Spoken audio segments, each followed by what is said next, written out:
Element now with the perfect stalker shots. He's there. Watch out! Caught in a flank. That's a double. That's a triple coming in for Elemento. The perfect flank. What should we expect in game 3? We should expect the Navy looking to put a boot on a neck. You know what I'm saying? This is it. This is the moment of the game right here. This fight for B will determine this series right now. The double kill comes in from Shades and Flades. The captain getting the double trade. Though gets a his own. Liqueur gets a kill. They're pushing in now. The ball guy trying to secure the win. 1 second left. He's going. Oh my God!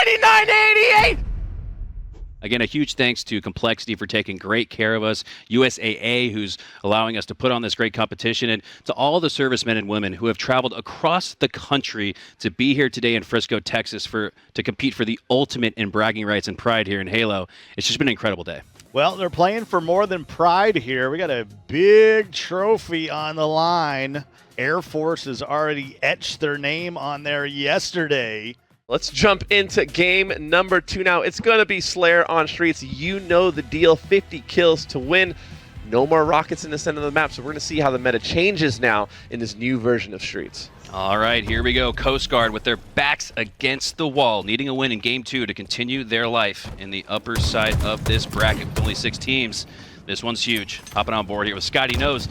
The captain, Toros, told us to watch out for him, so we're going to keep an eye on him as we swap over here to Command Station, the reigning MVP. In a 1v1 on the tire side, does a great job to backpedal after losing some shields. But Toros, the captain, with a nice stalker shot, cleans her up. Yeah, we see the Stalker coming in already. So power weapons first going to Coast Guard. Already, like I said, an adjustment they needed to make after game number 1. And we're seeing a lot of the Ryan new philosophy here in this Slayer, which is push the spawners, push the stragglers, keep them split from each other, keep them on cycle. And, you know, Coast Guard so far we've seen they are at their best when they're able to play together. However, if the other team is cycling you and never letting you regroup, what are you going to do, right? And we've seen the lead now blossom from a 3-kill lead to now 10, 11 kills. Air Force taking control of this series. Yeah, from 3 kills to 3 possessions. 3 team wipes needed just about to get back in this one if you're the Coast Guard. As Command Station shows why she's the reigning MVP as she lands the double. Has a double up to work with in the kit with the use of that DMR and the shotgun. Puts her in a position of strength with the power weapons. Slides in. Oh, Gooby, though, takes her down. Possession of the shotgun. Potential flip in reversal into the hands of the Coast Guard. They could use that to come back. Yeah, a little overzealous there from Command Station, but when you're up by 12, I guess you can start to feel yourself a little bit there. The Ego Child comes in, slays with some great shots of his own as well. Camo is now coming up here. All they have to do is trade, right, to win. And at this point, it's like they could go 2 for 1. They could go 3 for 1 on these kills, and they will still win the game. A big fight coming there for Gooby, though. He's 9-12, currently leading the Coast Guard squad, but more than likely too little too late. It is 45-23. Air Force really putting a stamp on this series, showing they're here to play. They're here to dominate. Yeah, and there in that instance, Gooby took down the all-star performer so far in Liqueur in a 1v1 piv. So it's not to say that the Coast Guard doesn't have the individual skill, but we're really starting to see that rapport, that chemistry from the Air Forces. They're showing why they're the defending champs, needing only 2 more kills here to wrap things up on the streets. As TreyTry looks to secure the kill there on Anime. Schlegs will do that instead, as they've reached 49 kills, looking for 1 more. I love the discipline there by the Air Force, right? They're up by 20. They only need 2 kills, and yet they still take the time to set up for the camo and get the camo. But there it is. The 50th kill comes in. The stake is in Air Force, winning their first series and the first match of the day. 2-0, you see the fist bumps coming in. They got to be feeling good. Still the morning here in Frisco, Texas. A little steak and eggs-tacular for the Air Force as they start off their day with a hearty breakfast and a big win here in round 1. You love to see that out of your champs. Rynoob there, you know, stayed standing the entire time. So I guess as a coach, standing obviously has to be the key, right? One coach stood, one coach sat, one team got dominated, one team didn't, right? I think, you know, it's so funny you bring that up, Hunter, because when I think of a guy like Trey, who again is an HCS coach, he's always standing behind his team. And that, to me, it exudes confidence. I see a guy like TreyTry on the main stage, and I'm like, oh, is that an actual Halo Spartan? Oh, no, it's TreyTry, right? So there's a lot of confidence that you get from that simple just body language that you express when you're standing up versus sitting down. And here's the highlights from that first game. Double kills through the map. TreyTry with some great shots here on Streets. The perfect flank came in, the killing spree. You can't ask for much more. A great PIV win there for Command Station. What a game. Yeah, What's unbelievable start. Unbelievable tournament here today as we've got a hell of a couple days of Halo action presented by USAA. As we're going to take a quick break, we're going to let these guys hydrate and maybe stretch out a little bit, and we'll be right back with more matches. Back here in Frisco, Texas, the home of complexity. It is the Armed Forces Esports Championship powered by our good friends at USAA. And I tell you what, gentlemen, we had a good one. It was quick. They're not all going to be that quick, but the Air Force showed why they are the reigning champs, Mikowski.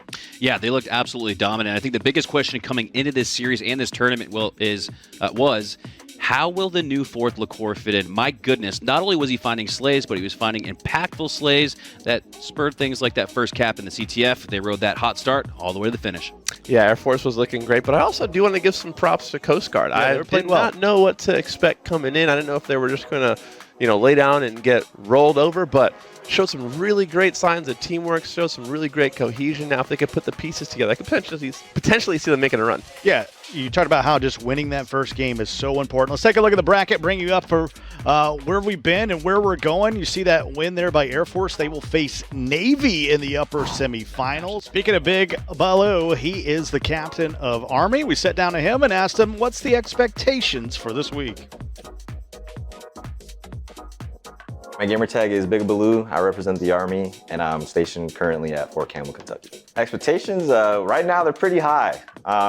We feel pretty confident. Hopefully the Navy can, give us a little battle or something. But we're hoping to take the reins off the Air Force. So reigning champions 2 times, I think it is. If we beat them, I mean that's huge. So that would be nice to beat them. If I'm being honest, we haven't really had too much to talk with the pros, but we've talked to them a little bit, and actually their coach is our coach for this event. He already gave us some pointers, talked to us a little bit about that stuff and what we should expect from him. I think we're pretty good. I think we'll do pretty good when it comes to his coaching, and yeah, I think we're pretty solid. Everyone's got a chance, and I think at some point, Mikowski, we're going to see some upsets somewhere in this tournament. Yeah, this could be the one, and with Coach Precision behind them, really fitting for this Space Force roster to have a coach who's an out-of-this-world player. Last year's NA Rookie of the Year, you can see him there. Ethan sitting behind those players, taking a look to his left.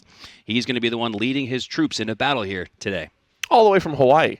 Right. To mention, right? Ethan's had to put some miles on the American Airlines card, to get here. Yeah.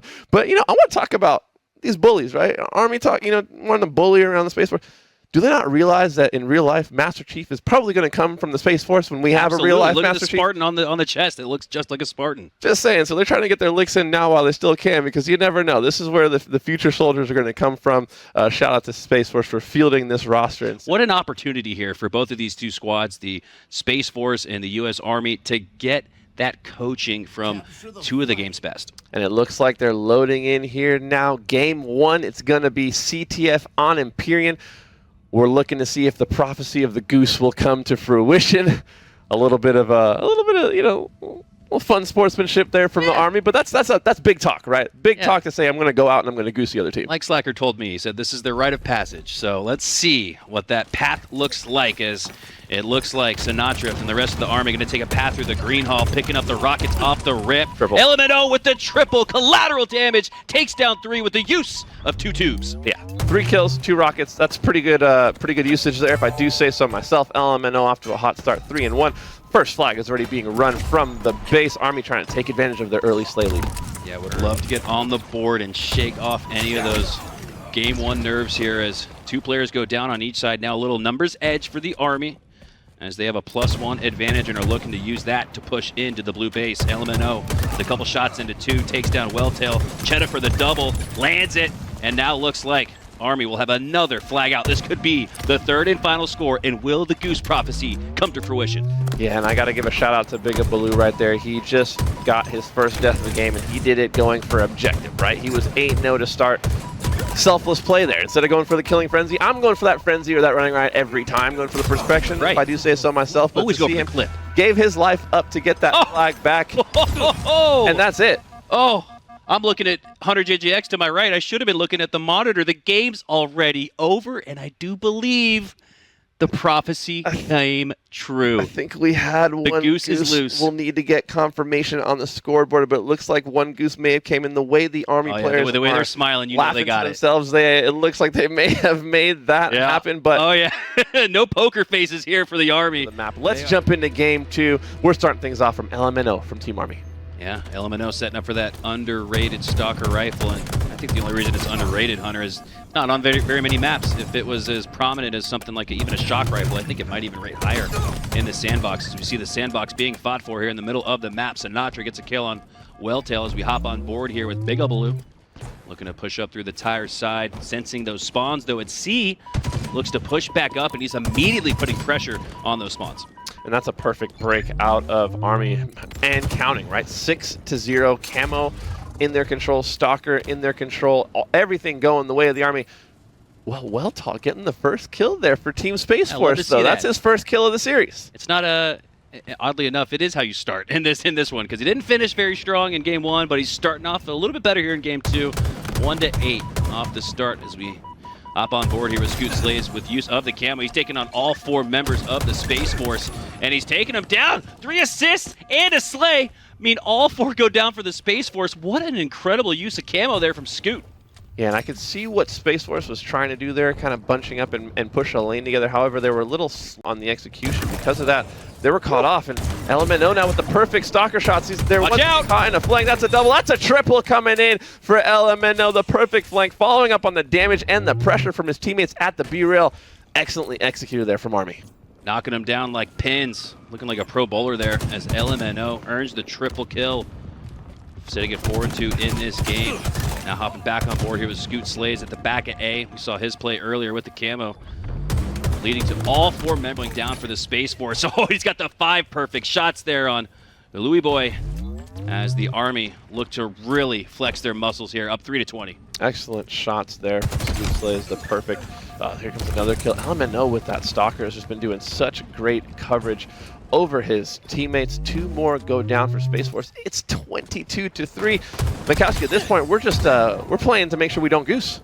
Yeah, you're playing for confidence here at this point, and hopefully one less story to tell as it relates to the Army, being able to have that as some bragging rights going into the next couple days here, weeks. This tournament will be remembered until the next one occurs. This is a yearly event here that the armed forces have put together, allowing their servicemen and women a chance to compete at some of the highest levels, and you'll love to see that. You see LMNO go down there to the hands from Stretch. Stretches out with the fist, takes him down, but that lead continues to build 5-29. A little bit of an overconfident push from LMNO. I'm a little surprised by that. He was 9-0. He was about to be on a killing frenzy to start that game. And that's the next step to the strategy, right? You want to goose another member in game 1. Game 2, you want to go for the perfection? Could that be maybe a part of it? Not going to be the case here, as all 4 members of the Army have gone down at least once, but all 3 out of the 4 only going down once really shows how strong their performance has been here. As we hop on board with Sinatra looking to push up on the tire side, has that flank on his right,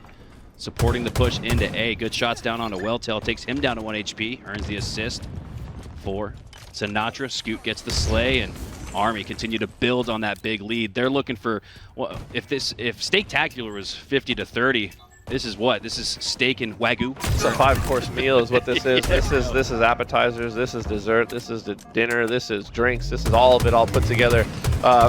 Step up at different moments in the series, and I think that's what makes this Army roster so scary for teams like Navy and Air Force, who are the favorites, is they've put together quite the well-rounded roster here.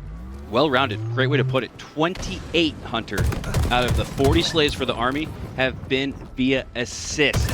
Really goes to show that the teamwork is on point. You can have a Gunny in Halo, you can have individual skill, but it does not rise to the top. Teamwork strategy does, as we see a full version of that from the Army. Another double kill here for them as Sinatra looks to put the finishing touches on game 2. Ash's coach of Team Army, not one for mercy, as you can see here in this game number 2, 47-7. However, if we're going to look at the bright side for Space Force, no goose. No goose. No goose. No goose. So the Army successful in 1 out of 2. 50% rate? I don't know. That's failure, right?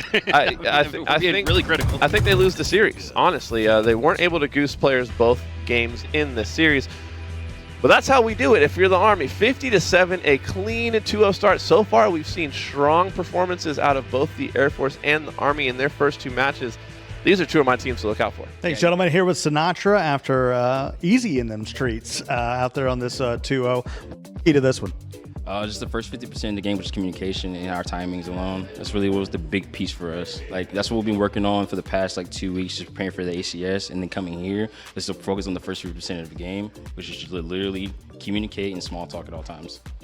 Now, you guys going to have Marines coming up here in this next round. What do you guys know about them? There's nothing to talk about. They're terrible. They are the worst. All right. So, well, okay. I like honesty in the Army. You got to be honest. Certainly, your sights are more on Navy and Air Force down the road. What kind of challenge do they bring? The Navy's just learning quick. I'm very surprised at how fast they're learning. And with Eli, literally, they just footballing the entire game. The Air Force, they consistently have been crushing it, especially from the beginning of the tournaments. I really want to beat them. I really want to play the Navy more than I want to play the Air Force, but they're all good friends of mine, so it doesn't really matter. So I'm just having fun. Big matchups coming up on the other side. Don't go anywhere.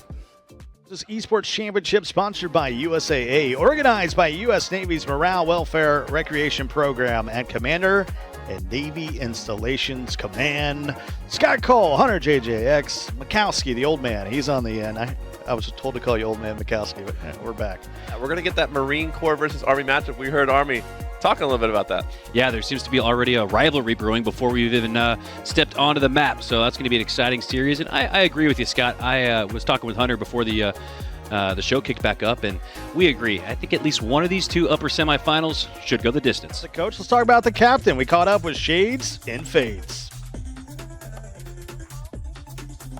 So I'm Shades and Fades. I'm from Naval Station Norfolk, FMB, currently in Virginia. We're going to win. That's it, we're going to win. Our first time playing, we actually participated in the LVT 4v4. Literal first day, minutes before, we were told, oh, you guys are joining it together. Out of over 90-something teams, we got 34th. If we won our last match, we would have placed 23rd for minutes of looking at each other and putting something together, and we're one of the top 30 in the country that joined. Yeah, I'll take that. Now it's day 0 of us working here, so yeah, we're gonna win. There isn't truly really one person you can watch at. Any person can pop off on this team, but watch me because hey, Air Force, they won last time.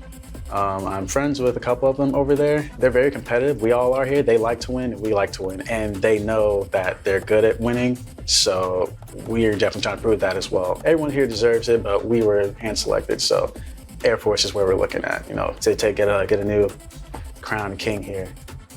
For the Navy, this is the chance to prove themselves. We'll get to see if Air Force having a chance to play in that first round and already being warmed up would be the advantage versus Navy, who has kind of been able to sit back but watch that match. Have they had some extra time? Hey, Mike, they've had some extra time to, sort of strategize for a tough team like Air Force. How do you think that's going to play out, Mikowski? That's huge. The ability to scout in round 1 and sit back, relax, take a few notes on what those opening strategies look like. But here's the thing. With a coach like Eli the Ninja behind the scenes, he knows that these guys are probably going to switch up their opening strategy. So it's a little bit of a deduction, right? You probably have a plan A, B, and C. So I expect plan maybe B or C from Eli the Ninja as it relates to what he expects to counter off the opening break here from the Air Force based on what we saw there in round 1.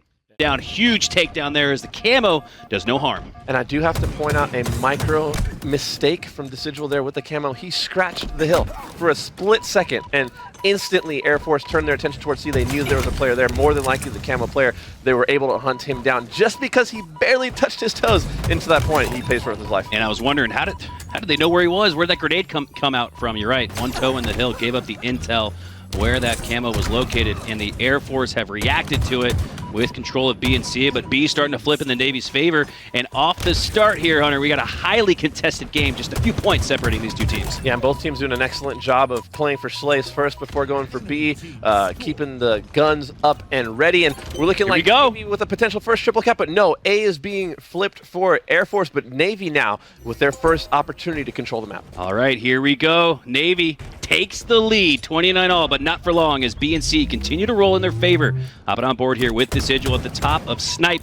Active camo up soon. He's looking to protect that, but he's facing some shots from the left and right side potentially. But we see 3 go down for the Air Force. Massive numbers advantage here. Navy, if they wanted to, could push for another trip cap. They could, however, they understand the timing. They were still pushed back towards, so instead of overextending and possibly losing their lives in A, they choose to instead relocate towards the camo. The camo is the next big fight in this game. And look at this, the Navy have doubled up on the Air Force, 60-29, as they have looked extremely good here to start. Eli the Ninja with a little bit of opening strategy seems to have foiled Ryanoob and the rest of his Air Force squad as another 3 go down. Great job here, though, by Trey. Last member alive to flip C in their favor. That's a huge play from him. Yeah, it was a big, a really great job of understanding what's happening around the map. Because of the timing and the positioning, Trey knew he could at least cap C and stop some of that bleeding, right? And now Navy just about, Air Force not able to secure B there. They had it about a second away. However, LaCour still there fighting for B. Command Station not backing him up from the nest. Yeah, LaCour trying to regain control of B, but you can see it's stuck there at the 60% mark. LaCour dead in the respawn screen, so too is Schlags.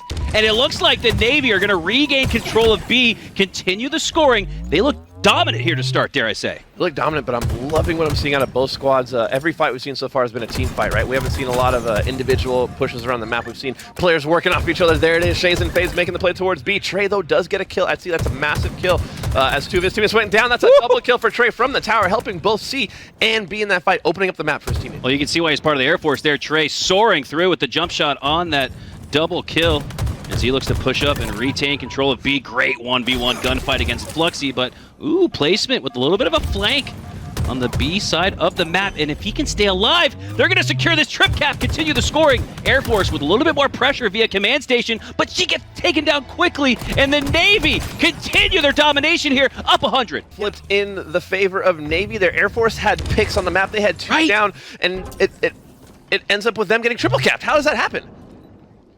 Got to be a little bit of that Eli effect, right? The coaches here so important in Halo, and especially important here today as our competitors get coached by the very best Schlags. One of the very best in the semi-pro up-and-coming. See, shows you why with the perfect shots. Double kill. Couldn't land the shots on Fluxy for the kill, but he gets the assist nonetheless. 4 go down for the Navy. And the Air Force looking to come back here with a vengeance. They now have a trip cap. Navy now on the back foot. We know the spawns are coming in towards the scoreboard and A side too. Navy are doing a good job to flip control of B, but wow, look at that. Schlags does an even better job with the help of Command Station to dismantle it. Dismantles the Snipe nest side of the map as well with a double. Another assist. How often have we seen that in this game, Hunter? A double kill highlight reel and then an assist to follow up after that. These players are on point. Slay's getting damage all over the map right there. Excellent plays out of him. He took down 2 himself and got the 3rd one weak. We're starting to see Air Force wake up here a little bit in this game number 1. What once was a 100-point lead is now only about 40 and counting. The swings swing big here in Strongholds, and that's why, from a mental perspective, a competitor's perspective, you got to always feel like you're in it, because in Strongholds, you are, as the Air Force secure another trip cap, but Navy flipping C shortly after. Sniper in the hands of Command Station, and she takes the face of Fluxy. Great shots there. Great crosshair placement out of Command Station. Now rotating towards the cuts. As a sniper, you got to know, after you get that first pick, relocate, right? Don't just stay sniping in the same spot so the other team can call you out. She did just that there. Now on a killing spree, Command Station, the captain, starting to wake up for Air Force. She's at the screen door. She's at the screen door. Oh my God, I'm dying from dummies. That's probably what the comms sound like in Navy. In Navy's headset. They're looking to get another trip cap going, which they do just that. The spawns have been called out. It looks like Navy's a little flustered here. You got to regroup, get your numbers back somehow, get off the cycle. Kills going down left, right, and center from all teams. 2 are down for Air Force, 1 are down for Navy at the moment. The battle's on at C.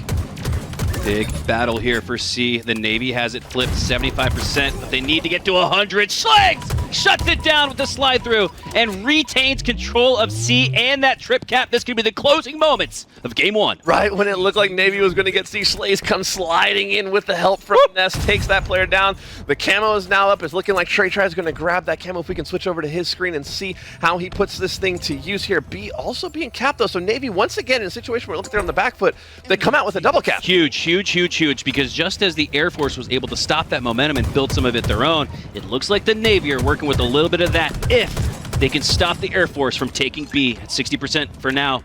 Looks like Digital gonna hop into that point. Oh, but Schlags shuts him down and should still be because of it. But no, he gets down. He goes down shortly after. 90% on top of B. 1 foot in the hill for the red team. Could reset things, and it does. 238, 171. You got to ice up here, and right now, Command Station battling in B. She's able to take down Chase and Face, but 3 go down for Air Force. And Trip Cap looking like it's coming in here for Navy. Navy now with an opportunity to steal this game back. 3 go down for the Air Force, and 3 caps go up for the Navy as they look strong heading into the 200s. But with 2:38 on the clock for the Air Force, they don't have much room for error. They keep it. Flexi with a sneak play onto C is able to stop that from being capped and keep the Trip Cap just for a little bit longer. But look at Air Force right now. They're getting a split cap. They're capping AC. Command Station with a big win there onto C. The double cap comes in. So now they have an AC situation. We're looking to see when and how they'll collapse on the B. That could be a game-winning moment there for Command Station as she secures C, the lead. But oh my goodness, Navy in A. Navy now in C. This one's back and forth. They're on split sides of the map. Going to make things a little bit more difficult for them to coordinate and communicate. But for now, they have life. Air Force regains control of B. They only have 2 seconds to stop it. And they won't. Air Force take game 1. A highly contested game 1 at that. We see some fire coming out of Air Force. You see Trey screaming, "Let's go!" right there. The dabs coming out. The passion, you know, this Air Force, they're not just here to have fun. I don't care what they said earlier. They're not just here to see whatever happens. They want to win. Looking in at the teams, look, we see some passion coming out of that Air Force squad. They're here to play. They're here to continue to dominate. And we know that every team in this building has been gunning for that Air Force squad, as they are obviously the reigning ForceCon champs. So if you're the Navy, Mikowski, how do you get yourself back in the series? I think you stick with what the game plan was in Game 1. They were not lacking in Slays, and here in Game 2, Slayer, that is the objective. So I expect an equally as competitive game. Hopefully we get a nice little, 45-45, some type of finish, as I know we're all fans of good games, and hopefully a Game 3. I know that's what we really would like to see here, is this one go the distance, as both of these two teams look laser-focused. The Navy trying to come back from a Game 1 loss in this best of 3. This is it. This is a must-win for them. Yeah, we're hopping on board here with Flexi. Offer placement first on the board with a pick of his own. That battle for camo is raging right now. Trey sticking way out, gets perfectly shotted by Flexi. The perfect reversal Guardian Angel Rifleman. All the medals just went his way. And a great start for Navy here, up 3-1 and camo in their possession. Navy, that's the exact type of response you want after taking an L in Game 1. They probably thought they had a 1 too, especially when they went up 150-30. But here they have a good start, 3-2 lead as the Air Force start to come back. And while I would agree with you, though, you still can't really read too much into the start here, because if you remember Game 1, Navy also had a hot start in that game. I'm not interested to seeing how they play when things are going their way, right? I want to see how they're able to bounce back if things flip in the other direction. Placement is taken out with that shock rifle. Gets kind of caught out there, bottom middle, in a interesting position there for the sniper player. Yeah, usually the C tower side, the A ledge side, those are going to be the 2 high points to control on this map. As that player goes down bottom mid. 3 go down for the Navy, and now the Air Force have a 2-kill lead. Hopping on board here with placement. Looking to come off spawn for the Navy. Can put his team back in the mix. This is a difficult spawn to push out of here on the C tower side. Fortunately for the Navy, they don't go down instantly. Instead, they actually put some damage down, take Trey down. Digital goes down, but Schlags does as well. A numbers edge here for the Navy, and we're tied 9-all. Yeah, knowing Ryan, though, he loves to split his opponent on this map. The repulse play comes in, but placement with some sick shots there on the command station. You can see he's red bar. Any bullet will kill him right now. He is able to get away with his life. Navy now back in the lead, but it's only by 1. The fight is coming in on the tram side of the map. We see both teams kind of feeling each other out. Shades and Fades with the opening pick, though. Here comes the fight. Back and forth we go, 11-all. This one has been close in the first 2 minutes of the match, but 2 go down for the Navy, 4 up for the Air Force. This could lead them to push out on the map, have an edge on this next camo coming up. But the Navy have done a great job off their back foot. They take 2 down, but 3 go down for the Navy as the Air Force take a 1-kill lead with that camo up soon. And that's been the difference maker in the series. The Air Force seem to have better game plans and cohesion when they're on the back foot. We just saw them go from being pressed back into the yard to pushing out and regaining map control, right? So now it's up to the Navy for a response of their own. We'll have to see what they're able to capitalize on. Flexi, though, with the opening pick onto Trey. So the fight is on. Licor trying to get involved here. He doesn't know there's 2 players in blue, though. I'm surprised placement not pushing that damage. However, there's pressure coming in from all sides of the map. Getting players pinned into blue. This is Plaza Slayer 101, right? You want to trap the other team and take them down, but Shades and Fades with some excellent shots there. onto Liqueur with the reversal to preserve his life. Shades and Fades, the #1 competitor in the intellect competition there as he wins his one as well. Doing a great job to stay alive, but not for long as he eventually goes down to command station. Great instincts there from her as she pushes up on the weak opponent to take him down. Shock rifle up. Don't see too many members of the blue team on that side of the map. This should give Navy the next possession of the shock. It does. And what do you know? We're still tied, 19-all. Navy that now with a little bit of a lead, a 2-kill lead, and shock rifle in hand. Let's see if Decidual can hit his shots. Yeah, the Navy were down when they picked up the shock rifle, and they haven't done much with it, but just maybe the possession alone, given the Air Force something else to think about, as you can see just that from command station. She is pressed and almost held stationary there because of the presence of that scope in the shock rifle as Decidual looks to reload, re-rack, and reposition. And if there is a weakness to command station's game, I would just say she wants to fight, right? She wants to be in the mix. And so when the game slows down a little bit, I feel like she can sometimes get a little antsy, want to try to force the play. And as I say that, Schlaze, though, with a camel grab now, this could be an absolute difference maker here at this midway point of the game for Air Force. Let's see if he's able to put it to use. He does take down Decidual there with help from the core. The game is now tied up. Wisely backs down there and repositions with his camo. Ryan Noob obviously calling out to his team as well. This is the push. This is our moment. We got to make sure we take advantage of this camo. Schlags looking for another kill with the camo, but he can't secure it. Unfortunate as he goes down. Previously had taken down the shock rifle at the truck's location. Curious to see which of these two teams is able to pick that back up as we pick back up here with Fluxy. Sit at 10-6, now 10-7. A little bit of a caster's curse as the Air Force have regained the lead, up 3. And this is exactly what I was talking about earlier, right? These are the moments that are going to define how this tournament is going to go for the Navy squad, right? They're excellent when they're ahead, but now playing from behind, I'm looking to see them, group up and make some plays together, make sure they get their damage out on the map, but they're getting picked apart by one, right? That's the thing with Navy. They have the shooters on their team, so if you find them in a 1v1, it almost benefits this Air Force squad, right? They've got so much skill and so much talent, so if you're Navy, you really got to regroup. You got to make sure you're playing off each other's damage, following it up. Trades are not going to get you back in this game at this moment because Air Force already have 42 kills and counting. And building that 6-kill lead is even better for them, but the next 2 kills could make it a 1 or 2 possession match as the lead sticks at 6. But Decidual on the Navy has that shock rifle in his hands. Needs to take down one, but Liqueur gets the back smack. I'm assuming with the use of that camo, a sneaky beaver play up the top snipe side of the map should have the Air Force in control in the endgame. And I just heard them yell out from their booth, "You suck!" So they're getting hyped over there in Air Force. They can smell another 2-0 victory here in a bracket against a team that very clearly wanted their number here in this series. Attributing assist on the majority of their slays, the teamwork makes the dream work as we hop on board here with Liqueur at the top of A. 3 players at the bend there, and now it's the Navy whose backs are against the wall. And Air Force doing just a much better job of following up their damage. Whenever you see 1 go down for Air Force, you see 2 go down for Navy.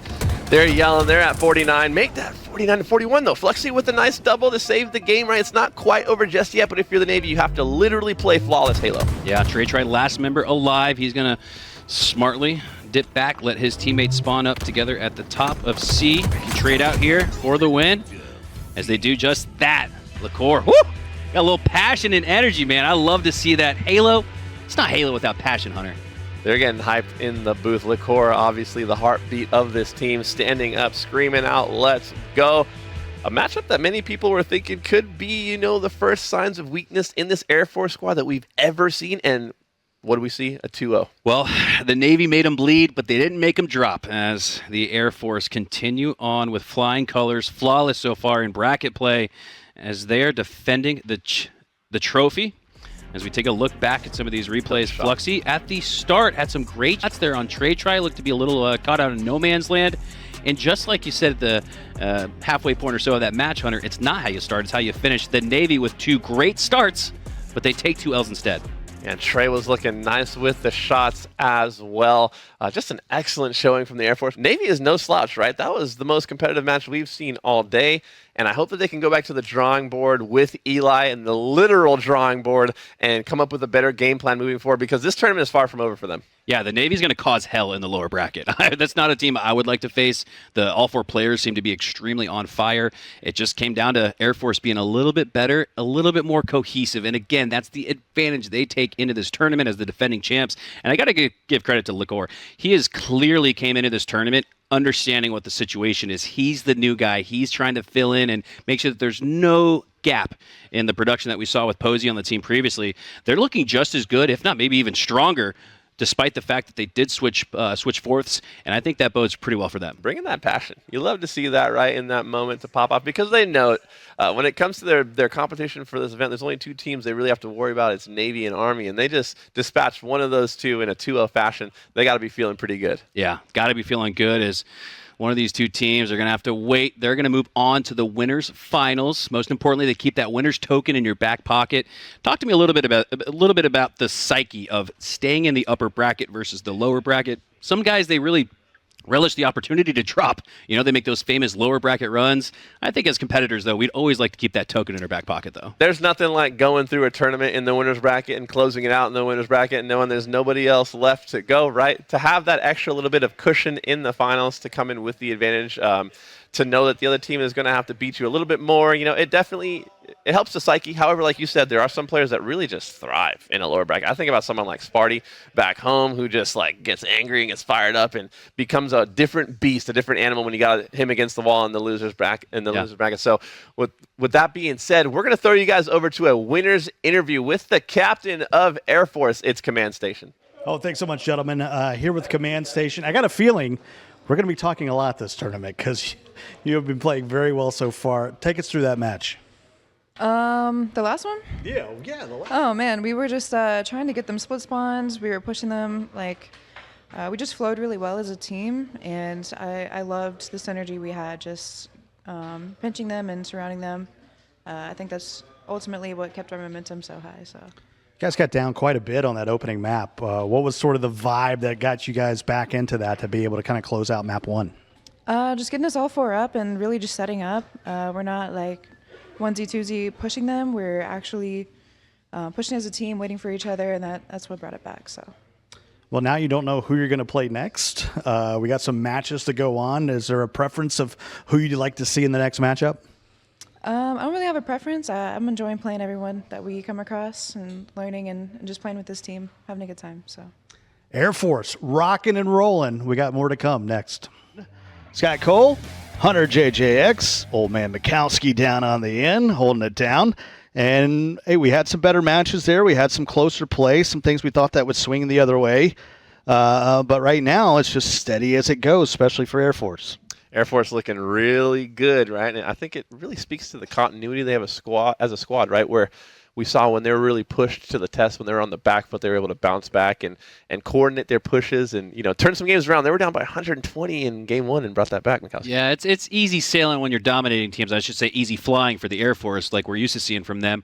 But they stared down death in that game 1 and stared it right in the face and had something to say to it. So I think that was my biggest takeaway from that previous series was that the Air Force, they were tested, but they still came out on top. And Navy gave them everything they could. Up by a 2-minute count in a Strongholds. That's about the threshold where it's never over until it's over in Strongholds. But that's right where it starts to get to over, right? And the Navy couldn't get there. Air Force move on, and they're done for the day. They're in the civvies now. Yeah, we're going to have some elimination matches coming up soon as we take an opportunity to look at the bracket falling to Air Force. They will face Space Force and the Marines and Army. We're going to see the Marines really for the first time today. They got the bye because of their strength across the street. That was something that happened yesterday. And, of course, Coast Guard, just waiting to see who they're going to face. Will it be Marine or Army? As you can see in the upper final, Air Force, they are just chilling. Done for the day, and tell you what, it's a good place to be, knowing that you can just sit back and relax and wait to see who your opponent is going to be. I'm worried from the Marines here. Not only do we have a rivalry matchup between Army and Marines, this Army team is really, really good. They're on the right side. As you can see, the Marines are on the left. They're already taking selfies. I don't know, Mikowski. How you feel about that? I mean, I'm all about having a good time, but we're at lock-in moment, man. There's no time for selfies. Yeah. I think appreciating the moment, it seems, are the Marines. But sometimes when you appreciate the moment, that means the moment's about to end.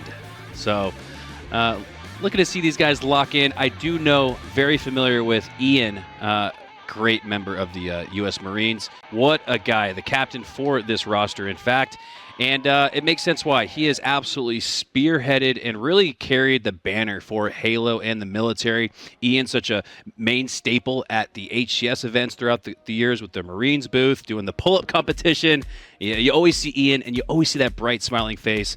It's just some of what we become used to when we take a look at Ian. He's got the gun show going on right now. He That's all I does. can tell He's you. got him lifted. He's got the sleeves lifted up at a certain angle to really make him pop out there, it looks like. But Going max intimidation. I was going to say the same thing though, Mikowski. Ian, an absolute pillar of the community, but obviously it's not a team of one, right? He's also got Spring King with him, Zaryasa, and Karma. Karma looking a little bit different nowadays on this Marine roster than the Karma that we've That's seen. not the K to the back Arma that we're used to, 2007, right? However, but hey, if he plays 50% of Canada Arma, maybe the Marines got something here. yeah, we're going to kick it over to our interview with Ian FPS.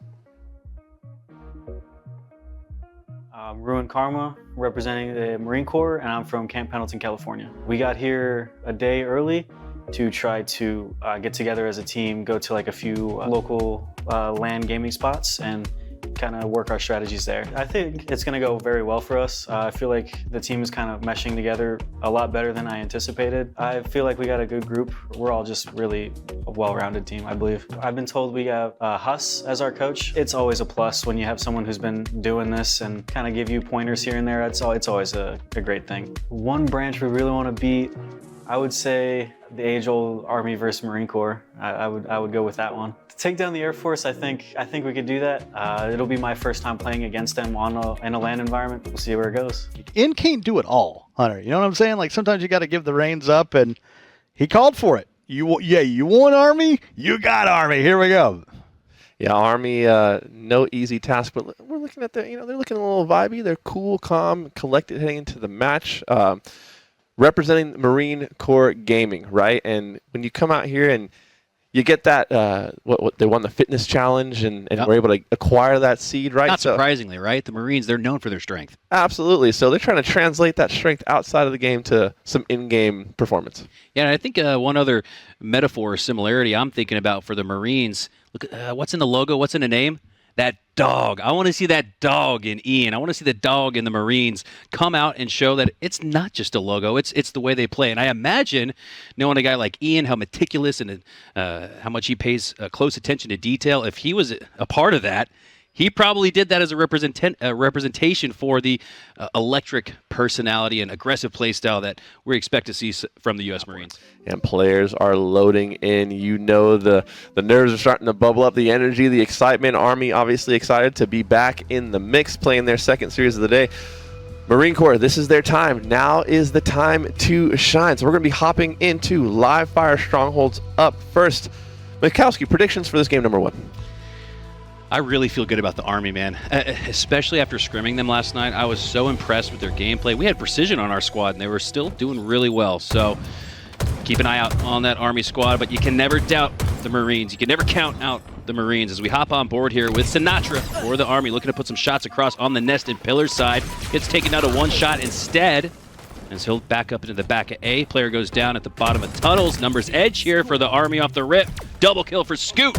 And it looks like they should secure a triple as well, as scoring goes in favor here of the Army to start. But no, wow, despite the triple, this is impressive for the Marines. They're playing so well off their back foot, despite the fact that they just went all 3-4 down. They prevent scoring from the Army, but not for long, as they now look prime to secure the little bit of a delayed trip cap. And I got to point out, Scoot slays on a 4-0 start. Also shooting the body of the first player he killed in the game. His first kill of the game, he was already shooting those bodies. That Marine Corps / Army rivalry hot right off the rip here. Army scoring though, 22-1 and counting. Full map control. The QT here as well, making the push into A. That's Sinatra. He knows he can be a little bit extra aggressive with his life because he has a free get out of jail card. First to the top of A, and he's putting it to work instantly, putting some good shots into Spring King. Gets that nade out, doesn't take him down, takes to the skies, and takes Ian down to 1 HP. And what a nice thing to see around the corner, Hunter JGX. A snipe, albeit with one shot. Yeah, but the Marine Corps scoring now for the first time in the game. They were able to get some kills, and one of the things I got to shout out is the fact that immediately when Marine Corps was able to get those slays on the board, they capitalized, right? They got objective. Their efficiency was on point. They were able to immediately start scoring and be in the right position. So that bodes well for a team like this to know that, you know, as they're getting their kills, you got to be moving your body, your Spartan, towards the objective and be efficient. We got to see that for a little while. They were able to put 10 points on the board. However, Army bouncing back already now with a double cap of their own. Slay's going in both directions. Great teamwork coming out of the Marine Corps. 3 go down momentarily for the Army, and this could be a potential opportunity for Marine Corps to score once. Oh, what a bait and switch win there it was for the Marine Corps as Spring King sprung out of the dummy door and saved his teammate, took down the opposition. Now it's Scuto on the other side with the back smack on the aforementioned Spring King as they shut down any chance for a killing spree from him as the Army has regained control of this map in this lead. We saw the Marines with a little bit of a stretch of score in there with 10 seconds to their own, but it's been all Army ever since. Feeling good if you're the Army leadership. Obviously, another full rebuild, another squad that made some huge adjustments heading into this event. And so far, they've been seeing great success here. And in game 1 of this series, they're up big, right? Everything is going their way. Scoot slays with a nice, perfect double kill. He is going to be cleaned up, but all the slays pretty heavily in the favor of Army, I'll say, early on in this game number 1. Got a gunny there. Elemento, another player with the gunny, but he goes down. 2 down for the Marines, just 1 for the Army, and that's going to give the Army free grab, free reign of that sniper rifle. It's now in the hands of Big Ol' Blue. He takes the face at 2. Ian and Karma go down. Spotting a triple, no, as 3 go down for the Marines. 2 to the hands of that snipe from Big Ol' Blue.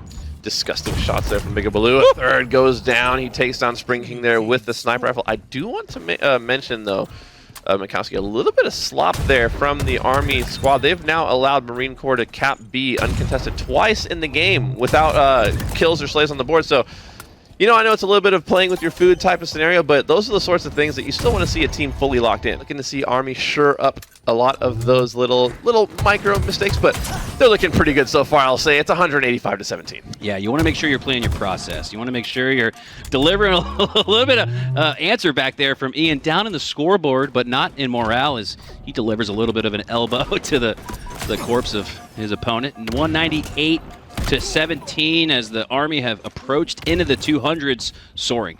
Well, talking to morale, anyone that's met Ian could know that his morale is unbreakable, right? This guy is having a good time no matter what the circumstance throws at him.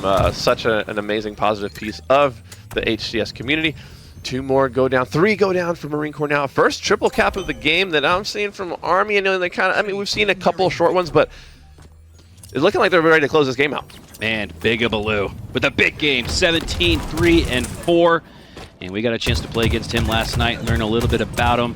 Top 200 Halo player, and he's showing why here in this series as all 4 go down for the Marines. Army looking to put the finishing touches on game 1 as they'll do just that. Trip cap secured. So too is the game as fist bumps and high fives go around. Some of these snipes coming in from Big Ol' Blue were just so impressive. Able to take down 3 and hit the body shot. Essentially the unofficial overkill there. But the highlight reel is all Army all the time. We know this squad is ready to play. Like you mentioned earlier, we got a chance to scrim against them last night. Then, you know, their captain was coming over to us telling us, like, don't go easy on them. Like, give them the most, like, beat these guys. And, like, we tried. I mean, we took 1 game, but they were pretty hot. Yeah, no, this is an Army team that I think the Air Force, we know they're watching right now, taking some notes.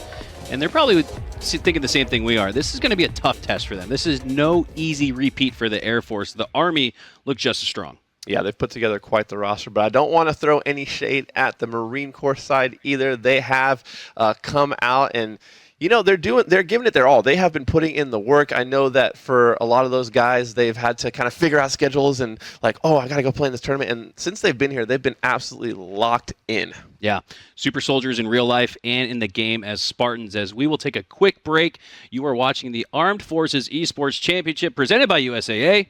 Don't go anywhere. We'll be right back. You know, I never thought I'd be sitting here watching an Armed Forces Esports Championship where each branch is feeling like just the very concept of it all is pretty magical, a pretty cool thing to be a part of, and I can't wait to see how these teams grow. Like, I would love to see this Army Esports team competing at Arlington, right? Yeah, getting in the passion pit and going after it. Absolutely. With those jerseys on as well, you can kind of see a little bit on the left shoulder of LMNO there. You got Big Ol' Blue to his right. You can see those patches, all unique based on the units that they represent back home. So not only are they representing the Army, but they're representing their brothers and sisters in the hometown as well as part of their units. You'll love to see it. Big Ol' Blue, the man himself, posing. Letting us know who he represents. It's the U.S. Army. Look at that smile. 18 kills, 4 deaths, and 5 assists. I mean, what more could you ask for? and he's hanging in assists. It's not like he was, in the 1 to 2 breadstick, right, in the assist category. Bigabaloo quite literally doing it all here as he accounts for 23 slays, only 4 deaths. I told you, I said this guy's probably in the mix for MVP. We got the word from the producer behind the curtains. He is so far the MVP of this series here in Game 1 with the stellar performance we saw. A lot of them can lead a group, but the best way to lead is from the front as a player on the sticks, and that is something not everybody can do. It's more than just the gift of gab or charisma. You got to actually be damn good at the game, and so far, it's exactly what Army has shown us as we get started here. Our Game 2 Solitude Slayer hopping on board here with Scoots. Looking to put some shots across the map into the window, looking to now creep into the A base, lands the Hail Mary, gets the double as well. What a start here as the Marines go 4 down. That's a 4-0 start. I'm pretty sure last time we saw Army on broadcast in Slayer, they started off 6-0 as well, so they're trying to beat that record. They're currently at 5-0. Elemento with the shock. The Camel play is coming in, though. He is spotted. Ian with the Eagle Eye. It doesn't matter that the help comes in. 6-0 start here for Army. 7-1. They didn't quite make it to 7-0, Mikowski. I think they lose. That was so impressive there from Scoot. Didn't spot an opponent on the window, but maybe did a little bit of scouting, knew that the Marines liked that window push off the start at the back of A, and Scoot lands the Hail Mary grenade, double kill no less, to start his team in the lead big, up by a count of 2 team wipes, 11-3. Ruin Karma with some nice wall strafe shots there. He is playing mouse and keyboard as well, so a little bit of that quickness, a little bit of that, quick left-right strafe action coming in. You see the teamwork, though, there from the Marine Corps side. They were locked in. However, it's absolute chaos. Element with another shock rifle headshot. That's about 3 or 4 shock headshots he's hit in a row. Close range, no scope. No mercy shown from LMNO as he starts out in the lead on his squad, sitting at 5-0-1. I love what I'm seeing out of this Marine Corps gaming squad, though. The 3-1 push there, they stacked the yard. They're able to re-clear it out there. Now run into 1 player backyard BR, and against 3 players, you're going down, right? So that's how you win when you feel you're outmatched individually. You win by committee. It's a great example right there. He had no exit plans. His exit plan actually was to run into another member of the Marines. Not something you want to see if you're on the Army. As Ian goes down. They're not just going to roll over and die, right? They're putting in the work. They're getting together. However, this Army squad just seems to keep overpowering them, and the power weapon control has really become a factor so far. We saw LMNO going off with the shock rifle early on, and now once again the shock rifle in the hands of the Army squad. Scoot started off with the double, gets another one there. As we hop on board here with LMNO, takes out Karma. I guess that's good karma for the Army. As we see Ian on the cafe side of the map, another great example of the bait and switch being utilized here from the Marines. It's not to say that they haven't had their moments in this match. There just haven't been enough of them as the Army is up 36-18. Yeah, I'm really looking forward to seeing how, potentially presuming that Marine Corps gets taken down here in this map, I would love to see how they match up against some of the other teams that we saw today, right? Against the Coast Guard or the Space Force. It'll be really interesting to see how those lower bracket matches go. They might end up becoming very heated. And you know what? We're playing for pride here, right? We're playing for legacy, and there's a lot of pride in making sure that you're not the one team that gets sent home packing. We're not going to send them home, quite literally. They'll get to stay and enjoy the catering. Yeah, maybe that should be there. No food for you. Yeah, no catering dinner for you. Win your ones, Ked. Another great performance here from the Army. Marines just looking to stay alive, try to earn a couple slays here towards the end, but Bigabaloo is looking to shut the door. Yeah, you got to earn that dinner. Army looking to really close out the series. It is 44-19, 45-21, 46-21. Another double kill coming in for Sinatra. Look at this. A clean wipe there, all across the map. 47-21. Army is basically gone through day 1 unscathed. And Sinatra's a big reason why. You know why? When I heard he was on the Army team, I'm like, okay, it's probably 1 or 2 on the team, one of the best players. He's arguably not. You could definitely say, as far as Elo is concerned, Bigabaloo, the best player on the team as they take another win. But when you have a guy like Sinatra, who's maybe your 2nd or 3rd best player, but he's equal to match the other team's best player, it goes to show why this team composition is so strong for the Army. Ian right here almost made that play. He was so 1 bullet away. Sinatra able to take him down, though. Scoot just had some really good awareness of where he needed to be in the team fight situations. And so we saw Army come out just so strong today, man. None of the games they played were close at all. They started in round 1 and basically went through the whole day like a knife through warm butter. No resistance whatsoever. Yeah. Absolutely. Plenty of butter on the brisket I saw last night. I at some point, I'll stop talking about the food. It's just been so good here. And again, a huge thanks to Complexity for taking great care of us, USAA, who's allowing us to put on this great competition, and to all the servicemen and women who have traveled across the country to be here today in Frisco, Texas, to compete for the ultimate in bragging rights and pride here in Halo. It's just been an incredible day. I mean, that trophy is pretty shiny. Yeah, it is, I was right? looking at the thing earlier. I was like, I wouldn't mind having this thing in my house. It looks kind of nice, you know. So we have our 2 winners bracket winners thus far, setting up a pretty epic winners finals for tomorrow. That's going to Game 3. It better. It's got to go to Game 3. Those 2 teams seem better. to be the favorites so far. And even the Navy, who's in the lower bracket, they seemed able to compete with the top dogs. So excited to see the competition heat up as the day moves on. We got to talk about another player from the Army Esports team. I mentioned him early. It was LMNO. He was putting on an absolute show, right? This guy. I didn't know he was on the roster, and when I found out, I was like, they're going to be a problem. Again, it's like, oh, LMNO's not the best player, the highest elo in the squad. He's about 1850, Bugaboo at 1950, but this guy is absolutely cracked. You can see him putting up a similar kills and assist rate to the deaths that he matched with from Bugaboo, and with 4 from his game 1 in that Slayer. Unbelievable. LMNO, a guy I actually go a little back with, 5, 6, 7 years in Destiny, another FPS game mode, Trials of Osiris. This guy was fragging out then, and he's still doing it in Halo. Let's hear what the man has to say after a big win. Thanks, guys. I tell you what, we got inside the numbers. Let's get inside the mind. What's the key to the success so far? You guys are just really on a roll today. Honestly, just working together. I think, we started, before this event, we started practicing together, just getting things going, and just, what everyone brings to the table, everyone has a role, and we're executing, and just continuing and build off of that. I know we got some rivalries between the branches. They really wanted to play you guys. They got to be careful what they ask for, right, these Marines? No, 100%. The dog just ran out of them, you know what I mean? Like, all jokes aside, I mean, they actually been improving. But, I mean, like, it's a tournament, Everyone's for themselves, and we're here to win, number 1. Sets up a big matchup tomorrow. You guys going to have the Air Force. They're the reigning champs. What's the thought? You got an opportunity to sleep on it and prepare for the Air Force tomorrow. So this was our matchup, the last event. We lost, but we had the time to, get a team that we wanted, had more time to really build that. So I think it's going to be a good matchup, and I think we know what the outcome is going to be, obviously. But it's going to be a good match. I think it's definitely one to watch. Yeah, I've never seen 500 FPS before coming here this week. I saw 960 earlier. I was losing my mind on these setups. So the setups are not an issue. Everything that could potentially distract, take away from their game is not an issue. These players are able to present their skill at the highest level. And like I said, Karma's going to be my guy to watch. Huge buff here at the Lenovo Legion Esports Center.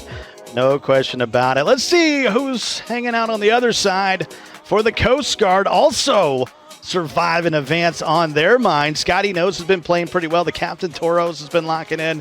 Gooby, and then the guy on the end, the backwards cap. Anytime you get a backwards cap, you get my respect.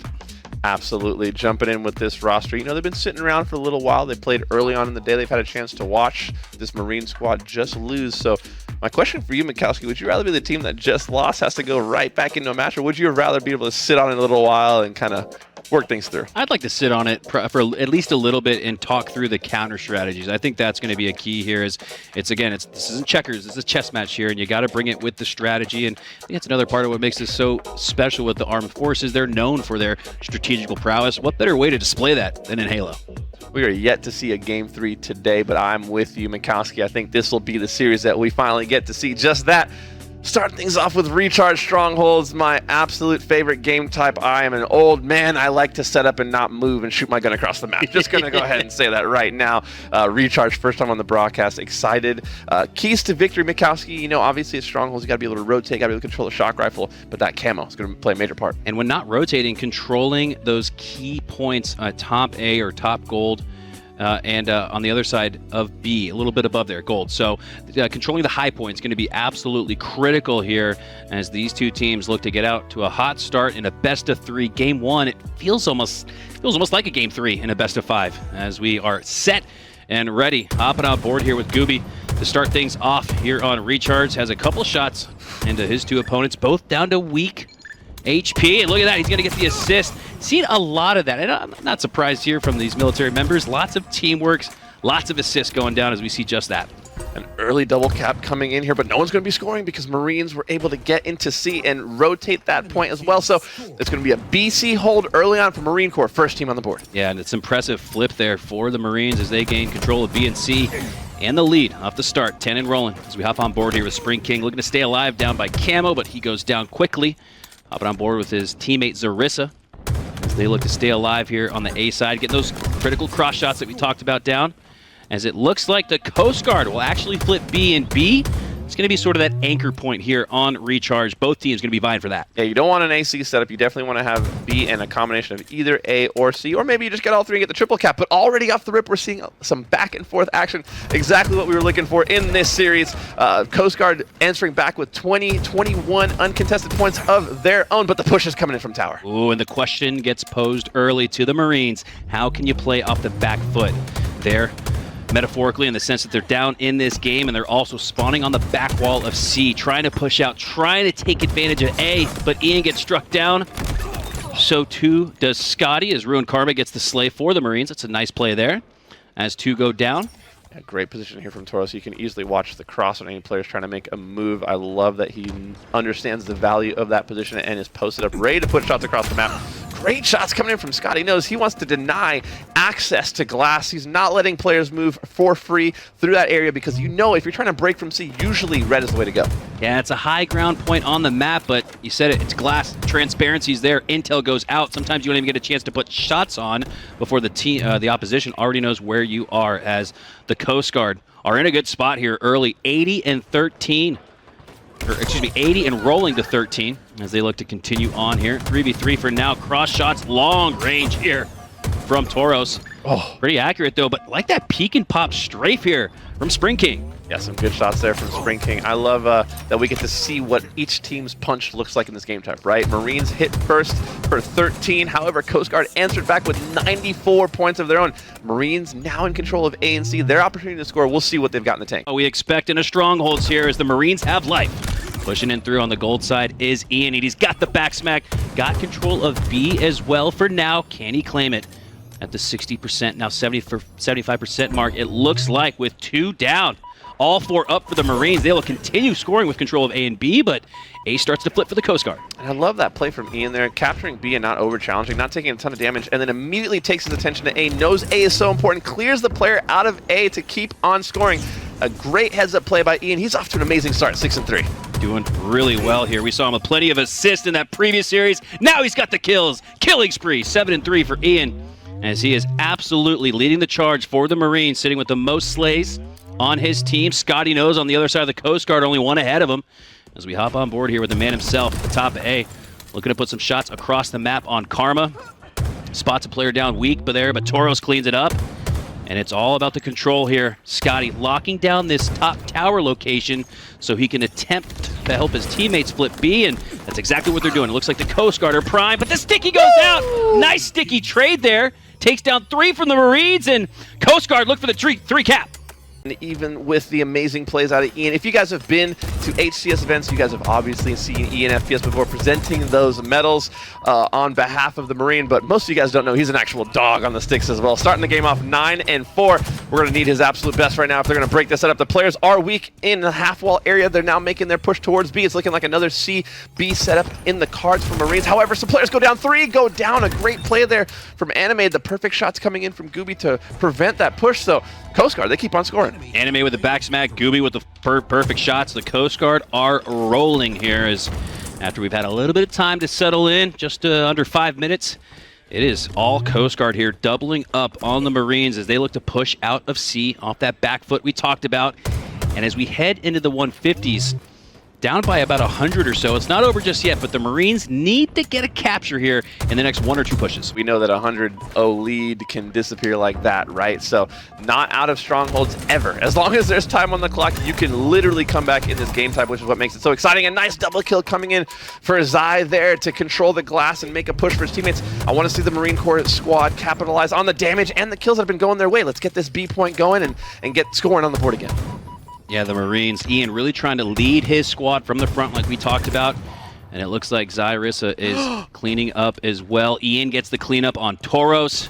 they stopped to be at 99%. It was literally a millisecond away from being captain. Coast Guard clutched it. And on the flip side of that, if Ian can lock down A, but no! Crucial takedown as the Coast Guard gets a big win. That takedown on Ian will continue the scoring for them with control of A and B. From the Coast Guard squad thus far has been an extremely disciplined game. They've really locked down their spots, know where they need to stand, and they haven't been compromising in the setup. And 2 more go down for Marine Corps now. It seems like every time they're trying to make a push, they aren't able to secure the first picks, and because of that, Coast Guard's kept them on a cycle. 2 go down, 2 come back up, and then 2 go back down immediately. They're never all alive. The Marines, they're known as the first ones you send in to battle, but it's the Coast Guard, the first ones to reach the 200 mark as they look to continue climbing towards that 250 threshold. If so, they'll take a Game 1 win. Hopping on board here with Ian, trying to stop this run here from the Coast Guard, as it has been quite the stretch run here for them. Ian knows he needs to slay here on Anime, but instead trades out. That's a win trade out for the Coast Guard. And I'm not going to lie, I was expecting this game to be a lot closer because of the matchup. However, it looks like the Coast Guard has hit this series with a different kind of fire. Maybe losing early on, they went back to the drawing board because this looks like a different team than what we saw earlier. Yeah, we saw some impressive individual play from the Coast Guard earlier. Now they're putting it together with the teamwork as all 4 look on the same page. Look to be 5 seconds away from a win here, but the Marines, for now, have control of A, looking to flip it, but oh, the huge grenade from Spring King clears A. However, But if not for B, it's a distraction. this game might be over. It might have just been a distraction. Could be bait, but 3 go down for the Marines. Not before gathering B, though. And Karma, though, staying alive. Oh, he goes down shortly after. No, No, he's still alive. I thought for sure he would have gone down to the grenade. Crucial pickup on B from Karma. Now, I want to point out is the fact that that was the first 2-2 split push on the map that we saw from Marine Corps Gaming this entire game. They finally switched up the strategy, and it led to a little bit of success. You know, you wonder if it's a little bit too little too late, but they've kind of learned you got to mix things up, right? You got to show the other team different looks. You can't just keep coming with the same glass push over and over and over again. They found success there, but is it too late? They're holding on to the cap right now, but B is now being capped. This is the fight that's going to determine how this game ends. Karma with a few low shield, 1 HP wins as the Marines back in the mix. 99% once again gets stopped, but just for a few moments, as it looks like the Coast Guard have taken it. They have the lead. They take the win and go up in this series 1-0. In game number 1, I love the discipline from the setups. I love the game plan that Descendant had ready for his squad. However, we know that Recharge is a little bit different in the way it flows from the rest of the game types, right? It's a lot more post-up type of game. I'm interested to see how the rest of the series plays out. I'm excited for the squad. Yeah, it's Solitude Game 2 for the Slayer is where we'll head next. But for now, the Coast Guard looked pretty happy after that win. Saw the fist bumps and excitement there as they know how big it is to win in Game 1 as we take a look at some of our replays. Jumping into the highlights from that game, Scotty knows early on, started the game with such good shots, locking down A there with the beatdown. Ian FPS, though, could not say enough about, he was on fire. I mean, he was 8-3, 9-4 to start the game with a sick death stick there. However, you got to capitalize on these plays, right? The double kill coming in here from Zai. I thought for sure they're going to be able to get B, but every time we thought Marine Corps was going to take a leap, Coast Guard had a counterpunch ready to take them down.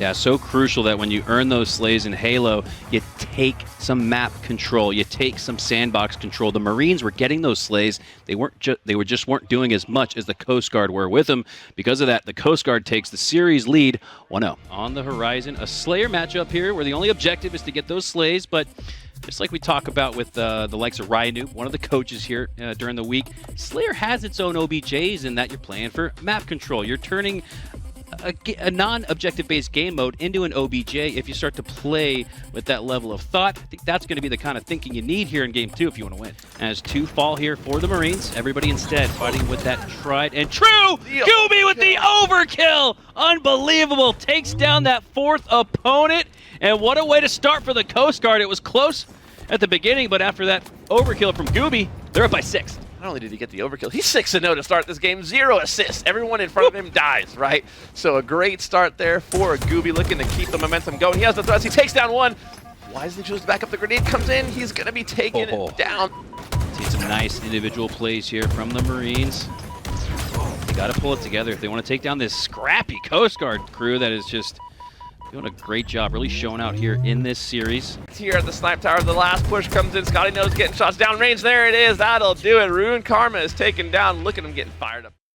But for this match, no pressure. We're about to have a good time. Tell us about the maps. Yeah, we're going to be loading up first and foremost into an oddball live fire, which I love. That's going to be one for the long haul to start things off. CTF Empyrean as our game 2, and then we'll see a Recharge Slayer for game 3. And I do believe that since this is a show match, Hunter, we're going to play through all 3 games, regardless of the series score. And I threw that idea out there behind the scenes when we were talking about this, and all the players loved it because they love the idea of, oh, it's not going to be a 2-0. We want the 3-0. So these guys, the rivalry, the competition continues here with this show match between Team Huss and Team Descendant. And on our end, we're guaranteed a game 3, right? We haven't got to see one yet, so there you go. Excited that we will for sure get to see Recharge Slayer. Honestly, this series layout is kind of what I've always been hoping for in a best of 3. Put the Slayer last. I was going to say the same thing. You know what I mean? Like, earn the right to play that Slayer, which can oftentimes be Or a just get out of the way game first. type. Right. Never game 2 and a 3, best of 3. Exactly. So I love that we're going to see the objective games go first and close things out with an absolute bloodbath on Recharge Slayer. And for now, the Marines are out. But they got some representation here in this show match. A little bit of consolation here on that Team 2 roster. That's Team Descendant. So the Marines, they might be out of the tournament, but they could put a bow on the day, right? A little cherry on top. I don't know how good that cake tastes if you take the L, but they're still in the mix in that sense. And excited to see how he plays here in this one. We see the dabs going out, which means the game is probably loading up. However, I want to throw a wild scenario out there for you, Mikowski. Okay. If one of these subs just starts popping off during this show match, Switch rosters. do you switch them in? Is that part of the rules? Do you switch them in for day 2? Absolutely. You have to take, you have to take all information as it presents itself to you. And I don't know, if someone pops off here in the show match with Huss and Descendant on the squads, I might think about putting them on the starting roster. But for now, we hop on board here with Huss, the captain for Team Huss. As he looks to put some shots on a player at the snipe tower, at the cuts as well. Blue team a little all over the place for now, and Huss is just trying to find the back. Does that. Oh, and he finds his teammate Descendant. Lets him know about it with the back smack right away. That's 4 down, and this is the first opportunity for Team Descendant to start scoring. So far, Descendant and Night's Wolf, my pick, the only 2 players on the board with kills. Descendant going to have to pass this ball off here pretty soon so that he can get back to slaying. Night's Wolf with a double kill off screen, though. Still sniper in hand. Unfortunately, has to reload. Love the rotation here from Descendant. He's choosing to do it all right now. Most in slays on his team and most ball time. I was about to say, he doesn't care whether he's in the HCS or here in this show match. He's playing for the win, sitting at 5-1 with nearly 30 seconds of oddball time. That's going to give his team about a 10 second or so lead as he looks to continue staying alive. Repulsor no scope, lands it!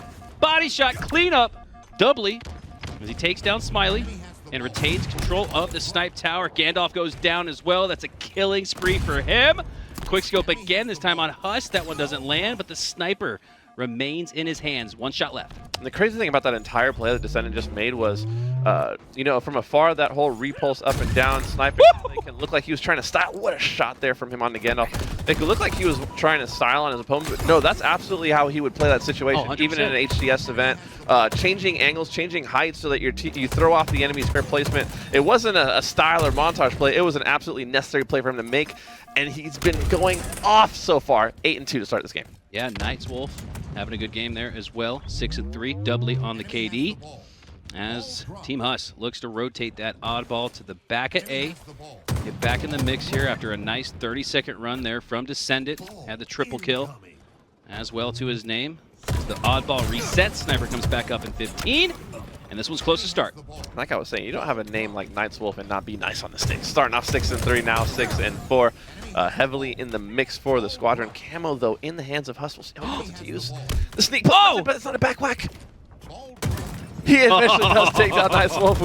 Things got a little dicey there for a second with the perfect immediately after and the last shot metal as well. Ball and Camo in hand. Wow. Descendant says no. Why would you grab the ball with Camo there? And that was a last player alive Descendant. Oh, as he almost lines up the collateral, still lines up the no-scope, lands the body shot, lands the double with the melee as well. How incredible have our pros from Complexity been so far? It's going to come down to the others to make a difference here in this game. And after a lead to start for Team Descendant, Team Huss are coming back, 45 and rolling as they'll reach the 50% threshold in this round 1. First, it looks like, but they get stopped a few seconds short before it looks like another member of Team Descendant grabs that oddball, might be working it out towards the A sandbag side of the map as it sits precariously. Both of these two teams going to play for slays for now as Descendant lands the 5 perfect shots. double lined up as well with Smiley. He gets sent down to the tunnels at low HP. And that oddball going to sit exactly where it started, at the top of A bag. Still not enough slays or control to feel comfortable to grab more ball time. And we've got a competitive match here to start things off, Mikowski. This is going great thus far. Only 10 points separating these two teams. Smiley from last night puts the damage on. Love his decision to stay alive. Gets his head down, gets out of dodge there. Plays a dipsy doodle and gets the reload off. Great plays there from him. One of the things we talked about last night was just preserving your life and understanding that not every situation has to be a fight to the death. He comes back at the perfect time and gets the kill and gets out. I love what I'm seeing out of our boy Smiley. Hey, call me Smiley. Call me strong side as he exhibited that OG Halo 2. But he makes a nice play there on Night's Wolf, takes him down. That's going to allow Team Us the chance to push up off spawn and do things like that. Take down Night's Wolf. Now you see Vomage going down, Huss pushing in through. And that all started with Gandalf staying alive as the last player alive, and now Huss has got the double. Yeah, and I've seen some great plays out of Smiley so far. I'm already going to go out on a limb and say put him on the starting lineup. Tag him in, coach. Let's see what this guy can do in the tournament matches. Hopping on board with Descendant, who is 20-6. Sniper rifle back in hand. Spots two players. Two no-scopes come in and not able to clean up Huss. Huss with the jiggly wiggly there, dodges the snipe shots and takes down the other team's top fragger. So anytime you can take down the biggest threat on the other team, that can open up opportunities for your teammates. Yeah, in these draft-style show matches or tournaments, it's always important to take down the captain. You don't want to let them go on a tear, as Descendant's doing just that, sitting at 23-7. And most surprisingly, Hunter, he's got 45 seconds of ball time. This is an unbelievable performance from Descendant, but just like we saw all throughout the day in the 4v4 tournament, it's not about how you play as an individual. It's all about that teamwork, and so far Team Huss have just a little bit more. Messages to Team Descendant. Let them throw the second round just so we can see how many kills he could get in a 3-round matchup. Please. Already 26 kills after 1 round only. That is absolutely impressive. Anything over 20, I would say, is pretty wild. Insane. In an oddball game. Yeah. Absolutely insane. You drop 45 in a 3-round oddball. It's a pretty good game. Descendants already more than halfway there. Unbelievable. 27, 4, and 9. And with 45 seconds of oddball time, you could have 35 kills if you just played like a true Slayer. I think he wants to win, right? I don't think he wants to lose to his teammate. However, that's exactly what they're doing here in round 2. Team Huss off to a great start, 33-0. You know, I was messing with Ryan when we did the KCP LAN however many moons ago that was, and you know, I really have a theory that in oddball, a lot of the times, whoever gets out early wins the majority of the time, right? When the other team is constantly having to play from behind and force ball time. What a shot from Descendant. Oh my goodness. Disgusting accuracy there where all you can see was a sliver of the top of that guy's head. But back to what I was saying, I truly believe that one of the keys to oddball is really getting out ahead early and forcing the other team to have to play from behind and take more risks when they have a ball set up. Team Descendant are able to put a little bit on the board, getting 22, a nice little milk run for them as they cut this lead just about in half.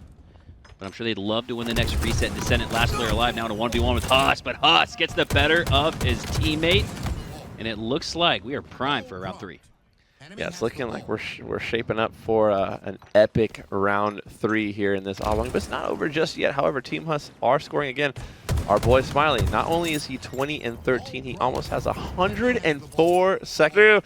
Gandalf putting on a show here for us. He's 32-23. He's doing his own thing as well. In any other circumstance, these are excellent stats. The problem is Descendant has 51, making everything else look, you know, average. If you weren't looking at the top left and right of your screen, you might have thought it was Descendant with the snipe there. Instead, it was Gandalf doing a great job. Played his process so well, too. Took down the 2 players towards the A side of the map and started to look towards the next spawn on the B side. Nobody spawned there, but still like the process being played nonetheless. Like the shots here from Descendant. But he's only able to get 1, and I say that because normally he's out BRing and DMRing 1v2. Yeah, look at Huss. Huss is the guy on duty, grabbing the ball right there, making those rotations. He has 51 seconds and counting.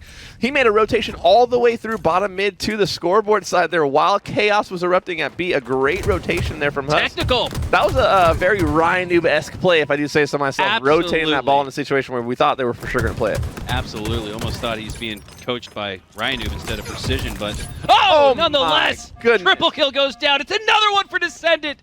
As he looks to grab that oddball, he says, no, you guys grab the oddball. I'm going to keep slaying. I got 55. Looking to maybe make it 56 as he backs down for now, but... Yeah, we're seeing a very big difference in philosophies right between Huss and Descendant. Huss is saying, I'll do everything. Descendant saying, I got one job, and I know what that one job is. I'm going to make sure you're in the respawn. I say extend the game as long as humanly possible. What can we see Descendant get to, right? I mean, even if you're Team Huss, just He's go hitting ahead. 70. Let it take longer, right? I want to see how high this guy can fly. He is now up to 65. Make that 66. I'm calling it out before he even kills the player. I'm just presuming he's going to get him. Huss puts an end to that rain there for a second. Hunter, Descendant, are you sure he wasn't substituting in for one of the teams today, and he's been on the sticks all day? Like, this looks like a guy who's just got done playing pool play and he's ready for winners round 1. Like, this is unbelievable to come off cold after coaching all throughout the day, showing why he's one of the best players in the world. And yesterday. So, yeah, this is actually pretty incredible for guys like Precision, Huss, Ryan Noob. They're here this weekend. Descendant. They're here this week coaching. So they're playing for the first time, and my God, it doesn't take long for them to get warmed up, huh? Yeah, and Descendant, just an insane young talent in the scene. He's got so much ahead of him to be so young and so gifted. I know he'll be a staple here in the competitive Halo scene for years and years to come. However, Team Huss answering back, closing the gap. It's now only a 16-point lead for Team Descendant. So even after all of the work that Descendant has done in this game and continues to do, Team Huss not going away. So this one's getting close, down to the wire. We are in the end game now. As Smiley looks to stay alive here. Oddball right for him. Wow, that was massive. Numbers edge would have went to Team Descendant had that not gone down the way it did with Smiley. And he's continuing to roll. Rotating that oddball, getting a little bit more time, and this should very well tie it up for Team Huss, if not regain the lead. Excellent plays there from Smiley, and I believe that might have been Tiger on that side of the map as well. They worked as a tandem so well to not only secure the kills, but also the ball. They basically, between the two of them, they got 4 kills and got the ball, and they're about to tie the game up. A second wipe comes in a row for Team Descendant. Slowing down a little bit, right? They were able to figure it out. Like, as long as we kill this one guy, maybe we have a shot. And if not for a push off the back wall at A for Team Descendant and a 70 bomb from Descendant himself, Team Huss might just steal it here in game 1. Oddball dropping down to the back of Mud. Great positioning here from Smiley. The overkill. Avoiding the damage as Huss earns the overkill, distracted by the oddball bait. Team Huss take game 1. Wow. Wow, wow, wow. We just saw an unbelievable game 1 matchup. Shots there. Night's Wolf having a game as well. 7-3 to start things off here. So Night's Wolf and Machado both putting up better numbers than Descendant so far to start this game. Gandalf with another shock rifle kill. He's 10-2. Tiger yet to get on the board. However, Tiger does have 4 assists. 0-4-4. I always say in Slayer, you only get 12 deaths, right? That's your portion of the 50 that you get. And so, I mean, if you goose, but you only drop like 6 deaths, like, I'm cool with it. You know what I mean? I always say like a 3-8-6 game is, you may not have gotten as involved as I would have liked, but it's still beneficial in the fact that you were involved in slays more often than you were in deaths. I think that's still at least a good game at that. So 3 players go down for Team Descendant as Team Huss out of nowhere. There we go. That's that lead. That case I was trying to build for this lead. Something tells me based on the eye test they should be up by, well, 9. There it is. Boom. 9 kills separate Huss and Descendant as the captain himself. 12, 7, and 8 has a little camo to work with. Showing the same discipline that we saw previously from his counterpart Gandalf, and he's going to work. Takes down 1. Now putting shots into his teammate Descendant. Despite having a little bit of a shield advantage, really goes to show the respect he has for Descendant as he backs down. Going to secure the 3-0. Love that. I've got to say, though, I'm extremely disappointed in Tiger for getting 2 kills. You could have won this game with 0. But absolutely put on a show. I'm going to go on a limb and say Smiley and Gandalf should both be on the rosters for their branches. Isn't this incredible? They're both playing so well, and I think it really just speaks to the quality of the rosters that were fielded, that we have players like this at this level of skill as a sub on their team. The fact that they're here supporting their squads, and it's just so cool, right? And the fact that they get a chance to shine here. And you would have had no idea, talking to Smiley last night, that he was a substitute, because everybody carries himself like they're in the mix, in the match. And even if they aren't on the sticks, there's still an obligation to support your teammates as Huss supports his squad with the triple kill for the 3-0 series win. Huss ending multiple games with style, right? The overkill game 1, the triple kill here in game number 3. Great plays all around. What a match. Shout out to Team Huss for the 3-0 win, putting on a great show for the rest of us at home. And also, I mean, I got to shout out Descendant and Team Descendant. Descendant dropping 68 kills in game number 1. Yeah. How often are you going to see that? I mean, we had a series here. Don't let the final score fool you. 3-0 for Gandalf with the shock was nasty. Here's the triple kill, though, to seal the deal. from Huss. 18, 10, and 10. I'll take that stat line 7 days out of the week as we look at this series breakdown. Obviously, game number 1, Team Huss took down 2-1 in a hotly contested game. Could have gone either way. Empyrean CTF was a 3-1, and obviously Recharge was a 50-31 victory for Team Huss. What a showing. Yeah, I mean, Descendant almost had like a YouTube game for game 1, right? Hey, throw it up on his YouTube channel, man. He's, 18, 19 years old. Highly suggest all these competitors, get involved in the content scene as well. So as we head back to the desk, a live look here from Frisco, Texas, as we've seen some thrilling matches here throughout the day. We've seen some Halo pros. We've seen some military members look like Halo pros. It's been an incredible one. And I think it says something that last show match got us up on our feet, got us out of the chairs. Yeah, we're standing. Mikowski's over here sweating. Yeah, I got we're yelling at the screen. We're getting hyped all over the place. So yeah. So an absolutely hype match to watch. It quite literally got us out of our chairs. But with that being said, we have an interview right now. He's been coaching the Marines for the last couple of days. But before we get to that, feels good to get in a show match. Take a break from coaching and let's get out there and cook. Talk to us a little bit about those maps. It was super fun. It was awesome to get the alternatives a chance to play, and I got a chance to play too. It was awesome to hold the sticks. Super vibey, fun games overall, and just glad to be here. What's it been like, just the experience to hang out with the servicemen and women? You mentioned that you had been coaching the Marines. I'm sure they're learning from you, but you might be learning from them. Mm-hmm. Yeah. It's super. Everyone slowly, get more of a rhythm, get more of a flow on the game. Overall, it's just awesome. All here to play Halo. He's also getting talked to by his teammates while he's trying to do interviews.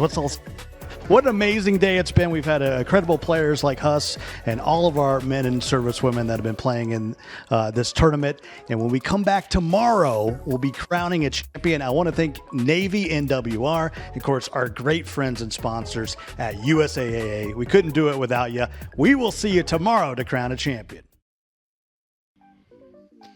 Live from Frisco, Texas, it's the Armed Forces Esports Championship, sponsored by USAA, and welcome in. It is Championship Thursday. Scott Cole along with Mikowski, Hunter, JJX.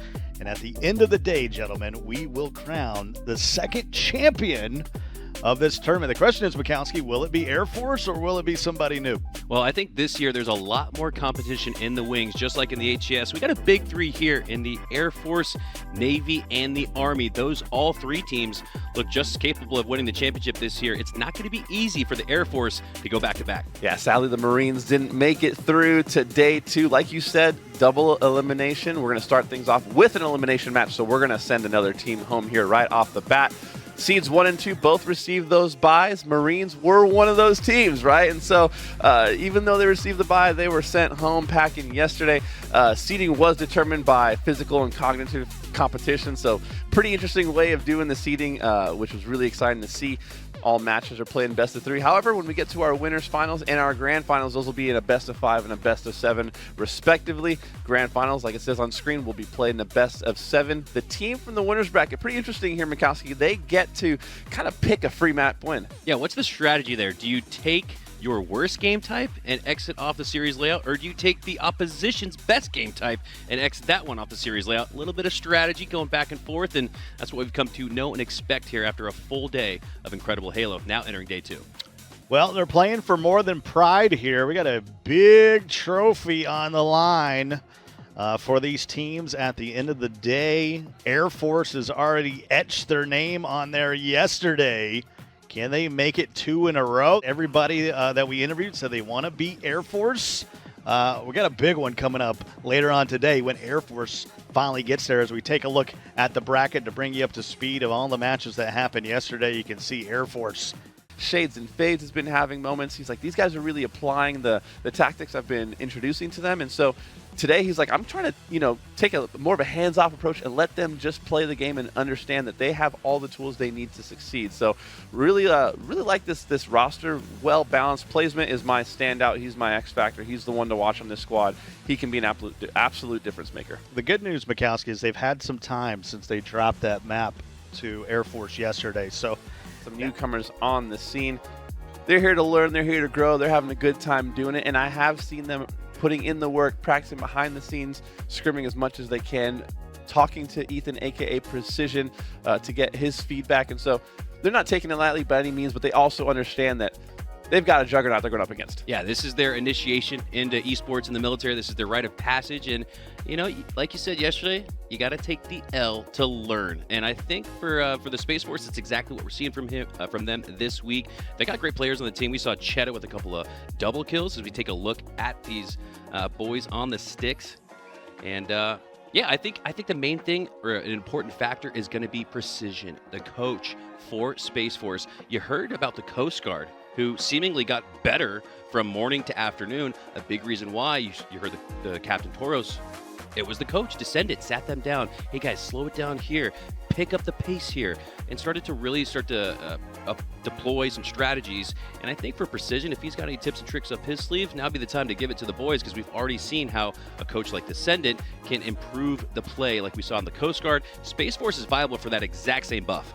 I am Stretch, representing Peterson for Space Force Gaming. We've been in a LAN center the past 3 days. I think we played maybe 6 to 8 hours a day. Mostly our team was just online playing from different parts, but this was cool because we were actually all in the same room a couple feet away. We kind of said when we came here, we're just trying to have fun. We're a small branch, so we have a smaller player pool, but we're just hoping to play well, hoping to be competitive, and if that happens, we're happy with it. I have the most experience on the team, but outside of me, Cheddar, he is the second most experience and the second highest rank on our team. The tandem of me and him would probably be the duo to watch. Coast Guard and us is kind of the most similar matchup from what we can tell. That would be, I think, ideal from a viewership standpoint and just a competitive standpoint. The Air Force team has been very good for a very long time. I can't wait to watch them. I'm hoping for them versus the Army. That was kind of my dream matchup, so hopefully that happens. Pro coach, I think, is Precision. I'm aware of his kind of pro Halo history. Anytime we've had someone better than us, we end up better for it, so I'm excited.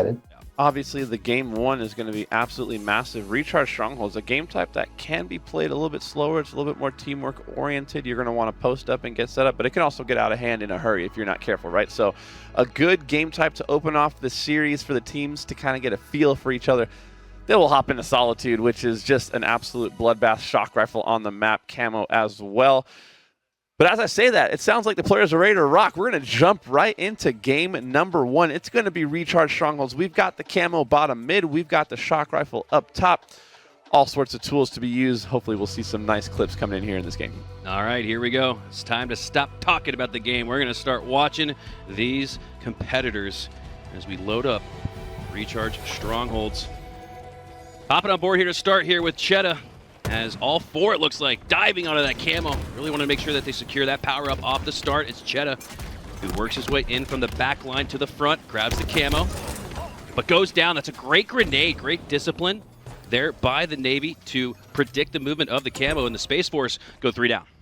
Yeah, it was a great attempt off the bat by Space Force to send all their resources to what they felt was most important, which was the camo. However, Navy took the better angles in that fight and were able to shoot down onto the Space Force and take them out. So camo completely out of play. Hopping on board now with Shades and Fades, the captain.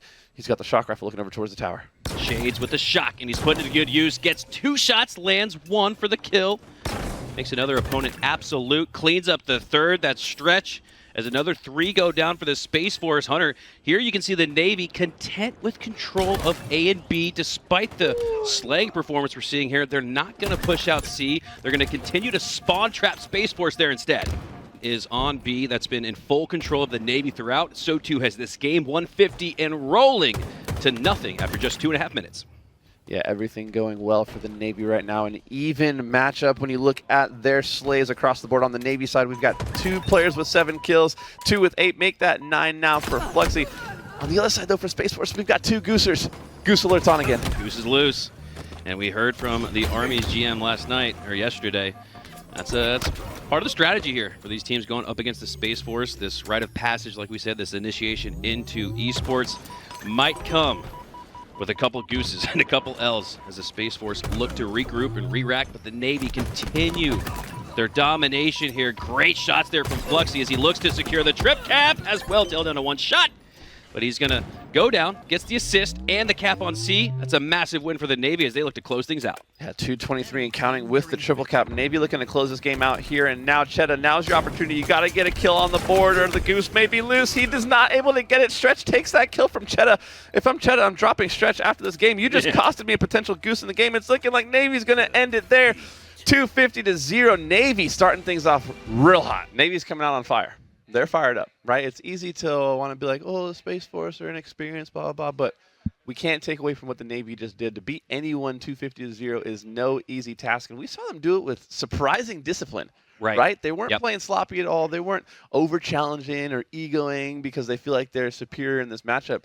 They won as a committee, and they had basically perfect control of the map the entire game. Anytime there's a camo on a map, as well as a sniper rifle in the shock, you want to make sure you control those, have them timed, right? Make sure the coaches are keeping you locked in. Can't be dying before those are coming up because they can easily make the game spiral out of control, right? Solitude is also a map that can be really well guarded. You can kind of set up in sort of an L, trap, pin the other team into one little portion of the map. And so I'm looking to see what sort of control Navy exerts over this game. Number 2 here, Space Force. This is their last opportunity to stay alive here in this tournament. If they're going to live to fight another game, it's got to happen here and now. We're going to be jumping into game number 2. It is Team Slayer on Solitude. Space Force, remember in that opening break for Recharge, we were able to win the camo, but shortly went down after. Camo going to be a high priority here on Solitude as it spawns up off the rip already there as both teams vie for control and potentially that power up as we hop on board here with Placement. Got the shock in his hand, throwing some pre-nades out, potentially predicting the route. There's a prediction! A triple from Shades and Fades! As he lands the sticky collateral damage, he's got the camo to work with as well. All Navy off the start, 4-0. That could not have worked out better for Shades and Fades. The sticky take down the player that was not only no shields, but also full shields there. So a full 2v1 situation. He comes out ahead there with the triple kill. A great start. However, bouncing back now is well tall. He's able to pick up the first kill on the board for the Space Force. It's 8-1 though. The Navy is rolling. Oh, that's tough. You got Fluxy in your face, but it's the shock rifle holder on the shock side of the map you got to worry about. Is the Navy have all points of control on this map. The score reflects it, 9-2 here as we look at Stretch. Look at a bounce back here with a kill of his own here. Has Decidual down to low HP, is able to clean him up. A little bit of a bait and switch there. Nice play there. This is that from Cheddar and Stretch.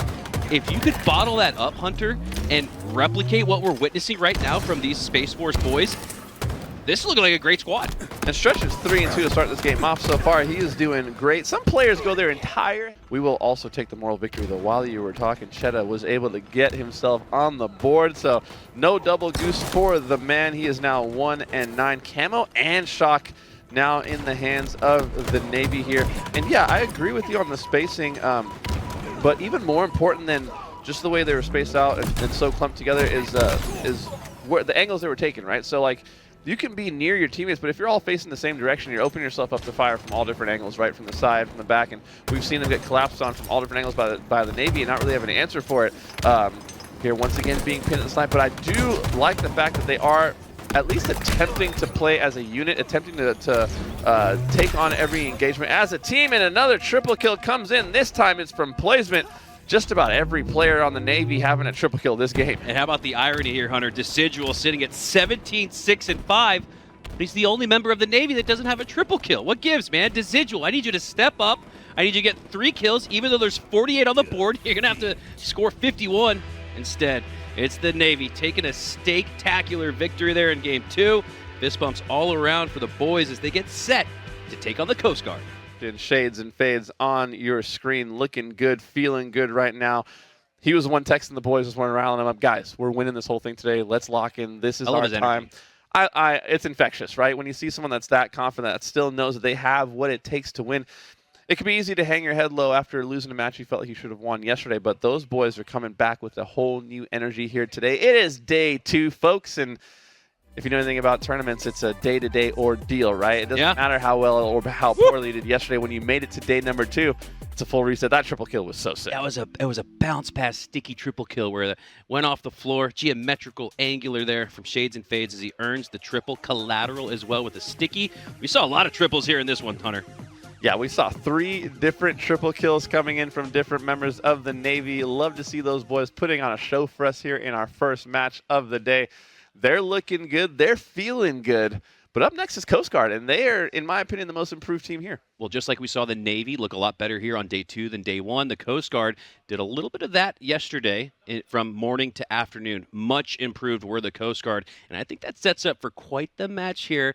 We are waiting for that first game 3. I think we're going to get it. Good start here today, unlike yesterday, but we won't talk about that yet. Triple kills for days out there. What was the difference this morning? So the difference here is, we were locked in. We were kind of lax yesterday, just a little lax. We were confident, and y'all noticed we were winning both of those games, and we just let them slip. But we're getting the nuanced things down. We're playing tight. We're playing disciplined, and you saw the results. So easy day. Long road ahead through the lower bracket. Coast Guard is next. What's the thought about facing them? Easy day. Puddle Pirates. We got this. Yeah. Who's your sight set on then? Rematch with Air Force? Or are you hoping Navy drops down? Army drops down? Who are you thinking after the Coast Guard, since you told me you're already looking ahead? So it honestly, it doesn't matter. Like Trey said, we're all very close friends, so we all know that you play a little harder when you play against your friends. But same deal with the Army. The Army, as you heard CJ say, Sinatra, he wanted to play us more than he wanted to play Air Force. So either or, whoever comes down, we're going to knock them out. So it truly doesn't matter because we're going to win. So, oh yeah. Love it. We're going to get some rivalries a little later on. But on the other side, upper bracket final. You don't want to miss it. Keep it locked. Back in Texas at the Armed Forces Esports Championship, powered by USAA. And just around the corner, gentlemen, we have the upper bracket final. Air Force against Army. We've been thinking about it all night. Scott Cole, Mikowski down at the end. Hunter's in the middle. And I tell you what, Hunter, this is what we've been waiting for. Best of 5 finally. Everybody approved that. Everybody loved that. The best 2 teams that we've seen so far are going to face off. Yeah, we get to see 2 different philosophies, 2 different mindsets coming in. We've seen Air Force be very humble, very soft-spoken. We'll see what happens. We'll have a good time. Meanwhile, Army, they've been mouthing off basically from the moment they got off the plane. I've heard about some scuffles in the airport, talking trash to each other. They've been coming out saying, we want to beat the Air Force. We're the best. So we're in for a good one here, Mikowski. Yeah, that's part of what makes it so fun, the trash talk, right? Air Force strategically not talking trash, and you get to argue the Army talking trash strategically because they're the underdogs. They're on the come up. They're the ones trying to take the crown from the Air Force. So I like that trash talk. I love it, actually. LMNO, though, we had an interview with him yesterday. Soft-spoken guy, but he was still chirping a little bit, right? He may have been doing it in his own way, but he's feeling confident. Sinatra, he's the voice. He's the mouth, right? He's the guy that's roaring like a lion out there on the scene, letting everyone know I'm coming for that W. A ruthless competitor in the HCS. She's appeared in a grand finals on land in the free-for-all as she stepped away from competition to be deployed to serve the United States Air Force and then comes back with a vengeance. I cannot imagine how foaming at the mouth Command Station must have been to get back to competition. She took a little bit of break via being deployed. Now she's back on the sticks and showing why she's the reigning MVP. She picks right back up as we're going to pick back up with her as we head to an interview with the MVP herself, Command Station. My gamer tag is Command Station. My actual name is Allison on the Air Force gaming team, and I'm from Joint Base Charleston. We've been getting some scrims with the Army. We were playing at the GG LAN Center, which is really, really nice. I liked it. We're just coming here to have fun, and whatever happens, happens. And yeah, we're just excited to be here. Player on our team that y'all need to be watching out for is probably Trey. He's very smart. I think he's very slept on as a player. He's very, very good. Our coach is Ryan. I have a personal experience with him. We used to kind of go over games together, and I used to kind of train with him because we're both coaches for Medify. He's coached me quite a bit as I coached other people. So right, we saw Trey earlier as well as Nicole. They're both rocking mustaches. I thought Schlaze was going to get a stick-on mustache for today, but he didn't quite follow through. Over the last couple of days, I see one starting to come in. He's got a little starter mustache going there. Yeah, got a long way to go. And hey, true to their brand, they've been aiming high. A lot of headshots coming through from this team. I think one of my takeaways from this shot is Trey Try, one of the only 4 members who's not facing their monitor. He's facing his teammates, taking that leadership approach to let them know what the game plan is and how they're going to execute on it. One of my big takeaways, Trey, the player coach, doing both here for the Air Force. Yeah, and having teamed with Trey, as well as having extensive experience with Ryan Noob, it seems like a match made in heaven to me to have You have two coaches. absolute big brain, galaxy-sized brain players on your team. I wouldn't even have to think for myself. I could just sit there and shoot my gun and listen and know that the intel is going to be quality, that the game plans are going to be high level. It's got to be a comforting scenario. We've seen firsthand how important the coaches have been this week. The Air Force with 2 of them, you could argue. It's the reason why, on top of how incredibly skilled they are at the game, they have not dropped a match yet in Halo Infinite's history. It is a best of 5. We are in the upper bracket final. Mikowski, what 5 maps do we got? All right, here we go. Our first best of 5 series layout. Going to be a big fan of taking a look at this. Streets Oddball. We're loading into a marathon match there. In Game 1, we got Recharge Slayer. Game 2, Aqua CTF. Shades of Midship from 0506. Big fan of that middle game type there for Game 3. Solitude King of the Hill. And then a Live Fire Slayer where anything goes. And we've seen a lot of teams go down by 10, 8-10 or so on Live Fire and come back. So it's anyone's game if it gets to that Game 5 Live Fire. But if it does go to a Game 5 again, Hunter, speaking of the historical context of the series, it would mean Air Force dropped their first map ever. And you know, with the level of pride that we've seen here this week from the military servicemen and women, they want to win this one 3-0. Our first time getting to see Oddball on broadcast. We're starting things off with an absolute grueling blender, a game type that can often take upwards of 25 minutes plus to complete. So both these teams fairly evenly matched from what we understand and what we've seen. We're going to kick things off here, starting it off with the captain, Big Baloo. All right, here we go. Hopping on board here with Big Baloo, a top 200 player in the matchmaking ranked playlist. As we see Sinatra now. Ooh, 2 players on the B rail. He's got them both weak. He's eyeing them both for the double. Trey try with a slide out. Does survive, but not for long as he goes down to LMNO, and the Army win the opening break. They got the oddball. Yeah, and an interesting game plan there for Air Force. They chose to commit fully to the B side of the map. However, they weren't fast enough on that push. Maybe got slowed down by the nades, and because of that, they opened themselves up to fire from the pink side of the map. So not quite the best decision to start the game off in that way. However, the fight's going down right now. We see 2 go down for Air Force, 1 goes down for Army. The ball's being rotated. Scoot over towards the B side, the tire side of the map. Army so far on the board, 27 points and counting, off to a great start. Oh, incredible survivability from Big Baloo as he didn't like the range he saw in that fight over on the B side. Actually rotates back to where the shotgun spawns, takes down Command Station, and the Army open up with a 35-second head start. They're looking good. He's going to take 30 seconds and add it to the board. Yeah, and what we learned yesterday from Air Force is sometimes they can be a little slow to start, right? They went down by 120 against Navy, but they were able to eventually lock it in and pull it together. So there's no doubt in my mind that the Air Force can come back in this game, even being down 61-4. However, they're going to have to start making some plays together, regrouping. I see them on cycle quite a bit. Well, if you weren't warmed up in Game 1, you certainly will be after what looks like could be a marathon best of 3, all 1, 2, and 3 of this oddball. As we see Trey try last member alive, and that won't last for long as he spawns a little staggered out. Schleg spawns on an island all by himself. It's going to allow Scoot Slays to, well, scoot on out of that oddball reset position with more control of it. 45 seconds and rolling for him, and that'd be enough to feel like you're way in the lead against the Air Force. But again, Sinatra with that 30 seconds that he added has the Army up 75-400. And Scoot with excellent timing on that ball guard was able to get out and around the corner before the grenades could come in, understanding the timing of the situation. Trey Try gets caught out middle of the map. The perfect shots come in. 4 go down for Air Force once again. Oddball in the hands of Army now, 90 points and counting. Air Force going to have to make a desperate play, but there's not enough time on the clock. Entered their roster and built back up from the beginning with a steady team of 4, all 4 just as capable as the other, and we see why in that round 1 as the Army take it convincingly, and they're now in the lead 1-0.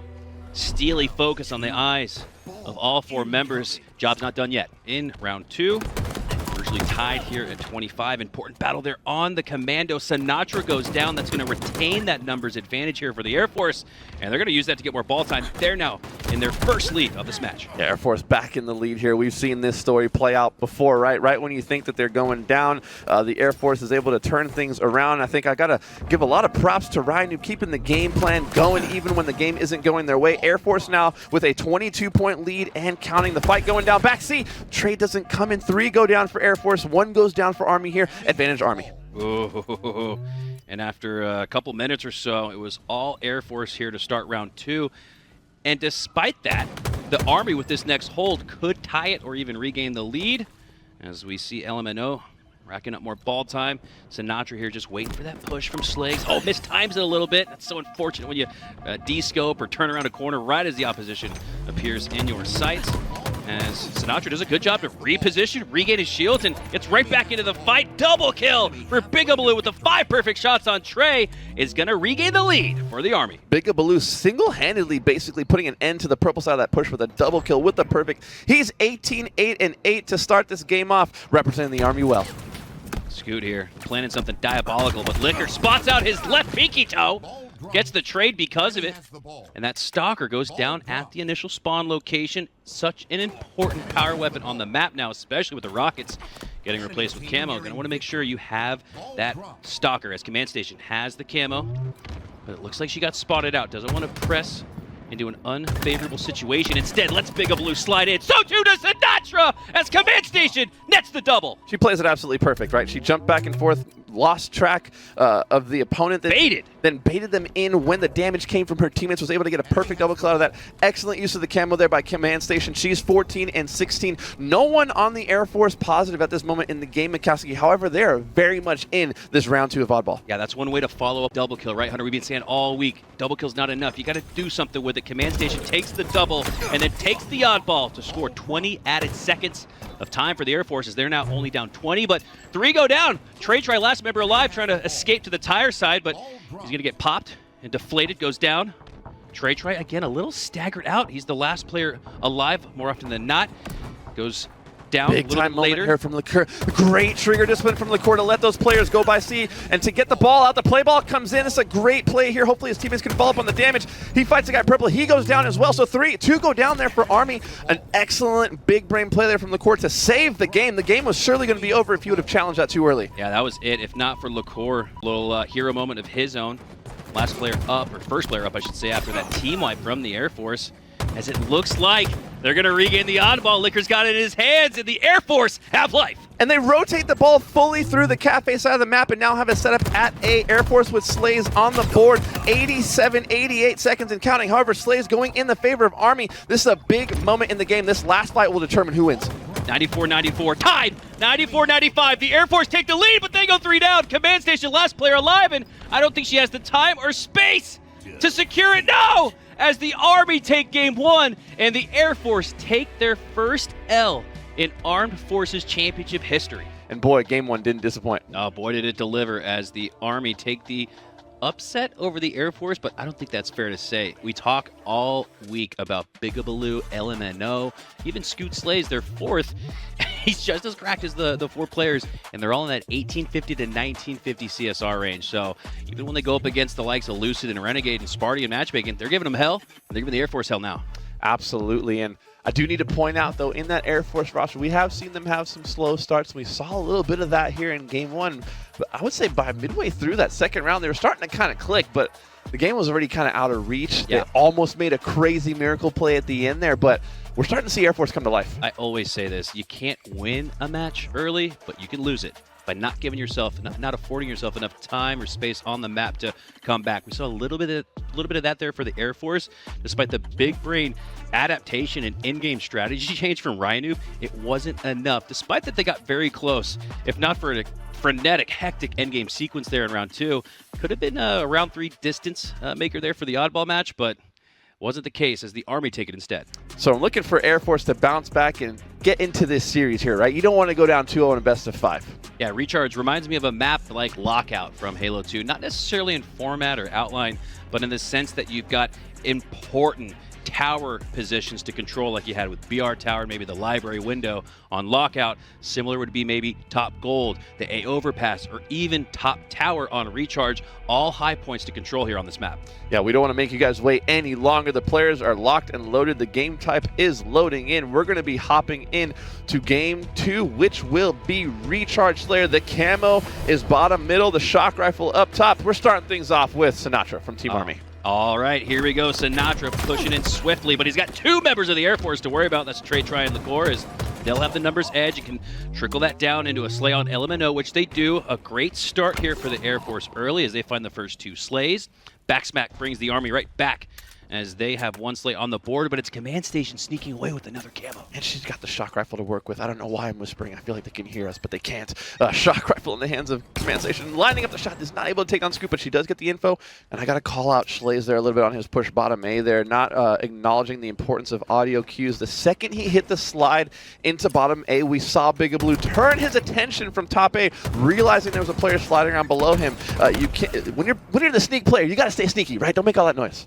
Absolutely, and intel can be deadly, as we've seen time after time here as we hop on board with Trey Try, one of the established, esteemed coaches in the HCS. Put it down on the sticks now as he puts some shots down. Cross map on Bigabaloo, looking to break in that A setup that they have. You can see them split now. Scoot and Sinatra, 2v2 on the left side. LMNO and Bigabaloo on the right, finding a 2v2 gunfight of their own as Bigabaloo starts it off with the sleigh on Liqueur. But 2 trade out go down for the Army as Air Force maintain numbers edge. In fact, build on their lead. They're now up 7. Air Force with the perfect game plan heading in. Command Station with the triple kill reversal. The BR headshot to seal the deal there. She's 6-3 to start this game. The captain stepping up when you need her the most. It is now 22-14 and counting. Air Force rolling, but I love the fact that they're playing with what I like to call gears, right? First gear, second gear, third gear. They're fast when they have their damage down, but when they need to, they're down to post up. They're down to hold the angles. That pace is so crucial to go fast when need be and slow it down when need be as well, as it looks like we'll have a little bit of a slowdown in the pace for now. I'm going to imagine that's initiated by the Army, as they're the ones down in this match. A popular strategy to come back to slow things down, as we see that work in their favor here. 2 go down, 3 go down for the Air Force. And the Army are right back in it, if not for that huge sleigh. I believe that was Schlage's last player alive. That was massive. Could have made it a 6-kill game. Instead, it's back to 7. And I'm glad he hugged the wall so that if LMNO wanted to get an angle on him there, he would have had to come all the way out of glass, and that's exactly what happened. He took mad damage because he had to look so far to the right. So even in a situation where you feel like that push is kind of average, like, why is he just sprinting straight down the hall? He did it with such an angle that the opposing player would have to expose himself to do damage there. Such a good heads-up play there by Trey. Schlaze now double positive, 16-8. The young star, the up-and-coming player in the HCS, putting on a show here in game number 2. Air Force, they're up by 11. Trey doing a great job enacting that trade strategy. Like you said, up 11. They can trade out for the rest of this game. I think Trey, recognizing that, knew that if he went down, pulling that opposing player for Army out, that was LMNO, is going to account towards that trade overall. Might not be a trade for Trey, but it's a trade for the Air Force, and they'll take those as they're up big here, 28-40, looking to put the finishing touches on game 2. We got to hop back on board with Schlaze here. He's got the shock rifle in hand and the camo going to work. The fight against LMNO, he takes him down. The trigger discipline there to hold that last shot, make sure he gets the headshot. Now the shock rifle's out of ammo, but 42-28, all things going in the favor of Air Force. They've been so disciplined this game, right? And I guarantee you they're going to get more than 1 kill if they throw 4 Spartans one way. So I'm expecting them to be aggressive on their pushes here. We already see them working their way towards the glass. One player's up into red already. They've got the coverage coming in across the map from the white. However, Schlaze is the first to go down there. The trade doesn't come in, so that's a 2-0 clean sweep there on the red side by Army, staying in this game. And I think that's important for the Army right now. You don't have to go for the 4-0 sweep. You can build it by going 2-0, 2-0, 1-0, 3-0. I mean, however way you want to peel back this orange, the Army's got a hell of a task in front of them here, 48-36. And Sinatra takes some good shots here from Schlaze, the MVP here of game 2. Sitting at 19, 5, and 10, and it's another camo for Command Station. It makes sense. Can't spell camo without Command Station. Might need to change an alt gamer tag. Camo Station, as she's had it for the majority of the series. I love that. And 49-36, you would expect they're going to close it out right here. They do just that. And who else do it other than Schlaze, the star of that game? I'm pretty sure he just dropped 20. They're fired up. I didn't hear Liqueur. I mean, I did.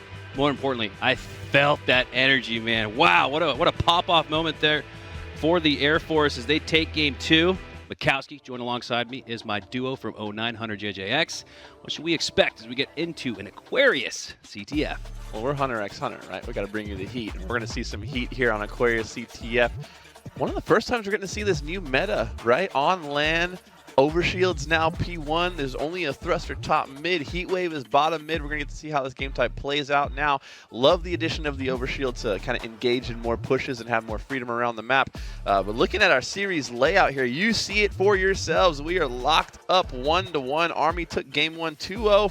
First round looked convincing, but the second round Air Force started to wake up, and boy, were they awake for game number 2. They took that one 50-36, commanding fashion, commanding pace the entire time. However, like I always say, you can never tell the full tale of the tape from a Slayer win, right? Can you put it together and win some OBJs? Up next, we've got Aquarius CTF. Overshield is going to be P1, Thrust is top mid, Heatwave is bottom, and Mikowski. What are you looking to see here in this game number 3? The Overshield. I think the biggest change here on Aquarius, also the Thrust feels a little bit more like a power up because there's not so many of them on the map anymore. So going to be keeping an eye on the Thrust at top mid location. But for me, you want to shut down a score, you want to secure a score, make sure you got the OS. That Overshield is going to be so crucial. I expect to see multiple bodies thrown at it from both teams, right? And the players are now locked and loaded. If you're Army, I mean, you gotta imagine they're starting to feel a little bit of those nerves, right? Are the Air Force really the real deal? I think they are, right? They've shown the Army that they're not just gonna roll over and die. So Army, time for them to bounce back here in game number 3. We're hopping on board with the young X Factor Scoot Slays. All right, here we go. We're heading to the fast track. Aqua CTF for game number 3. A diet game 5, if you will, as this one will separate what's been a deadlock series so far. Tied 1-1. Looking to push on through the car side of the map. Goes low. Take down Bigabaloo. And Bigabaloo will, in fact, go down. Overshield goes into possession of the Air Force as well. That'll give them the edge here on map control to start things off. 3 go down immediately off rip for Army and Air Force, able to secure the Overshield as a result. 2 go down for Army. The push into the base is on command station, working the util side of the map with Liqueur, trying to get that damage out, but there are players on the flag looking to stop their push. Battle rifle in the hands of command station. She's using it at close range, takes down Bigabaloo with the trade. Fist be fist there as 3 go down for the Army. Last player alive is LMNO. Hero moment. No, he goes down in the back of the flag, and this should get a flag out for the Air Force as Trey Try wraps it around the generator. Able to get the flag to Carr. That's half the battle, right? Just getting the flag out of the base. 2 more kills going in the favor of Air Force. You'll love to see that as a flag carrier, seeing Slays going in the favor of your team. Slays doing massive damage around the map, but is not able to clean up that player, Sinatra, but he will go down eventually. First cap on the board for Air Force. They're up 1-0. This has been all Air Force throughout the first minute and a half of this match. Bigabaloo looking to take down an opponent on the P side. Instead, switches sights onto Trey, takes him down, and now has presence in the blue base. Gotta stay alive, though. It's so important. He's got help. He's got support on the generator. You can see LMNO in the back of the flag, and looks like Bigabaloo and Sinatra are going to head back to that location as well as the Air Force do a great job there defensively. And we've seen a fight go on in both of the bases now at this point in time, right? In the Army base, Air Force took the fight to them and they were able to cap off of it. However, when the fight got to the Air Force side, their defense was just a little bit better. They're able to reset and clear those players out of the base. Overshield now coming up though, and this goes into the favor of Army Esports with Elemental getting away, just barely gets away with the Overshield. However, their flag's being pulled, so a little bit of a dilemma here. Do I help clear our base and reslay? Do I push their base with the OS? He's got decisions to make. I think you got to play for that reset. You don't want it to be a multi-flag deficit, as you will certainly be having to chase the rabbit there in the lead if you're the Army, and you allow the Air Force to cap that instead. That does get reset. 2 go down for the Air Force. A big win there for LMNO. But on the other side of the map, it's another flag out. Schlage's top mid, 1 HP. LMNO going to cause some chaos here as we have both flags out. But Slays in the advantage of Army at this moment, and they're running a counter cap. Both flags meet each other on the car side. 2 go down for Air Force. Everything going their way here for Army, looking like they're wanting to tie this game up. However, the shots come in. Flag is able to narrowly get away. Liqueur to secure it though, and Command Station wins a massive piv on the car side of the map. So 2 go down for Army right after 2 had just got down for Air Force. The flag is still being moved though. Bigabaloo Desperate is not able to make it. The spawns are going to be coming in from the window. And P side looking at Air Force here. They're on the double re. Will they get this? The fight begins in the base. LMNO clutches it up, gets the touch. Unbelievable. But their flag is still out. Army still needs to return their flag. It's front the base. The fight is on. The flags are still out, and the Army have a chance to tie it here. What a sequence! Unbelievable there. Bigabaloo, last player alive, started inching it forward from the generator to that flag cap location. He went down, but his teammates carried the flag on. Quite literally, LMNO off spawn did such a great job to take down Liqueur, who was resetting that flag. As this score resets as well, tied 1-1. But a little bit of a blunder from Air Force trying to desperate that re instead of continuing to slay. They had a 4-2 man advantage in the base. Spread out, make sure you get those last couple kills. Don't die trying to return it, which is exactly what happened, leading to an Army cap. So far though, this game all knotted up at 1-1, and Slay's pretty even across the board.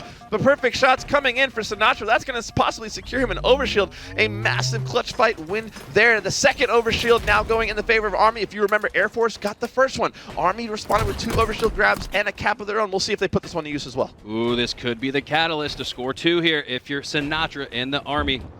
But with every passing second, that overshield dwindles a little bit more. You want to get right into the gunfight. Seeing flags getting pulled from both teams. Slays going both directions on the map. LMNO so far going off for Army at 11-6 on the Air Force side. A little bit more of a balanced effort. You see Trey 9-7, LaCour 10-8, as well as Command Station 10-10. So they're slain by committee right now. Whereas Army, we're seeing some standout performances from Bigaboo and LMNO.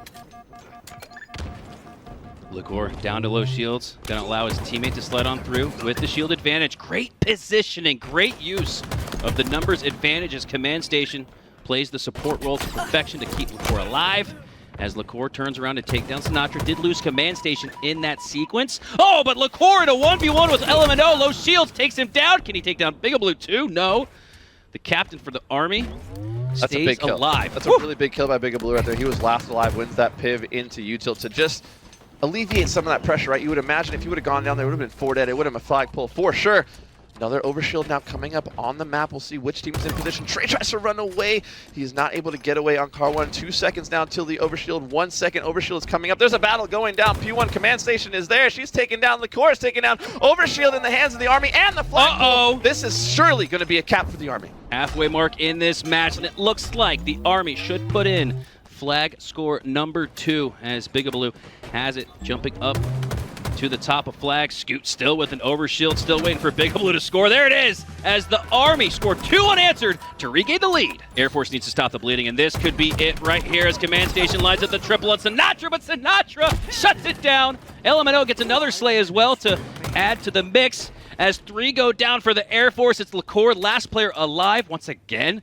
Slays out on LMNO and does a great job to manage not only the line of scrimmage, but he's extending it out to the 50-yard line as well. Last player alive player for LaCour, that was huge, but he goes down shortly after. The Army now vying for that mid-map control with the top mid location there. Sinatra takes down Command Station. Army looking prime for another pull. Love this play here by Trey. He's being sneaky. They don't know he's here. Flag guy does drop in front of him, though, but he's got a player behind him. Is he able to take this down? He does, but the stick comes in. Another excellent play from the captain, Bigaboo. You mentioned a top 200 player in matchmaking in Onyx, high 1900, a player with talent through the roof, and he's leading his troops 19-14. The flag has been brought all the way back to util. There's only 2 players alive. They're going to force this in. They've got the They got it! They got the escort. They get the cap. It's 3-1 now. Army really taking control of this game. Army with 3 unanswered here on Aquarius. It was Air Force with the fast start, but it's not how you start, it's how you finish as the Army look in control here. Less than 4 minutes to go. We're officially in the end game. Yeah, now that was an absolute difference maker. A second overshield going to Air Force. We know Army has secured 2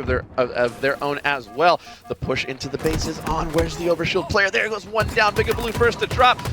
Push comes in, but Trey is taken down as well as Schlays. 2 go down. LaCour a little bit late with that overshield help. Lisa, 2 of his going down, but LMNO with the fire shots takes down 3 players, completely nullifying that Air Force push. And with every 3 and 4 down, you're adding 20 to 30 seconds of inefficiency on the map for the Air Force, as they simply don't have the numbers on the map to take that ever important mid-map control. As the Army, you can see the perfect look down the line for Scoot Slays. Blunder on the timing side there, a little bit of flustered play from the Air Force, and I think they're really going to watch that back and wish they could have that moment back in the game. It's going to be on Ryan, the coach for the Air Force, to make those mid-match and mid-series adjustments if they want to avoid their first series loss in their 2 years of existence as a team here, as the Air Force have absolutely dominated the military competition, but the Army got something else to say about it. Air Force, here comes their push. Once again, 2 go down for the Army, so it's a clean 4-2 fight here into the base. You're going to see them working their way towards the flag. Army on the back foot trying to play defensively. You see Bigaboo playing his life. B-side, the nades coming in from Fridge. Command Station forced to back down, and she's going to be out of this play. Do they know this player's behind the flag? It doesn't look like it. Trey's going to be getting shot in the back. He's trying to stay alive. The help comes in. Trey's able to live. Car 1 there with milking his life, and it's back to running the flag. 2 are down for the Army. It's looking like Air Force primed to put in a second flag cap. They're going to have to force this in. Go. Command Station keeps Trey alive and keeps the Air Force in this one as they're only down 1. 2 minutes left to go. They are well within range of winning it, but LMNO, as the Air Force secure flag number 2, the Army secure the next OS, and LMNO is putting it to instant use as he gets the double kill, but Schlags has already snuck in back at the yellow base. Flag out for the red team. What's he gonna think of here? What's he got in his back pocket? Yeah, it's all up to Schlegs right here in this moment to make the perfect play with his teammates. He's letting his teammates know, hey, I'm in their base. I'm playing slow. They don't know I'm here. He finds the fly guy, is able to slow him down in the util. This fight is going to be absolutely massive, but he gets distracted by the guy top car and is eventually taken down. However, the timing is there, right? He slowed them down long enough for Air Force to make a move. Command Station gets a second kill. That flag is down on the util door. The run comes in. Or the shot's there, but not. The pull comes out from the Air Force. They're able to get the flag out of the base. 3 go down for the Army. Last guy, Sinatra. He goes down. Spawner in the util. Will they be able to clear him out? Big Baloo. No! The captain makes a play. Double kill coming in. Perfect shots from Big Baloo to put an end to that flag happen with 45 seconds to go. That might be the difference maker. The flag run, counter punch instead as they put their fourth in for the Army, and that might just be a knockout blow. 30 seconds left. You'd have to see some Season 1 Cloud9-esque level of efficiency here on Aquarius if the Air Force were to come back in this one, as they might just go down 1-2 in the series. And if you're the Air Force, man, you got to be thinking at this point, you kind of beat yourselves in a lot of ways in this game, right? Yes. Army surely made plays and had clutch performances from LMNO and Big Blue, both absolutely frying, 29 kills apiece, but I mean, in that situation, it's a 3v1. The captain comes off spawn and kills 2. You can't let that happen. Great try with the flag out, but that is futile as this game will ring out and finish 4-2 as the Army take it. And Hunter, I got the moment of the match for you. It was when the Army had their first counter score. Air Force already on the board up 1-0. The Army get it back to their flag. Air Force are right there pressing up on it, and instead of pushing those back flag spawns to the back of the wall and giving them no space or room to breathe, they went for the rushed, overextended reset on the flag instead. In a 1-0 game, that's not needed there. I'm kind of worried for Air Force now, right? Oh, absolutely. We've seen so many series end up in a 3-1 where, you know, one team sneaks out a Slayer. That's why I said you can't ride too much on the Slayer in the series. That game 2 momentum, you know, they carried it, they got a cap, but they weren't able to close it out. So looking to see Air Force, can you guys bounce back? Yeah, and it always comes down to those nitty-gritty moments where you can't give them an inch, and there the Air Force gave them a little too much of that. As we take a look back at our series layout, Game 4 on the horizon, and so too is Solitude, King of the Hill. We've seen a little bit of that new camo, seen a little bit of that new shock rifle. What else should we take an eye out for here as we approach Game 4, Hunter? Just overall map control, right? Positioning. King of the Hill, you have to sacrifice a player to be in that hill. So oftentimes you're fighting a 3v around the map, right? So making sure that your positioning can make up for the lack of having that 4th player sometimes in the mix with those team fights, right? So if I'm the Air Force, I'm trying to settle in, right? Even though you're not happy you lost the last game, next game mentality, I hope they're not even thinking or talking about Aquarius, Streets, or Recharge. It's all about Solitude, King of the Hill, because we know they want to push this to a Game 5. So funny you mentioned that. I remember at that HES tournament on land, there's Trey on the feature station standing up. A little curious why he's not standing up now. And we talk about how you want to recreate that comfy, you know, warm fuzzy pajamas feel that you're, you know, feeling at the apartment, really comfortable at home, quite literally. I'm a little surprised that Trey doesn't replicate that here on land. Yeah, those desks raise up, so it's on him. They do, yeah, these desks do raise up, so he could stand tall if he'd like. He's a tall gentleman at that. I can understand why he wants to stand, because he's so handsome. But let's jump on board with Trey to start things off here in game number 4. Once again, it is King of the Hill on Solitude. Get some good shots there out onto Big Blue. Both teams vying for position here, right? You don't want to be the first person to go down. Sinatra does have the shock. I don't like him jumping out there, but luckily Sinatra is able to miss that shot. Camo, though, looks like it went into the hands of Schlaze, if I am reading this correctly. Sinatra now trying to stay alive. Schlaze is going to be taken down, so Camo out of play. Trey makes the push onto the shock player. Takes down 2 there with the help of a teammate, so 2 go down there for Army. I was wrong. Licord had the Camo, and he got away and now secured the double kill. So scoring now first going to happen for the Air Force. However, in King of the Hill, you got to cap the whole hill to get a point. Air Force started out with the camo. They lose that. Now the focus goes back to that mid-map control in the King of the Hill. Their bottom mid as the Air Force have squeaked out an early lead here. A little bit of time there on the board for the Army, but it's the Air Force who seem to be in a little bit more firm control as we see Sinatra looking to set up some of that control. Knows he needs to take down the tower side of the map, regain that high ground to his advantage, but it looks like the player for the Air Force dropped below S1. You can see Sinatra looking for him. There he is, Schlags with the shock, and he finds him, takes him down, and he can now possess the shock rifle as he drops back to S1. Yeah, all the while that was happening, though, the Air Force squad was milking that bottom hill, even when it didn't seem like they were in a situation to do so. Liqueur picks up the overkill for Team Air Force, and it looks like this first hill is going to go in their favor. They're up 1-0, but we've seen this before. Overkill from the hill to secure hill 1 as Liqueur, the stand-in. He's not a substitute anymore. He's a main staple on this Air Force roster, earning his spot. He earns the overkill and score number 1 for the Air Force. Good shots coming out of all these players. Schlaze right there, put some great shots down before being taken down. Liqueur is going to go down, though, so no scoring happening quite yet. Army looking to set up now in this second hill of the yard, a much harder hill to break. You're right. This is kind of setting up like that CTF game previously where the Air Force struck first, but it was 3 in a row afterwards for the Army. Will we see the same take place as the Army are halfway to achieving a deja vu scenario for the Air Force? Air Force with another camo I saw there. Bottom mid, but the focus is on the hill. You're right. Just like we saw previously, the battle down towards bottom mid on camo, the battle towards the snipe tower with the shock.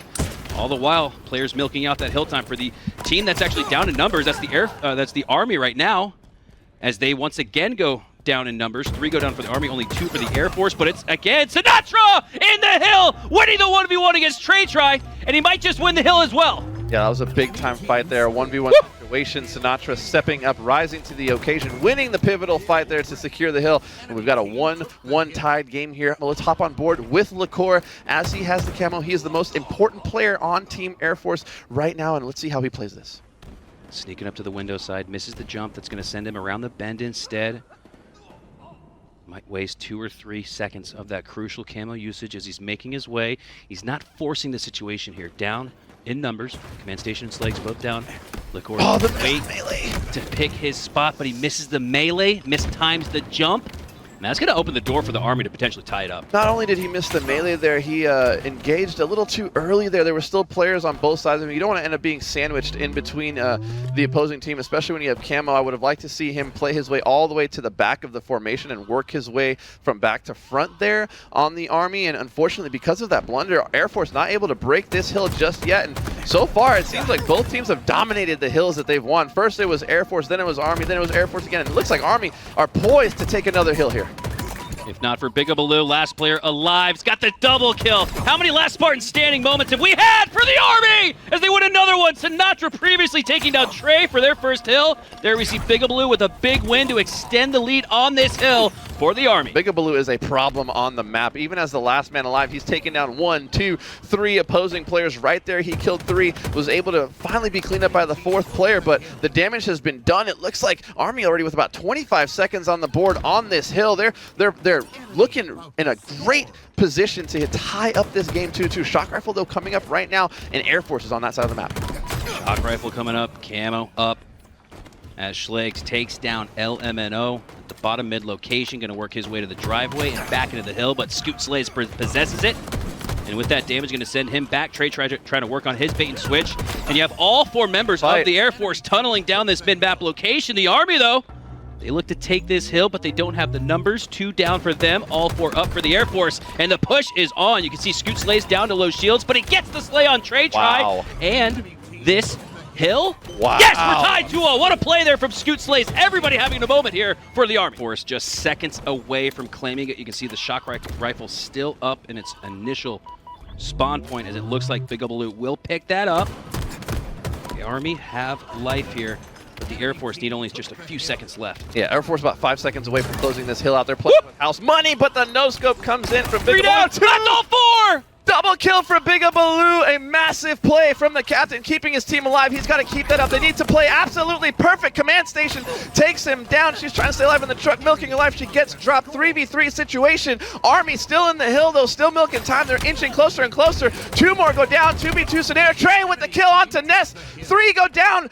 Air Force back in the hill. They secure the win. They're sending it to a game number 5. 4-2 there on King of the Hill Solitude. What an ending. Wouldn't have it any other way as the Air Force mirror match the objective efficiency that we saw from the Army 4-2 win there previously, as we now head to a Game 5 again. Oh, I love me some Liqueur. Hello, everyone, and welcome back to the Armed Forces Esports Championship. We got a Game 5 between the Army and the Air Force.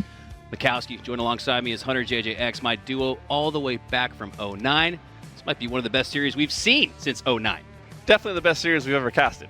Yeah. Go ahead and put that out there right now. What an insane series. Been back and forth the entire way. Each team winning 2 games, but it all comes down to this here and now. Game number 5, heading into another Slayer. We saw Air Force take that first Slayer pretty convincingly. We saw them being all smiles after game 4, so they're feeling confident heading into this one. If you're Army, how do you bounce back? It's going to be so tough because in that game 2 Slayer previously, it was really only close in the single digits outside of a 13-5 or so game. After that, it was all Air Force. So for the Army, they need to take whatever the strategy was in that game 2, throw it out the door, and present some of the efficiency that we've seen in the OBJs in this Slayer. We talk about a lot, make an objective out of a Slayer. You always say you are the objective in a Slayer. Love that. And I think a guy like Ryan Noob, he's going to embody that. We saw him cheesing after that game 4. He couldn't hide his smile because he knew he was going to a game 5 where he feels his team has the edge. It's time for them to lock back in, bring the vibes back up, and give this last game everything they've got. Yeah, I like the vibes that I'm feeling here from the Army, as they don't look nervous. They look excited and ready for the moment. This Poised. opportunity, years in the making, as we take a look at our series layout. Live Fire Slayer, which we set up at the beginning of this series as a potential barn burner. An 8, 10, 12 kill lead is not safe on this map. We've seen plenty of teams come back in this particular map game mode combination. Hunter, what should we expect here for game 5? We're going to see a tale of 2 philosophies here. With Air Force, they're going to want to lock the map down and play a more structured game. And with Army, they're going to want to muck up the waters a little bit, throw off timings. They're going to want to cause chaos all over the map. They've got players like Bigabaloo and Sinatra who are so fast on the sticks. So we're going to see which philosophy comes out and leads to a map win. The players are loading in. We are hopping into game number 5 right now. Those of you watching at home don't have to wait a moment longer. We've got an epic duel in our hands here. With that Coach Ryan, we know how much he likes to flank with all 4 members of the team, no less. So maybe a all 4 tunnel push for the Air Force. Anything's on the table here as we kick off our game 5. Sniper in the hands of Bigabaloo as he looks to take some shots down there on the Snipe Tower side. Scoot Slays with a double kill. He's going to give them the opening break here. Because of those 2 slays from his teammate, Bigabaloo, going to be allowed to regain to full shields, reposition here, but he's got to worry about Command Station over there on the nest. Yeah, stay on board here with Bigabaloo. He's got the sniper. He's got the game in his hands thus far. Camo has not dropped yet. So far, a 4-1 advantage, though, for the Army squad. Last 2 players alive, trying to work their way towards the camo, trying to get the damage out. You know you can't just jump for that because the headshot will be coming in from the sniper rifle. Trey does end up winning that fight with Command Station there, though, on LMNO, taking him down. I love when Air Force plays this way, right? They didn't desperate the camo there. They took their time. Were able to get the slays. Wow. The sniper rifle goes down as well. Trey, the old man, grabbing the sniper rifle for Air Force. CSR doesn't count for much when you're on land in these game 5s, man. This is an unbelievable sequence we see here. 7 kills now separating these 2 teams as Trey looks to dwindle the gap. Takes down Sinatra, but he goes down shortly after. Win condition trade again for the Army. Sniper up soon. Yeah, and so far, Army thriving in the chaos, right? They're not giving Air Force a moment to breathe. They're taking every fight all over the map and really pushing the pace here. LaCour able to take down Sinatra there, so some good teamwork coming out of Air Force. The second sniper rifle is now up. We'll see if Air Force is able to secure this. We see Trey running right past it. He's not interested in sniping. He wants to work the DMR around the map. The Bandit Evo, such a great addition to Halo Infinite. Command Station now with her second sniper rifle of the game. Air Force getting back in this game is now in her hands. Let's see if she can hit some shots. Command Station with the game in her hands, and we talked about a 10-kill lead not being safe. Here we go. This is just about exactly what the Army are looking at. But you can't start counting your chickens before they hatch. As Sinatra looks to push up now, LMNO down on the dummy door side of the map. No HP. Gonna reshield, reposition because of it. 3 go down for the Army, and now the Air Force have life, down by 2 team wipes. Could come right back. Yeah, Air Force with a good little bit of strung together. The LMNO gets caught sleeping there. Command Station with the Killjoy headshot snipe. She's 6-6 to start this game. We're looking to Schlaze, though. He's 2-8 to start so far. You got to slow the pace of your deaths. You are the objective in Slayer, and you only get 12. That's your portion of the deaths to use, right? I would rather see a player go 7-10 than 20-18. Absolutely, and got to give credit here to Command Station. Previously, when she grabbed the sniper top mid, you could tell she wanted Snipe Tower control. It makes sense, but the Army absolutely held strong there. But she worked her way right back from here, the screen door, through to the dummies, back up to the Snipe Tower, now back over to the dummies. So Command Station with the snipe is making herself unpredictable here, and that's exactly what you want to see from a sniper. The Army not able to call out her positioning because of it. The Air Force are right back in this game, down only 5. Immediately acknowledging and understanding where that push was coming from Army. They're completely negating it, wiping them pretty much for free at the dummy door. They were kind of trapped bottom mid-tunnel, and now it's only a 5-kill game. Make that a 4-kill game. What just was a 10-kill lead has now dissipated. They're one team wipe away from tying this game up. Your leads aren't safe on live fire. This is no longer a training exercise. This is the real deal. Game 5, Army versus Air Force. Air Force never having lost a match heading into this series. Obviously, they've never lost a series in 2 years of Halo Infinite. Could this be the first L they take as the Army look to be the ones instead soaring high? And the Army played that camo perfectly. I'm pretty sure the camo is in their possession right now. Would love to jump on board with the camo player from the Army. Somewhere lurking on the map. There he is, back B, working with the team. The fight comes in. They're able to get that pick and scoot away with their lives there. Scoot 15-6. What a performance from the young gun, the X Factor on this team, Army. The X Factor, Xing out the Air Force as he has taken all 4 down. Only 6 deaths, still helping out in the assist category with 4, as the Army are the first to reach the 40-point threshold, still with that 10-kill lead. Now's the time you can start playing for those strategical trades, but the Air Force get an important slay to make it 31, 32, 33, they're right back in it. And this last sniper coming up here will decide the game, right? If you're Air Force, you cannot win this game without securing this last sniper rifle. You cannot allow it to fall in the hands of the Army, but excellent teamwork coming in there from Bigabaloo and friends, top middle. Absolute chaos. Two players go down from each team. You cannot afford to trade right now if you're the Air Force. You've got to play perfect Halo just about.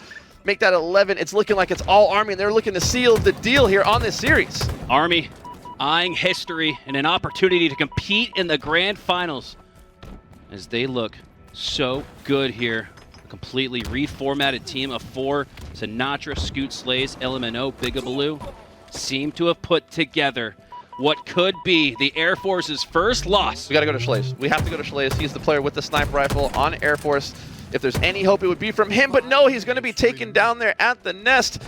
All hope looks to be lost here for Air Force. One last fight at the B side to determine whether or not they will stay alive in the winner's bracket, and that's going to do it.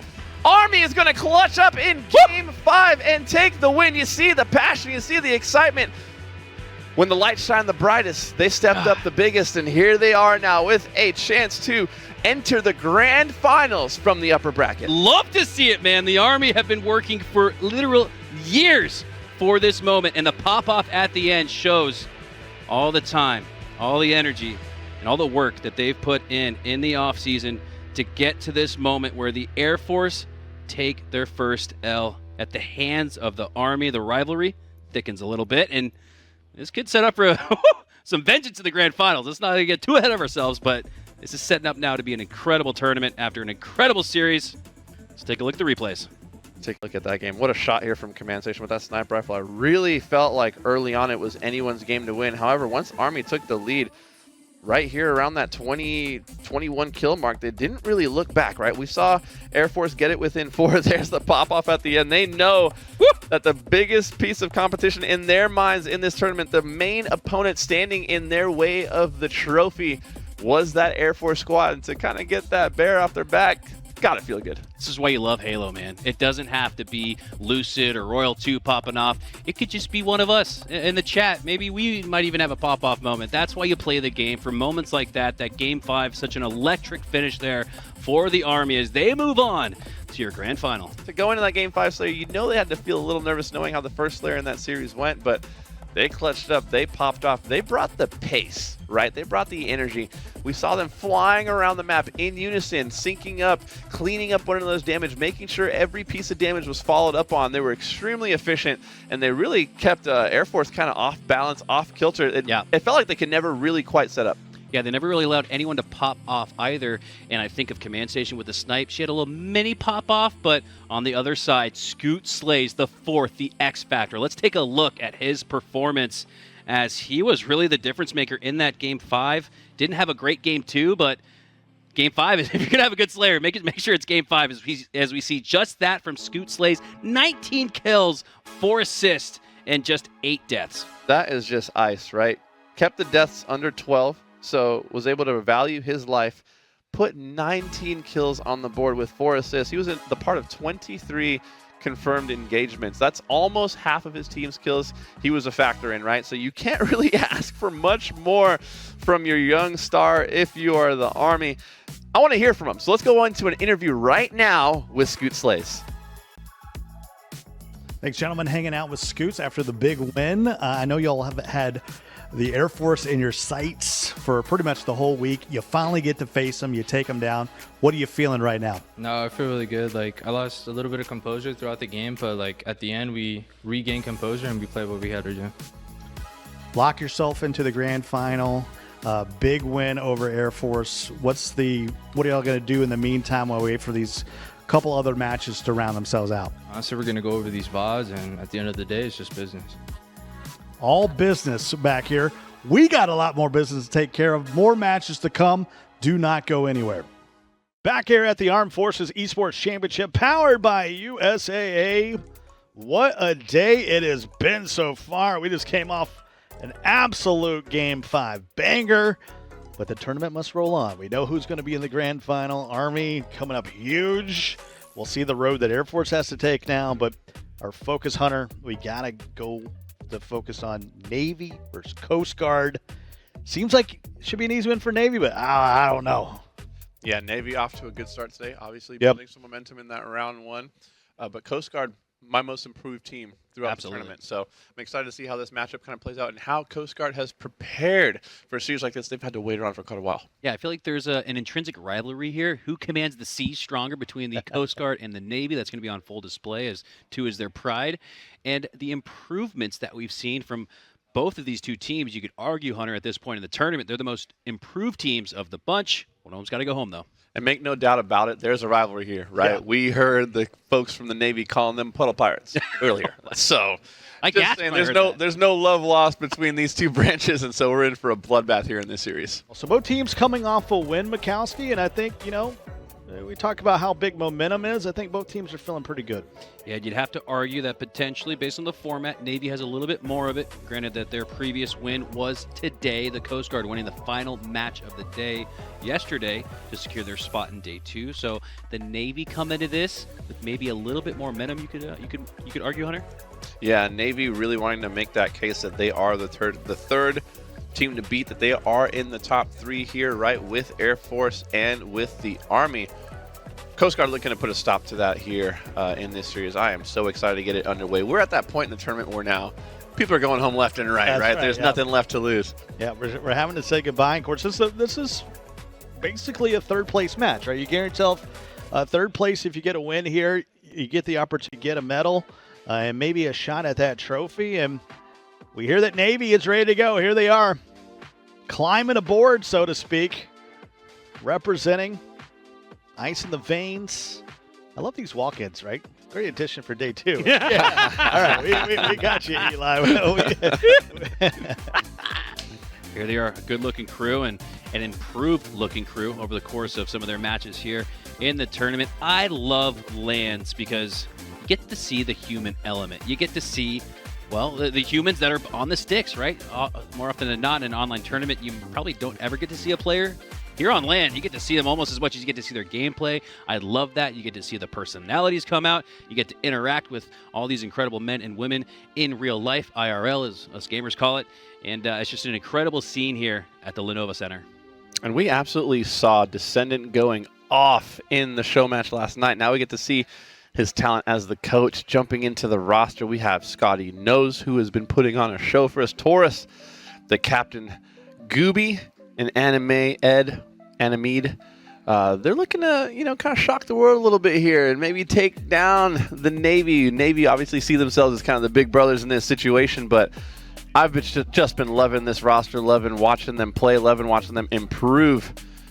So for this team, Mikowski, keys to victory, taking on a formidable Navy squad. Well, for Scotty Knows, he knows something about the angular trajectory of grenades, as he has earned first strike medals more often than not for the Coast Guard at the opening break with those grenades. Hail Mary variety as well, as we take a look at the captain. Taurus Coast Guard Gaming, Sector San Francisco. What we've been doing to train and prepare for this tournament has just been playing online matches, trying to get familiarized with our strengths and weaknesses and try to, backfill those areas. Definitely want to place, top 3. If we make that, keep trying to improve on that momentum and, try to take the #1 prize. A player that I think you guys should be watching out, I'd say, is probably Scotty Nose. When he starts to shine, it's definitely noticeable. So I think he kind of brings a team together. The one branch that I hope we beat is the Air Force. I mean, that's usually the go-to, Air Force or the Army. We've been given a pro Halo coach, Descendant. I've seen him play when he was with Shopify Rebellion. He has some great techniques and play style. So hopefully we can learn a lot from him and kind of implement that into our play style. Learning never stops. There's a big opportunity right here for Coast Guard. We talked about how much they've improved day over day. Is there a ceiling? Have they reached that yet, Hunter? Or is there another gear they can go into against this formidable Navy team? Yeah, I absolutely don't think that they've hit their ceiling yet as a squad. They're still improving each and every single game. However, with how much they've improved thus far, it wouldn't surprise me if they take that next step, right, and land themselves in the top 3 like they so wanted from that interview we saw.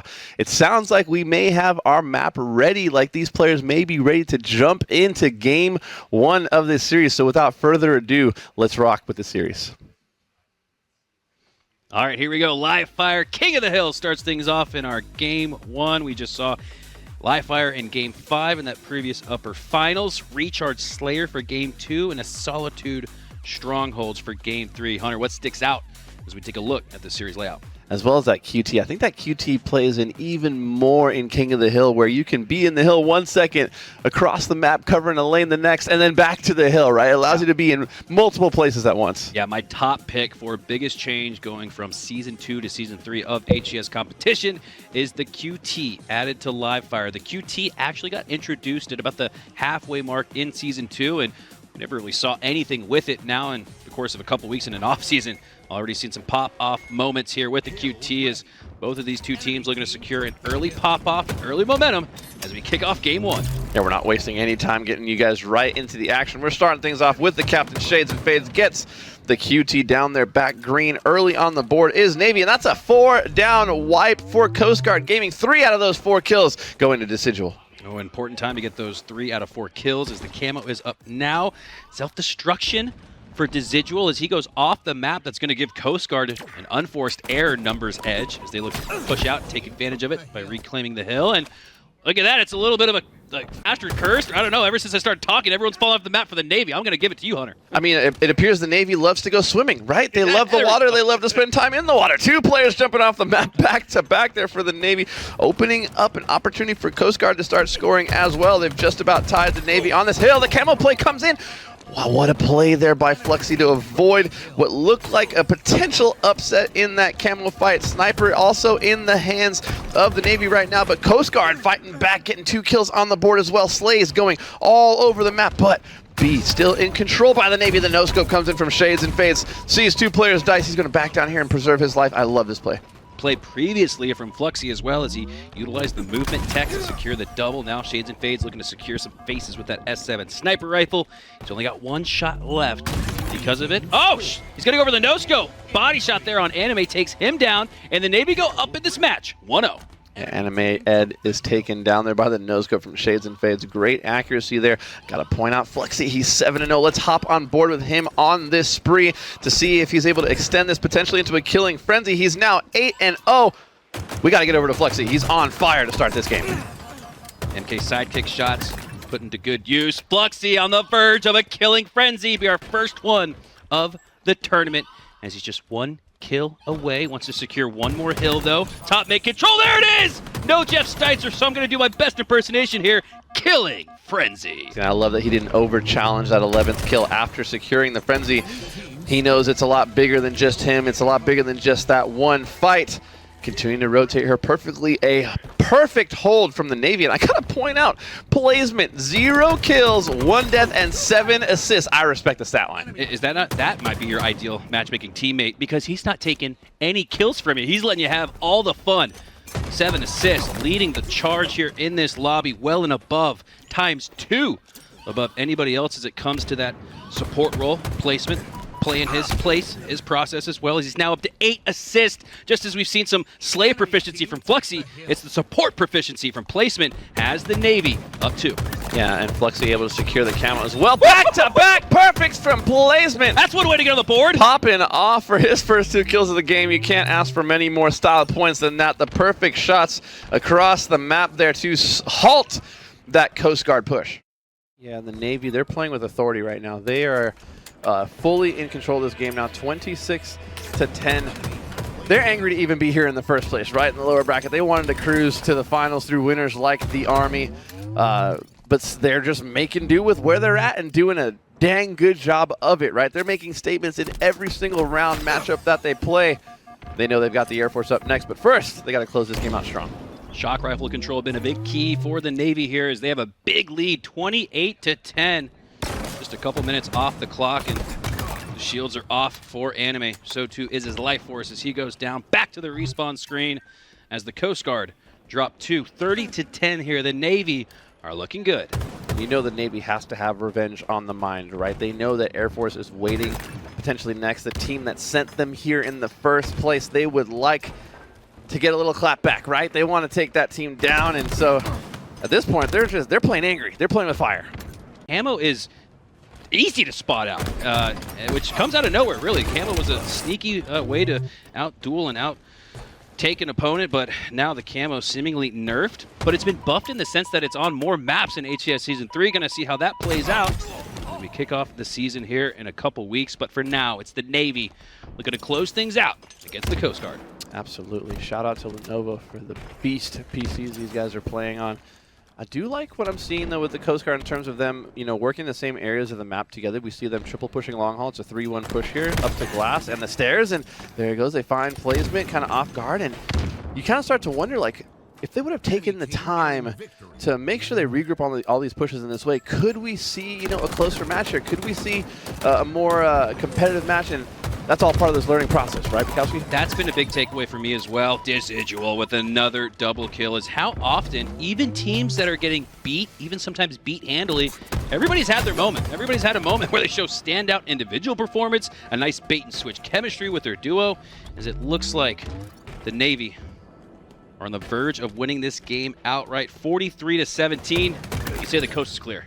There's been a lot of steak here this week. We've been eating pretty good, Mikowski. The catering has been fire, but the steaks in-game have also been flying left and right. It is now 44-19. Camo in the hands of the captain. Shades and Fades looking to close this thing out, looking to head into their most important matchup yet next with Authority. He's able to take down Anime Ed. They're great shots at the Commando. Look at this this loadout right now. Commando rifle and Season VR. 1? He's got all the range. Yeah, he's playing a different version of the game. Yeah, he really is. Navy, it looks like they're playing a different version of Halo as they will likely move on to your lower finals with a lot of momentum starting out in the lower bracket. Showing some body disrespect there does Fluxy as he lets the Coast Guard know about it. 3 kills are all that's left. Hey, when you're 16-4, you can do anything you want. I don't even care, right? The guy just... You could go grab a steak taco right now if you wanted, actually. Absolutely. There's tacos out in the lobby. He might as well just go get some food going right now. It's 49-22. There it is. They put it together. The steak comes in. The body disrespect comes in. They're nodding. They're smiling, but they know the job's not done yet. There he is on your screen. I can kind of call him my local right at this point, right? I think you definitely can. Just don't call him a practice noob. Let's check out some stats as well. This guy is not a noob by any means. There was 10, 7, and 7 in that last game. 10 kills, 7 assists, 7 deaths. Solid stat sheet. Didn't have to do very much when he had the rest of his team absolutely going off. I want to hear from my boy. Let's jump into an interview with Placement. Thanks. Hanging out with Placement here. Kind of an easy match. Kind of went smooth, but walk us through how it went down. We just used a lot of teamwork, play calling, listening. We're definitely way more locked in than yesterday. I'm very excited to keep playing, excited to be here. I'm very happy. Sets up a rematch with Air Force from day one. I'm sure you guys have talked about it when you saw that they've slowed down to the lower bracket. Give us some predictions, some things that you're going to do differently this time around. We're definitely going to change up the scheme a little bit. Definitely probably slow down. I feel like we're trying to play too fast, trying to force things. At least yesterday, but we're not doing that today. So everybody's fine. had a pretty rough series last series, honestly. But you know what? It's all good. We live and we learn, and we have bad ones. But I'm gonna pry on this next series for sure. I want my rematch. My bad. Yeah, you're good. You heard it from placement here. Nothing classified. I was expecting a classified answer. Didn't get it. We got more matchups to come. Don't go away anywhere. I want to thank the folks at USAA and Navy MWR for such a great tournament so far. Good news, we got a lot more to go. Scott, Hunter, Old Man Mikowski down on the end. What do you think? Look, we got a rematch coming, Mikowski. Not only a rematch, but a best of 5. I know all the players were vying for that. Everybody in the chat probably was as well. We were, campaigning a little bit behind the scenes for a little bit of extra Halo, and we got it in this lower finals. A best of 5 that, based on the performance we've seen recently from the Navy, could go to 5. Yeah, Navy feeling fired up. They want revenge badly for yesterday. They feel like they had Air Force on the ropes, just weren't able to close it out, and now they get another opportunity to go up against them. Obviously, waiting in the grand finals is Army. Let's go ahead and take a look at our bracket to see how we got here to the lower finals. Setting up this rematch with the Air Force, and so you got Navy, who's now picking up a little momentum, Hunter, versus the Air Force, who's just coming off a disappointing 3-2 loss. Yeah, we see placement on screen right now, getting dialed in, getting warmed up. Got the Sennheisers on OG headset there for an OG Halo player. They're all smiles. Obviously, Coach Eli behind them as well. I love that today he basically took the approach of, hey, I've imparted all the wisdom I possibly can. I'm going to take a more hands-off approach now, let them vibe. Obviously, he's still feeding them information, keeping them locked in, but it's a lot less of a babysitting sort of role. That's really smart, too, from Eli, recognizing the situation. You don't want to have too much analysis paralysis on the side of the Navy as we take a look at the Air Force as they walk into the main stage. Feeling confident despite that loss earlier. Talked to Trey in between this series. Talked about getting back to the grand finals. He says we got to focus on the lower finals first. So Air Force not getting too ahead of themselves. They probably expected to be in the grand finals when this tournament started, but now they're going to have to earn their way there. Not only has it been a long time since they lost a map, it's been a long time since they lost a game. Yeah, they're with the Air Force, but they like to be called the Air Force. A little 4-on-4 action there. So big shout out to Mama Command Station and everybody out there rooting for all their branches to keep. It's respectful in the chat, but there is some trash talk going on in there between the branches, and this is a big one. These are two teams that really wanted to face each other. I know for when you talk about Navy, they really wanted to face Air Force.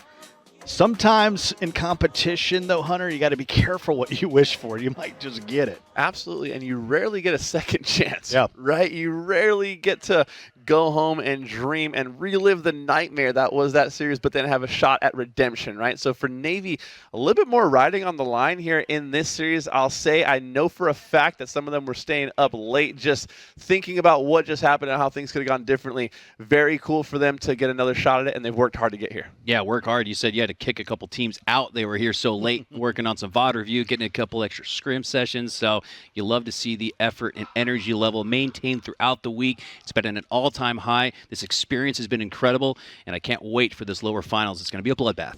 We got to see. We got a best of 5. Let's look at these maps, Mikowski.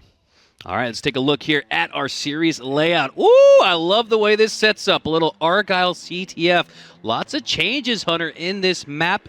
In game mode specifically, no more QT at the top, and the flagpoles have been extended about 10 meters towards the front of the base to hopefully increase the amount of scores we see. Yeah, I don't think people realize how big of a change moving that flagpole 5 feet towards the front of the base has made it.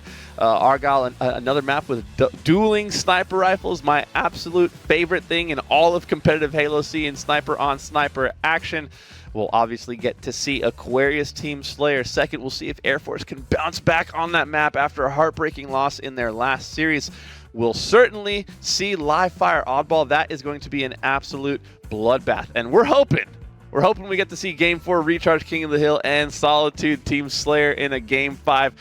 It would be insane if we got to see Air Force go to another Game 5, wouldn't it? My goodness, I think that's what we're all hoping for is a Game 5 Aquarius. This is the lower finals. Remember the lower finals from the World Championships. 49-49 between Optic and SSG with a nanosecond left on the clock in that crazy outbreak situation as we head to what's sure to be a crazy lower finals. So we hop on board here with Fluxy.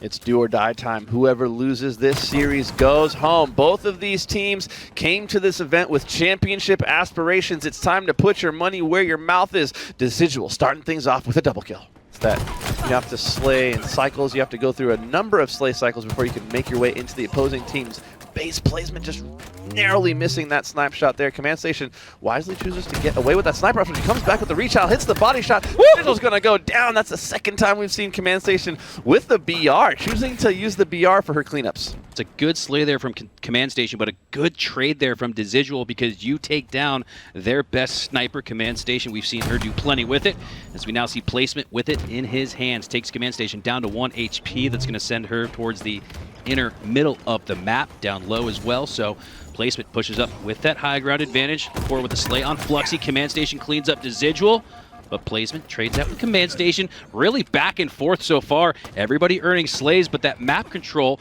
is still being vied for by both teams. 3-2 go down on each side. Nobody with control yet of that 50-yard line. I have to give some props to Air Force in the beginning of this game because they ended up in a worst-case scenario, which was the Navy having control of both sniper rifles, and yet we're able to make a defensive stand, preventing the Navy from getting a flag out. So now we're back to vying for, like you said, that 50-yard line control. The Command Station with a little help for Trey, but Placement doing a good job playing the vent system. Not taking any damage. Command Station takes one down, so too does Trey. It's a 2v4 for now. Navy not in control of much. Air Force with control of that sniper rifle, and Command Station is broken through. Yeah, 3 kills there for the Air Force. However, on a map and game type like this one, you want to see teams taking ground, taking advantage of those slays, right? And looks like both teams still vying for control. Air Force not quite feeling secure. I would have liked to see them kind of collapse a little bit harder there when they had 3 down. The shots coming in. Unfortunate for Command Station, not able to take down Fluxy there. He's playing on fire the last few series. It looks like Slay's going in both directions. Flag is not being pulled. That was 3 dead momentarily for Navy, and they're going for the middle pull. This is a pull that we did not see until they moved the flag position, right? You very rarely saw a bottom center pull. There's one player in position to stop it. It's Placement. He's in the vent. 3 go down for Air Force there, so it's looking like this is going to be a flag return. A great stand from the Navy, clutching up, getting the flag return from the base. Side of Air Force, buying enough time for the teammates to come off spawn and take ground on the map, take position. Schlaze now with a grenade kill on the board. Schlaze and LaCour, both 10 and 7. These players have been stepping up big time for Air Force, but Schlaze coming in for the Navy at the moment. Looking like a push coming towards the snipe side of the map. Placement hits another body shot. I'd love to jump on board with Placement. He has the Navy sniper rifle. Let's see if he can put this thing to work. All right, here we go. Your wish is Placement's command to hit his shots. He's got Schlaze, looks like, with the competing sniper on his spawn point. So Placement a little bit further pushed up on the map. Looking to get a little creative with his angle here. Drops all the way back to flag. And he's just looking for some shots to hit. I like this play, honestly. I like this play. Play the backline when you have the sniper rifle and you're unsure of where the other team is positioned. 2 of his teammates go down. This looks like it's going to be a Navy push here. It'll be up to Placement to land some shots here to slow the Air Force down. They're flying into the Navy base here. Sniper rifle in hand for Placement. He needs information. He needs to know where to peek. The flag's going to get pulled. Command Station with the flag. He hits the body shot on the back, but she's able to survive. Taken down by Decidual. So that's a great defensive stand here by the Navy. I highly doubt Air Force will be able to cap this. Looks like they're about -6 discrepancy to the Air Force. Tells me that their efficiency is stronger. If they could just get on the board with more slays, they might just score. And here we see just that. They get the slays. They have the efficiency to get the flag out to the 30-yard line. Oh my goodness. Command Station stays alive though. But the sniper play comes in from Placement again, putting a stop to that flag momentarily, but Schlaze able to pick that sniper rifle up. They acknowledge the spawns have come in at the 50-yard line. They have 2 players preventing them from capping this flag. Fluxy's going to win a big one there. That is a clutch kill to get. Not looking like this flag will be moving any further. The grapple misses just narrowly, and because of that, this flag will be returned back to base. An excellent defensive stand there by the Navy, and now running a counter cap of their own. The counter cap looks strong. Air Force had all 4 go down, all 4 up for the Navy, and they got to run out. This is going to be the best run we've seen of the day, I'd imagine, as Fluxy gets it well beyond that 50-yard line. 1 single score could mean the difference here in game 1 as Fluxy has it on the edge, looking to hit the slide to capture it. Oh my God! Schlaze hit the snipe. Command Station hit the snipe, but it's still not enough as Air Force now have a setup for a counter cap, but Navy have the cap. They're up 1-0. Navy opting to throw, but the problem, we'll see if it comes back to bite them. They were able to clutch that flag cap, and it looks like they're stopping the pull. What excellent plays there from Fluxy to get a double kill off of what looked like would certainly be a counter capture for Air Force. A little bit of a blunder there. They not only did they have both sniper rifles, they had better map positioning, unable to stop that flag from going in, and unable to counter cap. Talked about the win condition in the pre-show for the Air Force was to start strong, get that first cap on the board. Instead, it's the Navy who strike first. 1-0 lead for them, but only one player left alive on the map. It's Fluxy, as he's looking to hold his ground here. Trey getting some good damage in, avoids the grenade damage for now, and regains his shield, reposition. This is a great play here for They lost Fluxy. track of Shades and Fades. We need to go to his screen right now. He was able to sneak through the long haul side. He's finally going to be taken down, but because of him, last player alive! Slow down. Schlee's not able to put that flag, and Trey, the only player alive on his team, coming off spawn, takes down one. He's in a 3 versus 1 situation, takes down 2. Oh! No, he's not able to do it. Navy with a heartbreaking stop on the flag post. Air Force unable to secure that tying cap. Unbelievable, Hunter. What looked like a 1-1 tie could now be a 2-0 lead for the Navy as they look to shut the door. Placement with the Slay there on LaCour with the headshot. Another flag goes out, though, for the Air Force. Looking to get a little sneaky here, but they got to wait a couple seconds for LaCour and Command Station to come off a spawn. They need that help. A flag out as well for the Navy. Both flags out.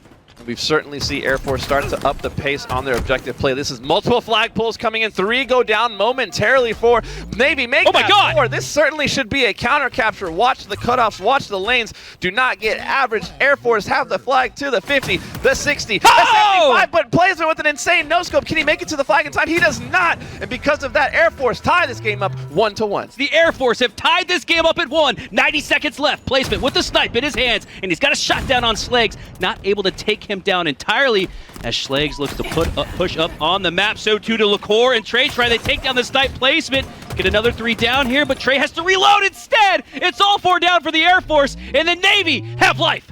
I got to give a massive shout out to Schlees while I still can.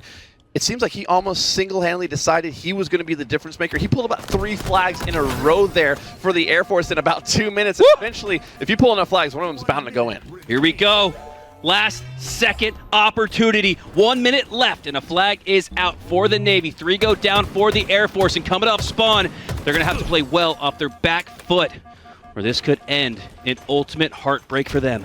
The flag is almost back to the base here. A triple push coming in from the Air Force on the pistol side of the map. They're not able to secure the Slays. Trey first to go down, Liquor second to go down. The return coming in. This most certainly looks like Navy getting ready to steal the game away with only 30 seconds left. They have to play perfect Halo here if you're the Air Force and trying to get this pull. 20 seconds left. All Navy have to do is hold the line as LaCour breaks through, takes down placement, has that opening break Slay to allow the Air Force to push up on the map. Only 13 seconds left. Life Force dwindling, so too is the time. If you're the Air Force right here, you got the first pick, you got the opening. How are you going to capitalize? It looks like players being called out here. Schlee's the only player in position to pull the flag. It's not going to happen. Navy's going to continue their epic run. They have now won 5 games in a row, Mikowski. Oh my God, I got the hair standing up on the back of my neck. Unbelievable performance. How much action did we see there in the last 90 seconds? It took a long time for them to get some scoring going, but once they did, they didn't stop. Ultimately, though, the Navy take the upset Game 1 win. The Air Force are reeling. As we see that nice no-scope off the rack, and that was huge there for placement. You could see that really started this stretch of gameplay where the Navy bounced back to take the lead 2-1. You love to see it. Really looking good is the Navy continuing their run. They're smooth sailing. Yeah, you could say so. And 5 games in a row, have not dropped the game at all today. And that's what we talked about, right? Going into that match against the Coast Guard. Yeah, they're probably going to beat the Coast Guard, but they need to pulverize them to send a message to the Air Force and carry that momentum into the lower finals. What do you know? They did just that. And if you're on the other side, if you're the Air Force, you're reeling right now. I mean, you lost the Game 5. Now you've lost the Game 1. How do you bounce back mentally? If I'm them, I'm taking a break. We got to take a step. We got to take a breath. We got to regroup because there's many moments in that game where they should have capped the flag or at least gotten close, and a couple blunders here and there, a couple missed players, and costing them big time. And remember, it was 0-0 when we said, oh, look at this. Air Force have 6 more Slays. That tells us that the objective efficiency is on the side of the Navy, and fell through for the Air Force, came up for the Navy as they pull that one out. As we will take a quick break. We got a Game 2 coming up for you guys for the lower finals when we return. Day 2, folks. Welcome back to the Armed Forces Esports Championship, powered by USAA. We are back in our lower bracket finals in a matchup that's a rematch, a bit of a grudge match, a little bit of revenge on the table for Navy as they take on the Air Force.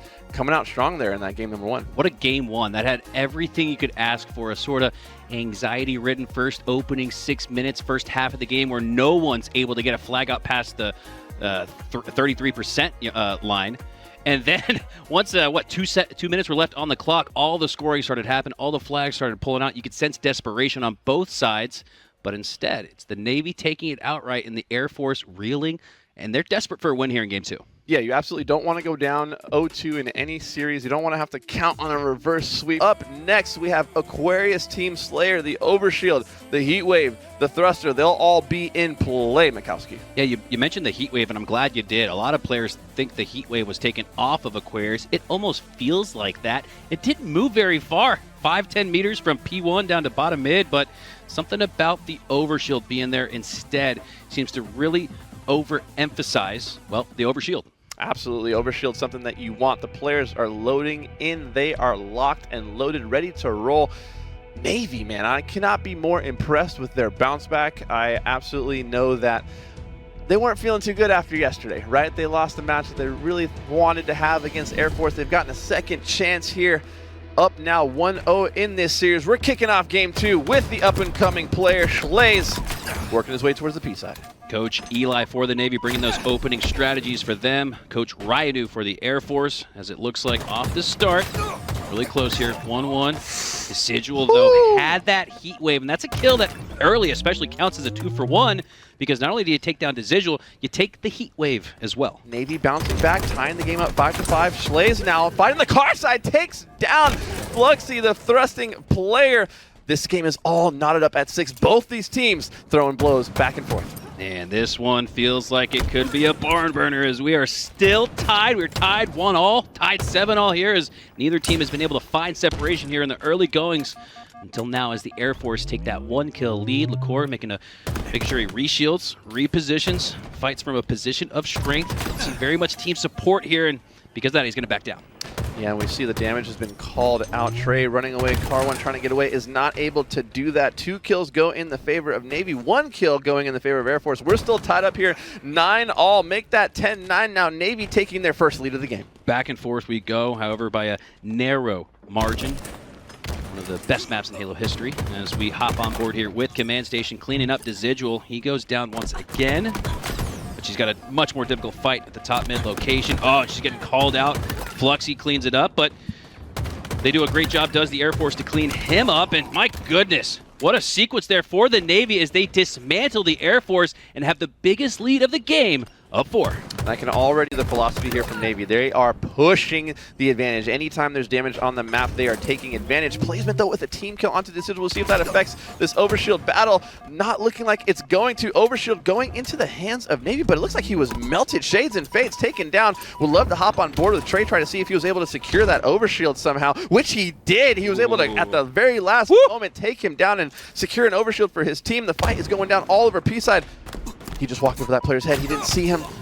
Unfortunate timing there for Trey. He's going to be taken down by Placement. Now a 4-kill lead for Navy and counting. What a great regain there for the Navy. They stumble a little bit. Unforced error, you could argue. Trey steals the OS and the lead. They go up by a count of 4, but then the Navy bounce right back. This one is back and forth. No kills separating these two teams. We started 1-1. Now it's all tied up. Schlaze with an insane double kill there. Yeah, the information is in that the Navy was trapped in the P side of the base, and Air Force wisely choosing to hold position and punish with damage instead of just throwing their lives at the issue. Because of that, they've been able to farm multiple kills off of multiple spawn cycles. Trey now getting in a battle with Shades and Fades to get some help from Schlaze, so they take him down. Excellent teamwork coming out of the Air Force squad. They now go up by 4. And how many God Nades from the Navy have cleaned up a one-shot for the Air Force? There we see another Hail Mary grenade, keeping them in it, but the Air Force are starting to break away a little bit. 5 kills, feels like a big lead here in this one as it's back to 4. And not every kill is equal, right? All those kills going towards the overshield matter. However, Navy somehow able to squeak away with that OS. Air Force still in the lead by 3, but plays are being made by Decidual with the overshield. Calls out that player, Liqueur, running away in yellow base. He gets collapsed on by Placement. It's now only a 1-kill game. The map and the momentum flipped with the grab of that overshield, and that tells me the next one that comes up here in 2 minutes could be at the 40s or so. That next OS going to be so crucial towards allowing one team to break away from the other. Neither have been able to. We've seen 5 kills as the biggest lead here in this one. Back to 3 for the Air Force, but the Navy continue to play so well off their back foot. I love the discipline I'm seeing out of the Air Force squad. When they're down men, those players are, taking on the rat roll and cheesing out some kills. However, Navy just keep on pushing, doing damage. They're cracked out, moving all around the map so rapidly, tying things back up now at 34. They know there's some players trapped at car here. They're trying to ease their way in. The nades are coming in. Are they going to be able to make this play? Schlaze reveals himself just a little bit too early there in that situation because of it. All 4 down for Air Force. Navy now back up by 3. Navy feeling confident here as they look to take a lead into the 40s. 38-35. Cross map sticky. Goes out from Shades and Fades. Going to do enough damage to earn the assist. Schlaze got to watch out though. He's on the back of his opponent. Takes him down with the back smack. P1 drops to P2. OS up in 20 seconds. That is absolutely going to be the way that these two teams find a way to separate as we're tied once again. 39 all. 39 all, but the double kill comes in from Flexi. The information was there. There were weak players in the gen. He trusted the call. Gets the triple kill. All cleanups. He's playing Team SWAT here on the main stage on Aquarius. 42-39 now. Navy in the lead. The final overshield of the game is about to come up. Oh, he wins another one! A huge kill from Flexi. An insane life. That's 4 kills in a row with a 5-kill lead. He's been the difference maker here. Flexi, why you cannot worry about KD. He's only +1, but all of these slays have been in the crucialest moment in the match as the Navy find their own 5-kill lead when it matters most. 46-41. Placement looking to push up and shut the door. Command Station looking to come back in this one. They lose numbers advantage though. Trades go out and they maintain that 4-kill deficit. Now 5. Air Force with their back against the wall. 1 more kill is all the Navy need. Yeah, with this quad push to car 2, that's get it! Do it. They get the second game on the board. They're fired up in the booth. That's the captain standing up yelling Shades and Fades himself. What a way to close out the game. The game was so highly contested. I love how Shades started out with that interview. He said, we're going to win. And then, that was pre-recorded though, so that's coming into the tournament. Everybody feels good. You're 0-0. Everybody's undefeated. Shades and Fades with the live interview today after taking an L on day 1 and getting sent to lower bracket round 1. He started out the live interview the exact same way with Scott. We're going to win. Welcome back to the Armed Forces Championship here. The defending champs, the Air Force, backs against the wall as they are down 0-2 to this upstart Navy roster. What should we expect in Game 3? We should expect the Navy looking to put a boot on a neck. You know what I'm saying? They're coming out hot. We've seen this happen since the beginning of time in competition. That lower bracket team, they come out with a different fire, right? And the way you got to view it, if you're the upper team dropping down, you got to put an end to that momentum early. And unfortunately, Air Force hasn't been able to do that. They're down 0-2 in this series, right? They did have a little bit of a break right now to collect themselves, but it's do or die time. There's nothing left else to lose or play for. You just got to get out there, play your best Halo, and give it everything you got to stay alive in this tournament. You can't help but feel happy for the boys, right? But you can't feel too happy, right? Because they will be quite disappointed if they were to get reverse swept here. As we take a look at our series layout, I love Oddball for Game 3 because it sets up for a marathon. It sets up as an opportunity. If you are down 0-2, if you are having a little bit of a trouble getting a fast start, this game sets up to me for the Air Force to make that comeback and to, I don't want to say get warmed up, but start feeling a little bit more comfortable. They're going to have at least 15 to 20 minutes here to figure things out. If they don't, they go home one step before that grand final. And looking at the series score, if you're Air Force, both of those games were winnable, right? It's not like, look at this. Look at the scores. It's not like they were out Incredible. at hand, right? So live fire, Oddball now. What do they say about every reverse sweep? It starts with a Game 3 win. No better game type. I love that you mentioned that, Mikowski, to do it on here. Then Oddball, you'll have some time to get warm, get the communication clicking off the bat. Hopping on with Shades and Fades, the captain, able to take down that first player, gets Trey for the second kill, and has a QT to work with. And I think so important here for the Air Force. Their Achilles heel has been the start. Here the Navy start out with a little bit of time. 2 seconds as LaCour looks to grab that, take it to the dummy side of the map, but he trades out. Numbers advantage here for the Air Force, and they could use that to win this opening break. Not only numbers advantage, but camo and sniper rifle. I would love to hop on board with Command Station right now to see what she's able to do with this weapon, covering the bottom middle lane. Placement walks right into her crosshair. Not able to get the kill. However, she takes him out of the play by knocking him to no shields. Good recognition. Knows the camo's up soon. Command Station looks right and takes the fight to Fluxy. Takes him down and should take the camo as the victor. There it is. It's on the top. A little bit more out in the open. Going to cause some more shots to go into Command Station. Shoot! She's not going to sneak away. She did not grab the camo. She had repulse. She didn't realize she had repulse, so when she jumped up on there, she didn't hold the button to swap it out for the camo. Camo's going to be going into the hands of Navy. That is a massive, massive blunder there by Command Station. Unfortunately, giving the camo up to the Navy. She could have most certainly gotten away there if she would have grabbed it. Tough sequence there for the Air Force, and they're going to have to bounce back from it as Shades and Fades has control of that oddball, that 30-second milk run that we talk about in oddball. It's really a check mark or a checkpoint for these teams competing here. You want to make sure you put the first 30 on the board, and the Navy have done just that. Yeah, the push comes in here. Trey, last player left alive versus Shades and Fades. Shades and Fades doing an excellent job milking his life behind the post. He is going to be taken down by LaCour. However, the help comes in from the big door. You got to imagine the spawns are at green right now for Navy. They're rotating over to the big door. They do not want to allow the Air Force to get set up with this ball here in this position. Desidual, last player left alive. He makes the full rotation towards the scoreboard, tosses the ball. He's now in a 1v1 fight with Command Station. She takes him down with the perfect shots. That's huge. That's going to score them at least 10 seconds of ball time. Command Station wins a pivotal 1v1 to retain control of that oddball. The Air Force are right back in it. You gotta shout out Air Force for being so clutch in spotting that camo and nullifying that, right? Placement had information and eyes on 3 different players, but they don't see him there. That could have spelled disaster. However, Air Force made a great push and continued to hold down the A setup. Placement with another kill before go down for Navy. Air Force now with a perfect time to set up, get some points on the board. They know the spawns are coming in at green. I love this play by Schlaze here to bait the push in from the big door. Air Force only able to get 15 seconds of time or so with each oddball grab. This could be the 30-second stretch that gets them back in control of this game and gives them the...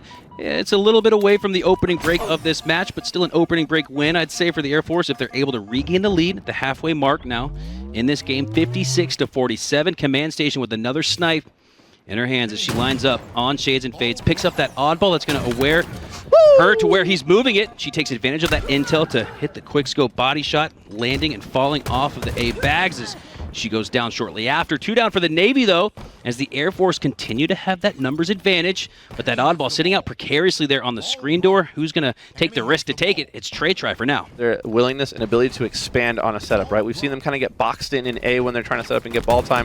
Obviously, speaking to the pressure Navy's putting around the map, the ball now trying to be rotated. It's not going to happen. They survive and get 2 picks there. Sniper rifle also in the hands of the Air Force. It's a big moment for them, but all these players in front of Placement are weak. He gets the triple kill. 3 go down there, and that's exactly what I'm talking about. In a moment where you feel like Air Force can maybe rotate that ball and pull away, they come in with the plays. Navy doing such a good job of following up on all their damage. Which is a triple kill for the Navy, has them back in control of this oddball and the lead, as it looks like Placement could have put some great shots there on Trey Try. Perfect to be in fact, as he's 5 for 5 with that. 3 shots left in the sniper rifle for Fluxy. Great job with that no-scope body shot. Headshot cleanup for the double, and Air Force go 3 down in back-to-back sequences. And how many perfect kills have we seen Placement land today? The boy is absolutely on fire, shooting so well. But even more than the shot is the decision-making, right? The way he's been working with his teammates. You see him right here pinching Command Station with Shades and Fades. Shades and Fades working with the camo, gets away with his life. All the while, they continue to score. So big moves here for the Navy, and LaCour with a huge kill. But Shades able to get that stick off the stick trade. Command Station, last player left alive that is anywhere near this ball. If she's not able to take Fluxy down, this will be a round 1 win for Navy, and it's looking like exactly that is going to happen. Fluxy with the perfect heads-up rotation, rotates away from tower down to the mud to make sure they can't catch up, and just like that, Navy take round number 1. Fist bumps all around for the Navy, but the job's not done just yet, needing 1 more round win. And I find myself having trouble putting this into words because we did not expect to see this, the Air Force going home before the grand finals. Wouldn't even get a chance in the grand finals to defend the crown, and they're here in a fight for it, as the Navy looks to steal that trophy, steal this game, and They're looking primed to do so, but a great opening start here for the Air Force. Need to stay alive, does Liquor, as he goes down to 1 HP.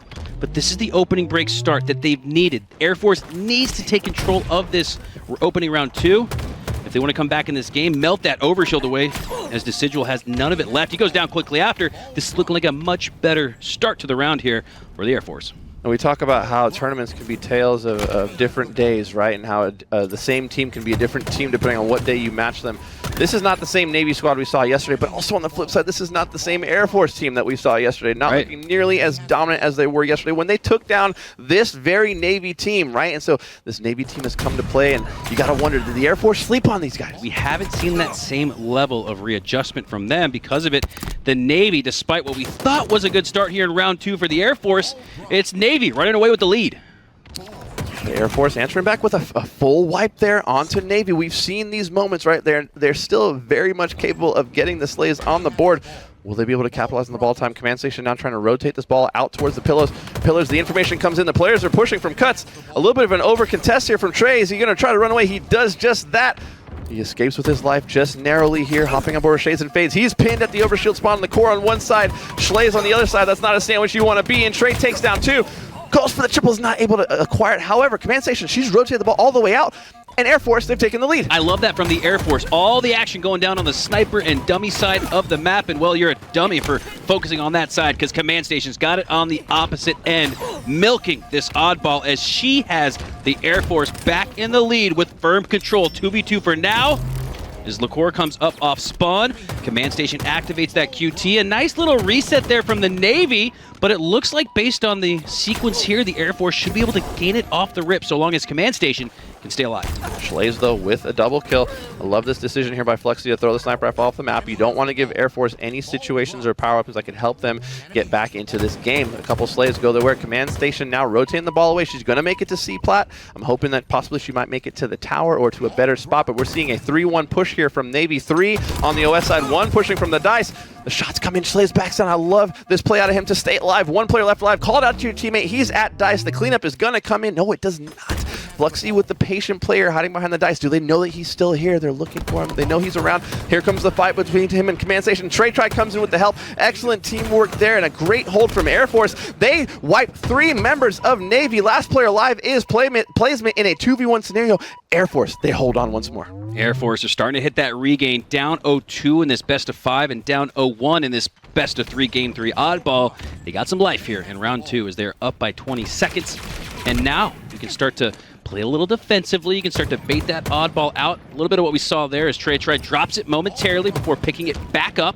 And now the time is right to drop that oddball once again. Love this process being played here by the Air Force. They're seemingly putting it together now, Hunter. I think previously we saw the Air Force be forced to push that out in a solo situation there. They're allowed to regroup, allow everybody to spawn back up, and look at how this is working out for them. Command Station takes down Decidual as they break through into A, but she goes down shortly after. Good defense here from Navy as they take down 3. Schlays, last player alive again. Not only do they take down 3, they burn the Camo there with a grenade kill onto Trey as he was grabbing it, so Camo not in play. That could have been a major advantage for the Air Force at this phase in the game. All things clicking now for Navy. I like the way they've been fluid around the map, right? They've been able to rotate. They've been able to fight from multiple angles. They never seem stagnant. They're always on the move, but as a unit, calling out to one another where they're trying to go. The game is now tied. What once was a 30-point lead for Air Force has absolutely evaporated into nothing. Navy now in the lead, in the driver's seat, looking to close out not only this game, but this series, Mikowski. This could be it, and that's been the difference. When the Navy reset the oddball, it's over on B. When the Air Force have reset, it's been at the back of A, giving control back to the Navy as they look to stop this back-to-back championship here for the Air Force, up by 13 seconds. Is it of the lucky variety as Schlays finds a Slay? Gonna bring his team back with the use of the repulsor. Yes, takes down Decidual. Neck and neck. This is a sweat fest here as the Air Force look to prevent going home. And massive play from Schlays there. Like, if that's me, I might panic and just play the ball, but he chooses to trust his shot, trust the damage that's been dealt. So instead of playing the ball, he gets 2 kills and then gets the ball in his hands. However, Placement with a massive snipe at this moment. He is going to be taken down, though, by Trey. The ball is still over at B. Liqueur now has it in hand. It's going to be taken down by the nades. A double kill comes in from Flexi, stopping the ball from being rotated and taking down Trey Try as well. This is it. This is the moment of the game right here. This fight for B will determine this series right now. The double kill trade comes in from Shades and Flades. The captain getting the double trade, though. Gets a kill of his own. Liqueur gets a kill. They're pushing in now. The ball guy trying to secure the win. 1 second left. He's going. Oh my God! 99-88. This game is still on. This game is still on decision test with the 1 second. He misses the oddball. He's taken down. Oh! But they overextend, and now Slags has the ball. The Air Force have life. Could they steal it at the end? It looks like Command Station's gonna clutch up, and the Air Force might just send us to a round 3. We thought they were going home, but instead, Hunter, we're going to round 3. Round 3. Here we go, as the Air Force have life, and you can see it on their face. Oh my ice! And what do we see? We see Liqueur. He's fired back up. Head's not held low anymore. That's right. He's hyped back up. He's been that emotional factor for him. You gotta sit back down. You gotta lock back in because round 3 is on right now. There's no break. My goodness, our hearts are thumping. Imagine how these competitors feel. Woo! Gotta love some free adrenaline here on twitch.tv/NavyMWR as 3 go down to the bottom mid location, but 3 go down for Air Force instead. That was 3 Navy members who pushed collectively down together, and whew, they get a chance to collect their breath, as do I, with the lead, 15 and rolling. So I'm freaking spent. That was absolutely insane. The kill comes in for placement. Placement seems to be grabbing this sniper rifle every opportunity he gets, and he's been putting in the work and staying alive. I love this play by him to go bottom mid, relocate here. Trying to find the push. Command Station has found that ball. She's got 2 players weak in front of her. Takes them both down. Command Station, excellent double kill by her. Placement, last player alive, hits the no-scope and plays the ball. Oh, quick scope! The Shrey with the quick scope placement, absolutely going off with the sniper rifle, making plays every opportunity for his team. Navy and the Air Force putting on a show here in your lower finals, as this one's been an incredible match. 30 seconds, though, go to the Navy, and Hunter, after such an emotional round 2, we're still catching our breath, still exhaling deeply. It's the Navy who sort of settle their nerves back in with that 30-second lead, but don't look now, the Air Force are coming right back. Placement is 34 and 18. He's 34 and 18. He's just about double positive and continues to stack damage onto the board as we hop on board with him. Not afraid to grab the ball, too, when the moment calls for it, but I got to shout out Fluxy, 33 and 23 with 107 seconds of ball time. You can't ask for much more in a teammate than that. That 1-2 punch has been absolutely deadly in this series. Whew. Yeah, we got a cough button here to mute yourself when you cough. I'm hitting the cough button. It's like the heavy breathing button for me because I'm trying to make sure my heavy breaths don't come across the mic. This has been electric. What an incredible lower finals here as a 99-100 round 2 has the Air Force back in the mix, but the Navy have regained strong here in round 3, up 47-11. I'm seeing a lot of situations where Navy are using their timing and understanding of spawns to split and pinch players coming off spawn. They're not letting the Air Force put together a solid push even. They're playing 2 steps ahead. They've also had good control of the camo, and that's been a massive factor for the Air Force. We've seen Command Station with it more often than not for the Air Force, and it seems like every time she has camo, she has a double kill as well. So good for the Navy. They, and in that sense, don't even necessarily need an optimal 4 down with that camo bear. It's a big win just to have it not in the suit of Command Station. As we hop back on board with her, she's got the snipe, putting it to good use as she takes down Fluxy with the headshot. Right at that moment, Hunter, at the garage door where he could have went back into A, Command Station doesn't allow it. Another 6 shot comes in with Command Station. Would love to stay on board with her as she has the sniper rifle. I can't give enough props to the resilience of the Navy squad, right? They lose a heartbreaking 100-99 and respond in a round 3 closeout game with a 40-point lead to start things off. Command Station now trying to rotate with this time. She is able to hit the body shot, but is not able to take down Shades and FaZe. This is certainly going to be a play ball here. More kills going in the favor of Navy, and at this moment, it seems like the slays have been the difference. Navy have just created so many openings for themselves by overslaying this Air Force squad. Look at this adjustment from Liqueur. Previously, the Air Force, they had held this in the back of A. Here they make the rotation to the B side of the map. They can regain the lead 74-73, and if the pressure comes, they can have that calm, cool, and collected reset. That's about exactly how it works out. 73 all. And they tied the game up there. However, the slays once again go in the favor of Navy. It seems like Air Force always having to play from the back foot because of just how badly outslayed they've been in this game. However, it speaks volumes to the fact that they're still in a position where they could potentially steal this game away. The fight comes in from Big Door, Fluxy, and Decidual working together there. The nade does come in. The damage is there. Will Train. Oh, it does not happen. Decidual with a clutch double kill there takes down the last two remaining members of Air Force. They go forward dead. They have one push to save this tournament for themselves. This could be it. The final stretch run here for the Air Force as their reign of domination across the military might just end right here. 5 seconds left to go. Schlegs pushes up, gets the slay. 2 go down for Navy. They're going to have to drop oddball, but instead, they take the dub and sweep the Air Force. Unbelievable. We did not expect this. And I don't think the Navy did either, but you know what? From Shades and Fades interview, I guess they did. 97, 98, 99. Unfortunately, Air Force not able to cut him off. Navy steals it away. They steal this series 3-0. Navy are now 7. Am I doing this math right? 7-0 on the day. They have not dropped the game all day. They go 2-0, 2-0, 3-0, and they've just earned themselves a spot in our grand finals. My goodness. Let's take a look at the replays. One that sticks out in my mind is the very end there where Command Station got that grenade out before dying, took down Decidual to 1 HP, but he earned the double to shut the door. Hunter, what else do we see here? Whew. We see the plays here. A sick quick scope there from Command Station. She was doing everything in her power to will her team to victory. Unfortunately, Placement was just too strong with his slays. He absolutely went off this entire game. Placement and Fluxy both throwing the team in the slaying backpack. This double kill, absolutely massive. Plays like that with Fluxy, stopping the ball from being played.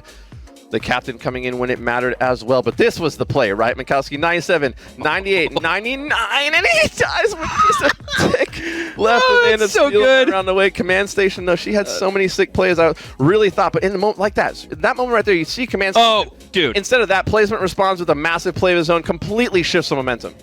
Full display here it is. Here's Decidual with that double kill despite being in a 1v2. And Hunter, I got to ask, was that the closest 3-0 sweep we've ever seen? That was insane. You go to a round 3 oddball, a 50-45, and what, a 2-1.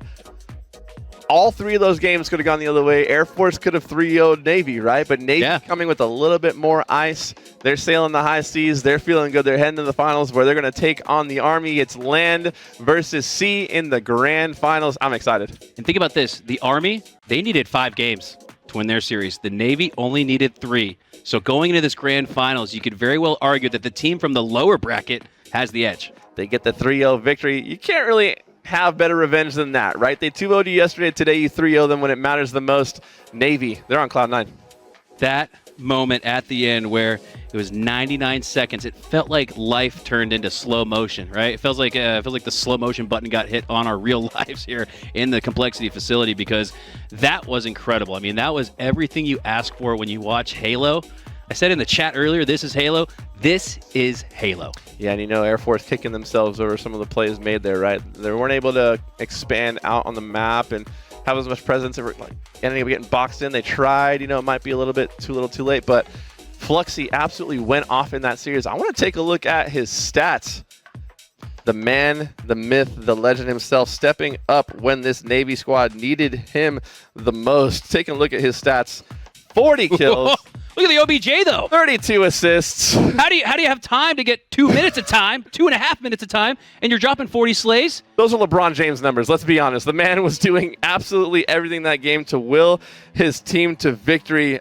On fire. Thanks, gentlemen. Bigger the win, bigger the interview. We got 2 players from Navy here. First, Fluxy, big win over Air Force. I know they were in your sights for most of the week. You finally got to the rematch, and then you got it done. Yeah, it was pretty good. Honestly, we didn't expect a 3-0. We were expecting a better match, but after we saw that they went down 3-2, they were kind of tilted. So, you know, we just had to play our game. What happened on that 99 oddball there? We're just like, it was so close to closing it out, but then you guys bounced back. Honestly, I should have just played it backside more, but, you know, we bounced back. We bounced back all together. Mike, what a road it's been, right? Yesterday, it was like, oh, man, what's going on with the team? But you come back today, fresh wind, fresh fire. What's been the difference between maybe a good night's sleep? Yeah, good night's sleep, the right amount of caffeine, just good vibes. Like, when we're vibing, we're playing pretty well. And so I'm happy with that. And if anybody on the team, like, gets tilted, it affects the whole roster. So as long as we just maintain our cool, I think we'll be fine. A rivalry that needs no explanation. Army and Navy. I don't care if it's football. I don't care if it's Halo. You're going to face the Army next. What does that mean for you guys? Yeah, we're happy to play them. We've had some really good scrims. They've all sort of been nail biters. So yeah, they're a great team. They're all cool dudes. I don't have like any trash talk for them, but I mean, it feels good to win, and I don't know, we were just feeling good. So we got to just keep that going, and we should be okay. Right now in the interview, it's All Navy. Speaking of All Navy, the All Navy sports program, we were able to catch up with Michael Morris. Here's more from him.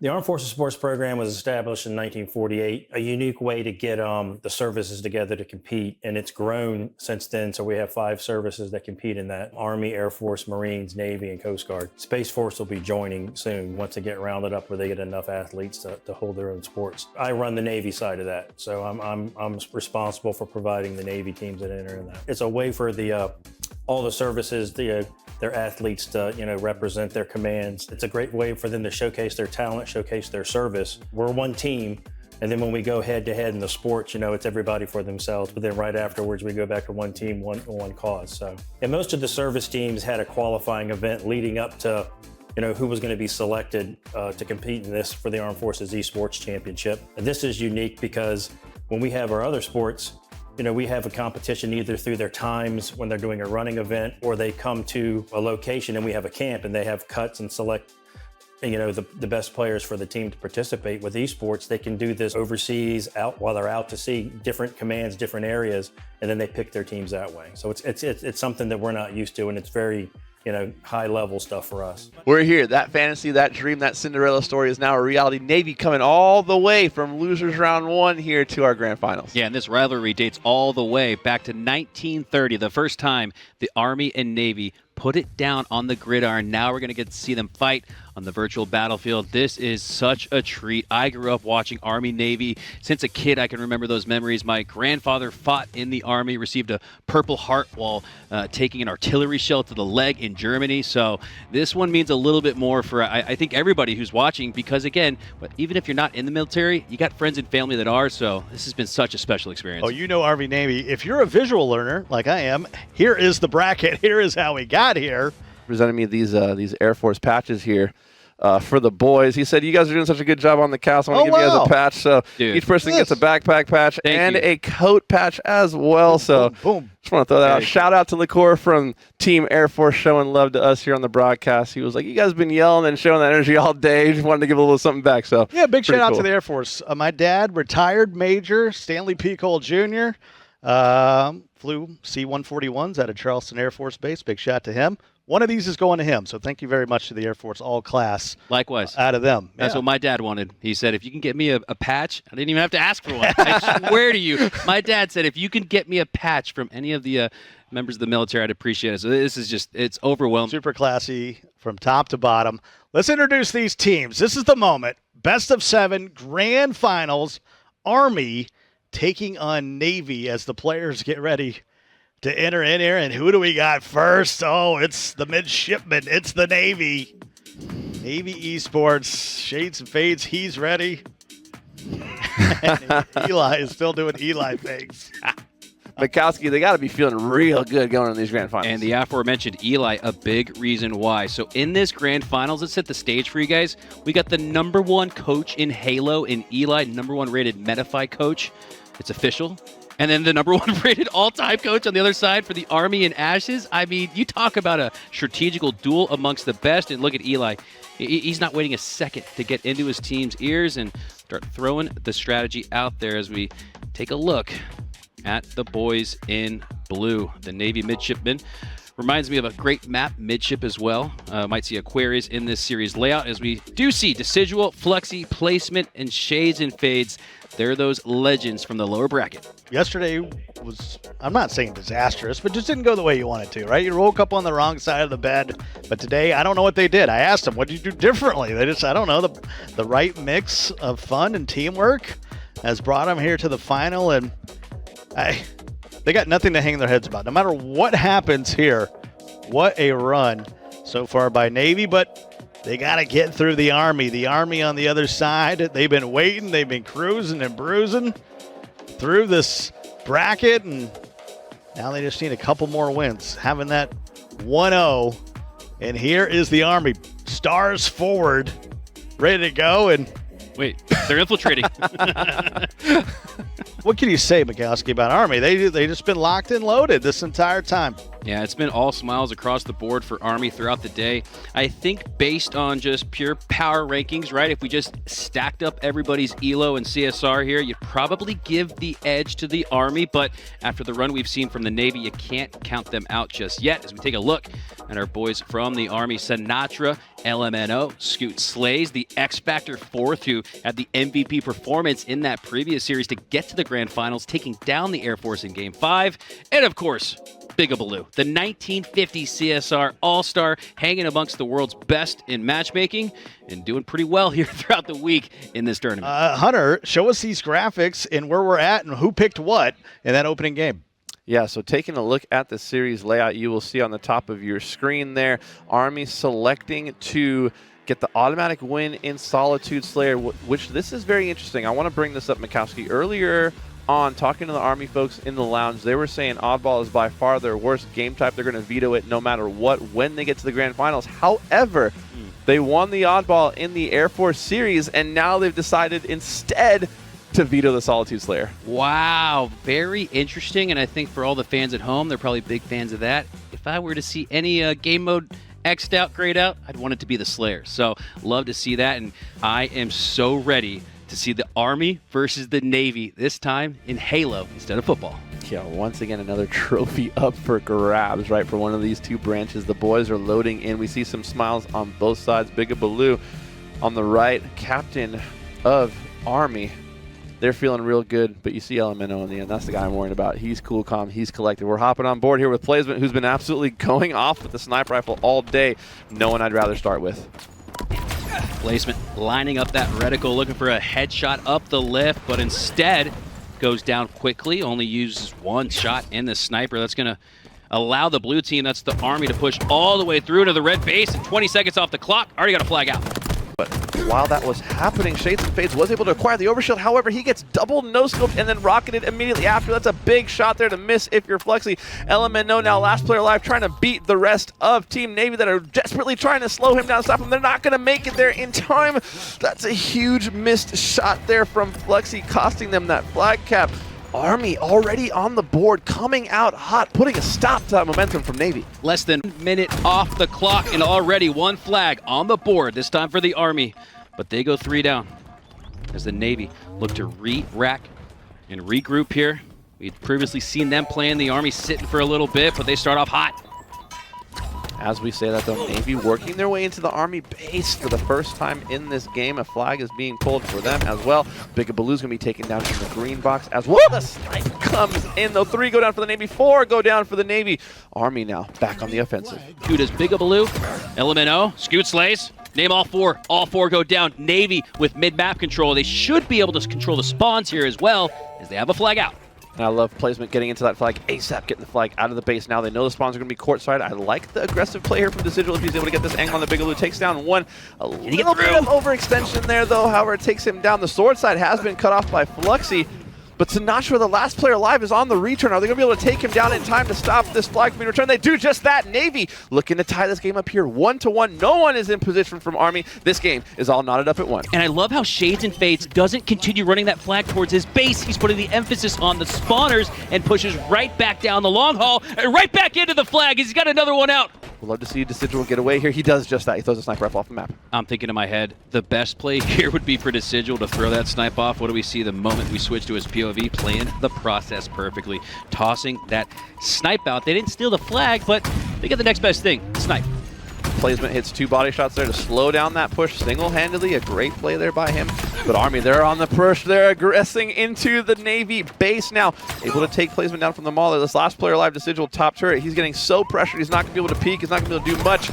Trying to buy some time, not able to do just that. This is looking like a clean pull here for Army if they can get the cover fire. This would be very difficult for the Navy to stop this flag because they don't have the numbers. They certainly don't have the positioning coming off an unfortunate spawn over there on the snipe side of the map. That flag will, in fact, get down the long haul. Army look to go up 2-1, and they'll do just that. They do just that, and a little bit of a blunder there from Navy, not sending anyone to even attempt to overextend, and because of that, they go back-to-back 4 down. They lose full control and don't gain anything, and in return, Army not only cap the second flag, but maintain map presence and control of the Navy base. Sinatra looking to push through into the red team's base, down to 1 HP. He's going to get cleaned up by the headshot. Bigabaloo trades out, though. LMNO with another flag out. This could be the game ender.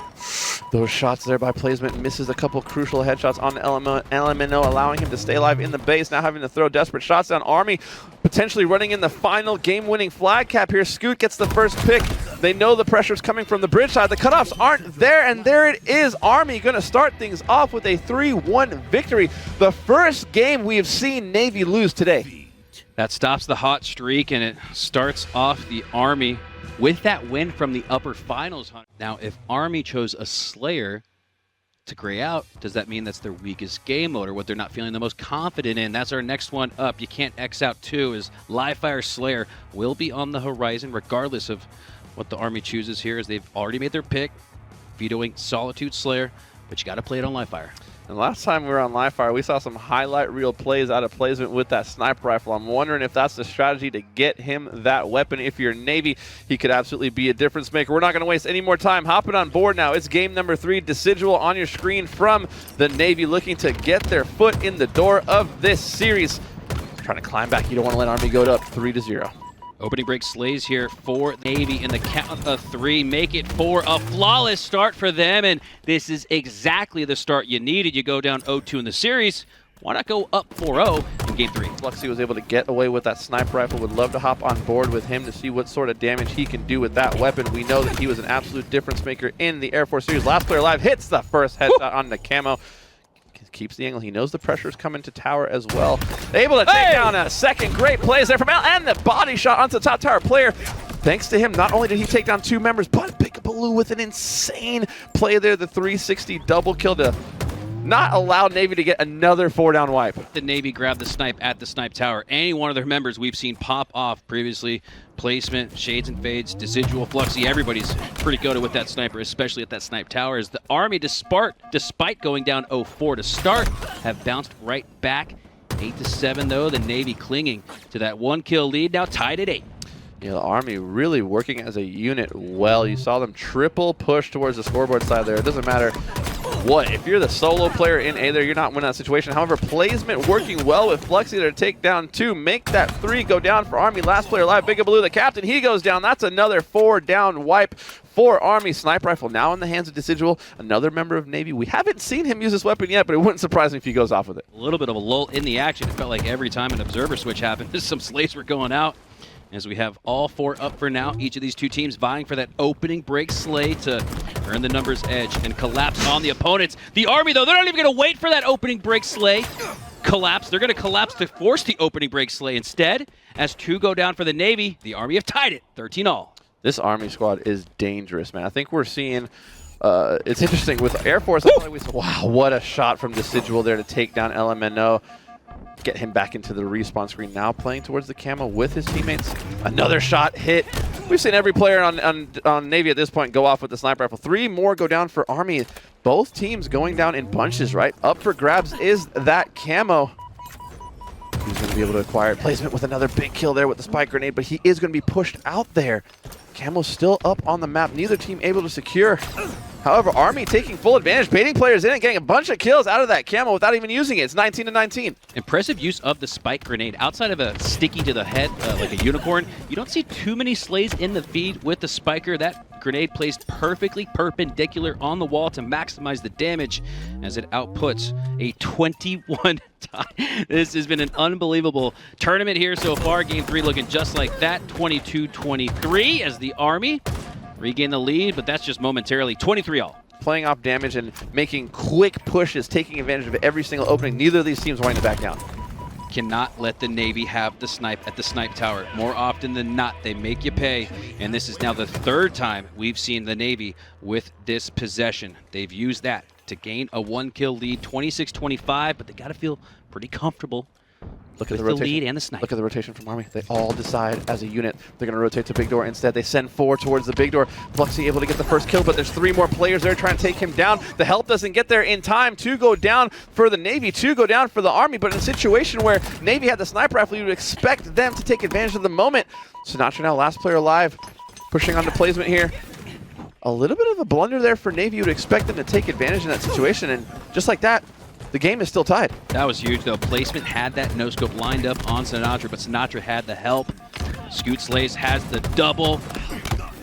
As it looks like Decidual on the other side will go down towards the mud. 33 all. We're tied after that double kill. Perfect shots from LMNO. It's going to come down to ice, right? These are those types of games where we saw it earlier, right? One player can make all the difference. We saw Fluxy do just that earlier on for the Navy. Who will be the one to step up in this game for either the Army or the Navy? It is knotted up at 35 all. We're in for an absolute showstopper of a finish here. End game scenario, and it's just like at the start of a game. We're tied just about 0-0. Instead, it's 35 all, 15 kills. It's all that's left here in this game 3.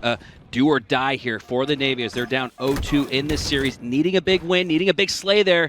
As they get that, 3 go down for the Army. Scoot Slays last player alive, and I love how he's not engaging. Instead, getting those spawns there for his team. He's going to recollect and push up as a team of 4. Best of 7 series, you might as well just hand the trophy to Army at that point.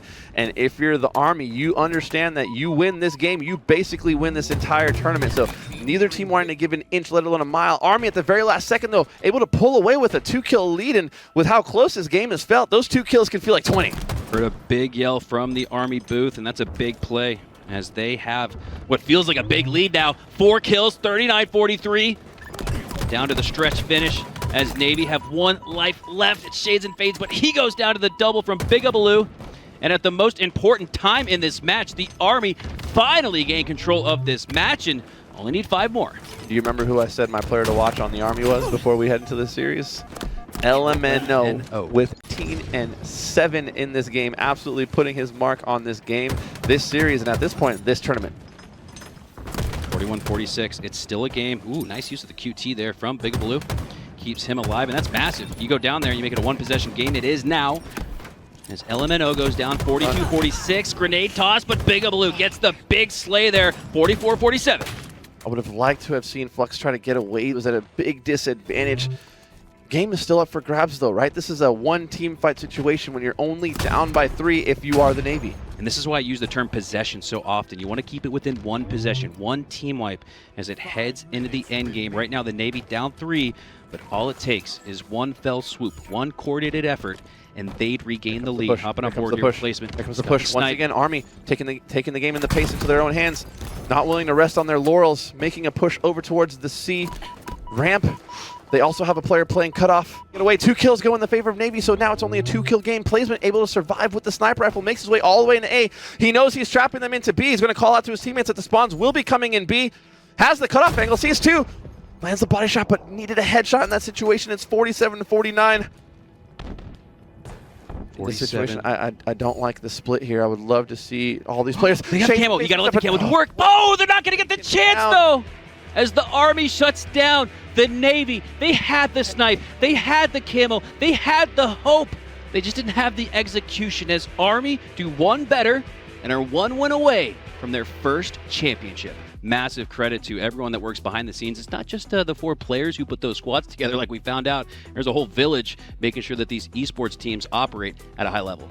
Absolutely, and you gotta feel happy for them. Right? You gotta be happy. Not to mention for the Navy, they put this whole thing together. Navy NWR, shout out to them. To have their squad make such a legendary run and land here in the grand finals, regardless, they got to be feeling accomplished. It's almost like it's scripted, but if it were, they would earn the reverse sweep here as we take a look at that series layout. What will the path look like for a reverse sweep for the Navy? Well, it all starts with that recharge oddball. Talked about how that sets up for a reverse sweep, but the Navy, they got their work cut out for them. Oddball on recharge. Yeah, the Army have had the ice thus far, but Navy are no slouch, right? Chopping on board here with placement off the bat. Nice shots there on the Bigabaloo. You can see the play they were trying to set up, right? Bigabaloo was trying to get him weak so Sinatraa could push. Sinatraa makes the push anyways. Able to take down placement there. So early control on the map going to Team Army. Army with the slays, but not yet the time. There it is. As Bigabaloo Just a couple seconds in delay. Wanted to make sure that off spawn they had the control there, as LMNO has control of the camo and the shot. Now in the hands of the Army. We saw that previously in the hands of the Navy as the Army looked to put together a good string here. 3 go down for the Navy. Last player alive is placement. The double kill secured. So too is the oddball. The Army have 15 and rolling. A clutch double there to secure oddball in the red pipes area. The call outs come in. Navy's coming. They're pushing from the A side of the map. Sinatraa now shock in hand, trying to deny entrance to the red pipes area for the Navy. Doesn't check the hell area. A little bit of a blunder there. You always got a look left coming out of that door, in my opinion, and pays the price for it now. So Shock is going to be heading on over to the Navy. They make the collapse. Fluxy with a nice shot on the LMNO there. Just like that, Navy now in control of the pipes and the ball, but a great kill there from the captain, Bigabaloo. Ball away. They are getting some scrappy time here on the board, but you're going to have to gain some control if you want to make any meaningful dent into this game type. Yeah, and it looked like Desigil was trying to make his way to the sneaky to potentially play that oddball into the pit of recharge, but instead that's going to sit on the sneaky as Sinatraa gets some more time for the Army. 39-29. It was a great start for the Army, but the Navy have done good to bring it back. Navy back into this game. Fluxy there with a stick of his own. Placement and Fluxy so far being the stars of this game like they have been time and time again for this Navy roster. 7-4 is Placement, 5-4 is Fluxy. Looking to prevent another Army push. The thing about Army is their pushes have just been so aggressive, right? The stick comes in there.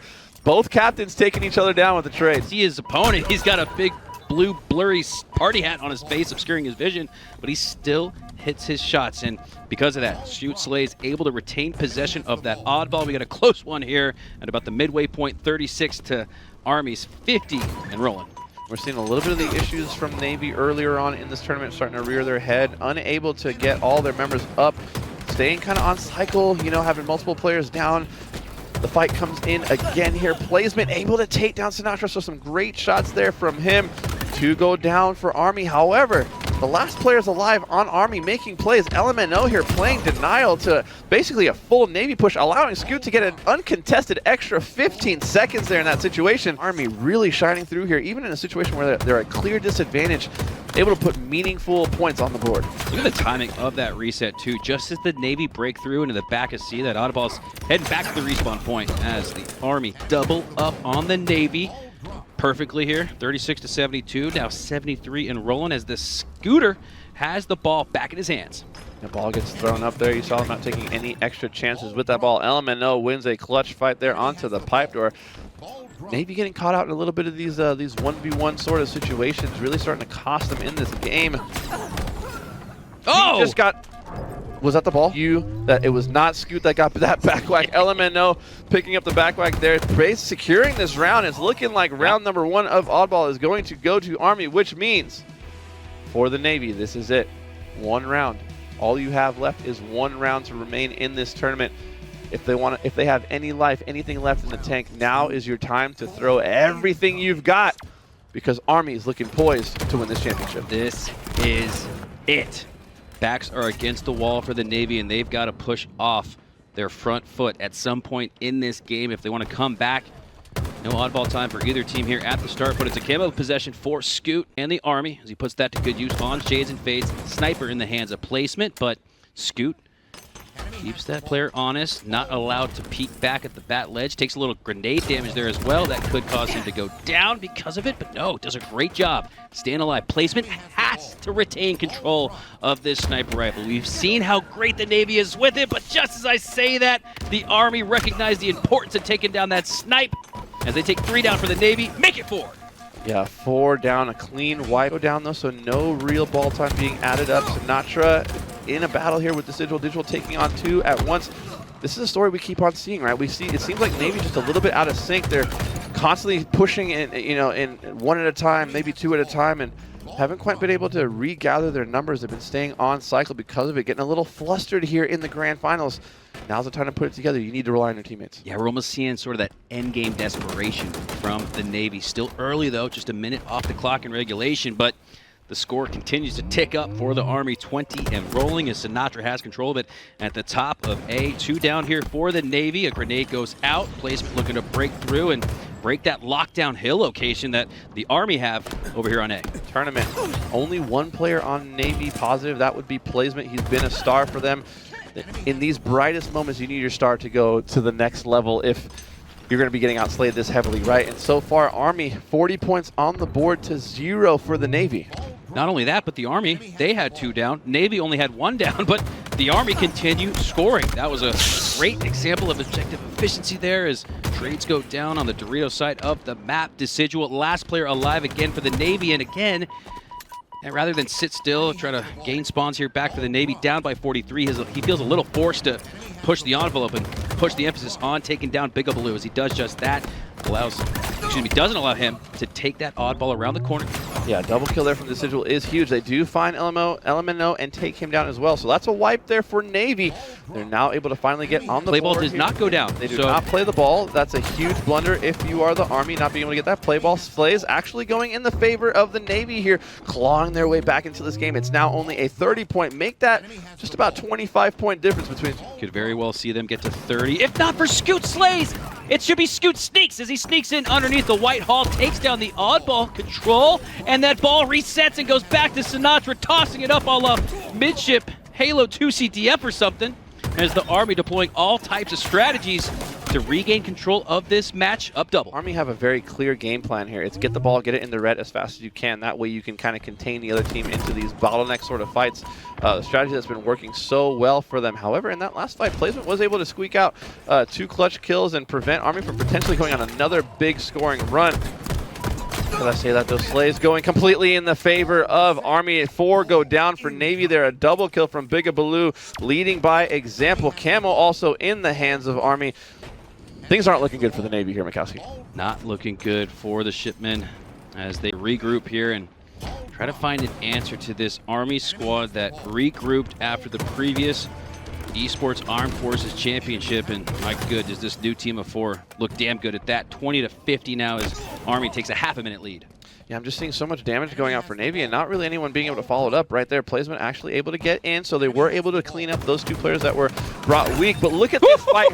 Look at the eyes on that man. Spots the Camo guy and hits the Camo player with a perfect, insane shots there as the last man alive to make a play and deny the Navy some hope that they had there. Those first 1 or 2 shots are done without any aim assist, so really goes to show how impressive those perfect shots were there on the Camo as 3 go down for the Army. A numbers edge here for the Navy. Shades and Fades picks up that oddball, but he needs to pick up this play here on Scoot.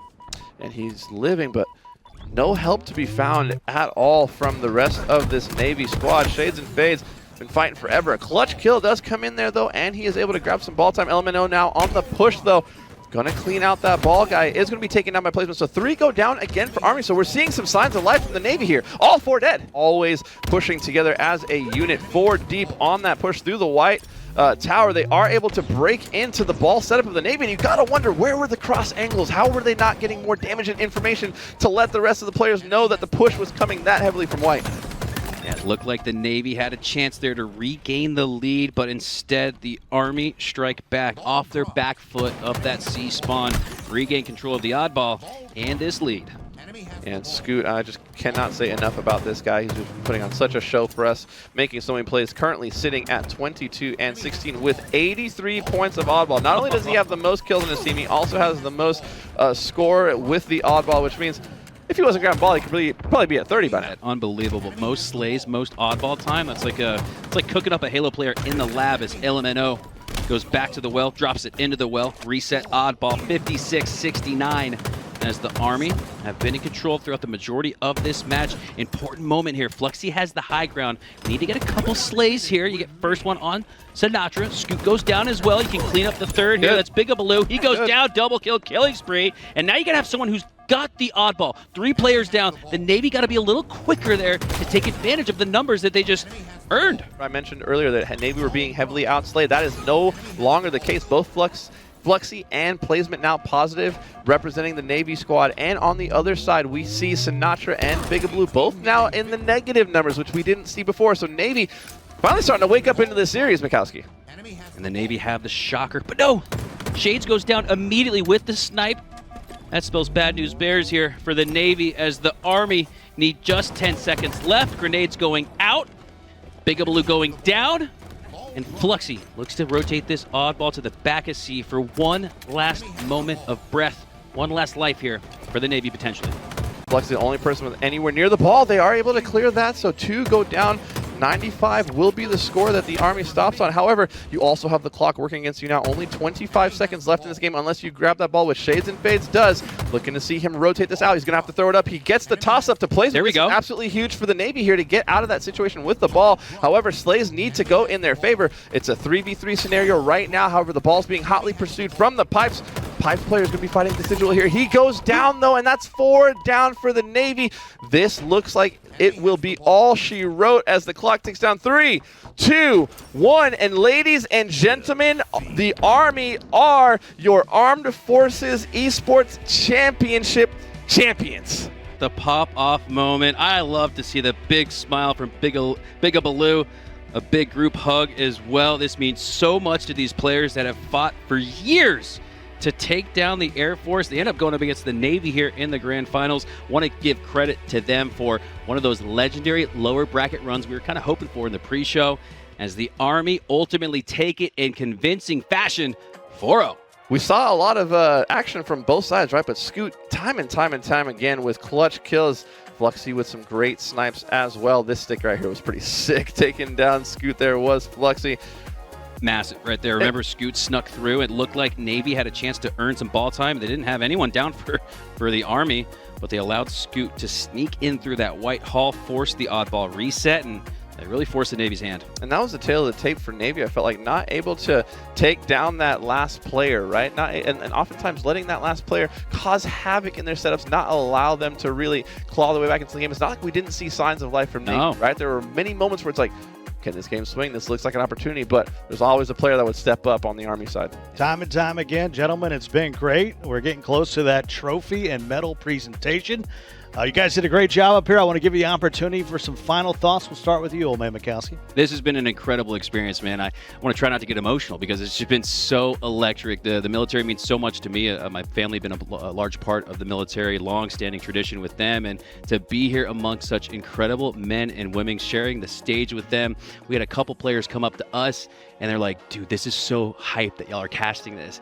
And that was just, I'll take that to my grave, because coming up, you know about this, Hunter, Puckett was a big inspiration for us as casters and as players, and I wanted to make it to the main stage so Puckett could cast over our gameplay. To hear that same sentiment from these players, I'm just full of warmth and happy feelings right now. This has been an unbelievable experience and couldn't have had a better duo for it. Scott, you've been incredible to work with as well.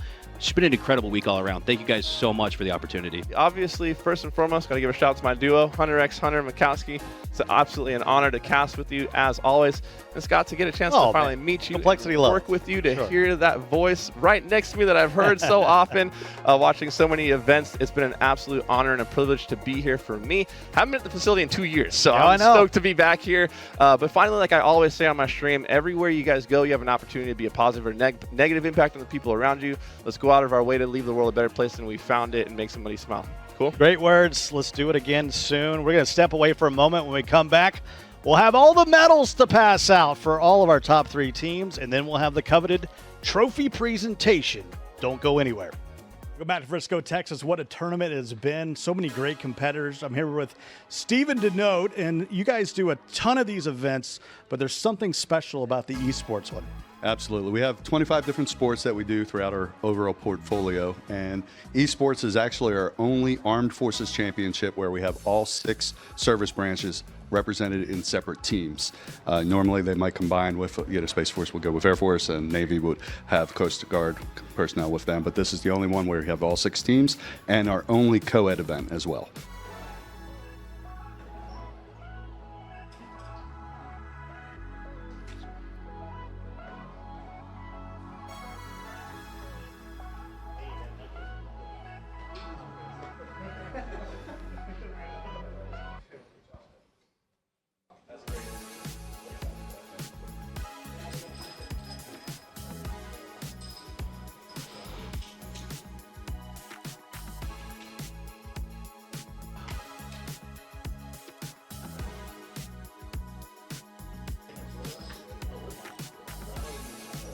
Smile for your photo op. This is the second place team this year, the Navy.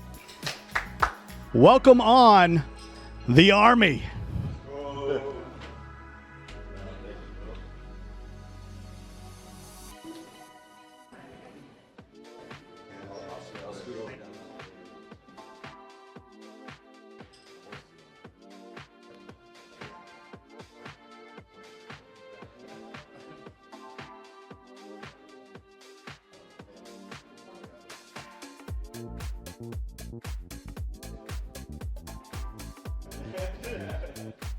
This is your first place team, the Army, once again. Let me talk to the captain here. Big Bubbaloo, we've had a good week here. Y'all have had a great week. Well, it was rough. Even though we didn't drop a single game up to the Air Force game, we just had to power through some, difficulties with just being tired and just, messing up on the map and stuff. But other than that, we powered through and we got it done. So. Once again, congratulations. Now it's time for the MVP. Hunter JJX is going to hook the man up. Scoots is your MVP of the tournament.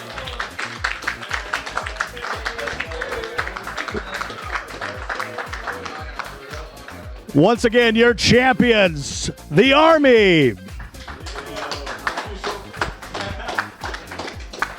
Again, we want to thank USAA for powering us up and the folks at Navy NWR. We will see you next year from the Armed Forces Esports Championship.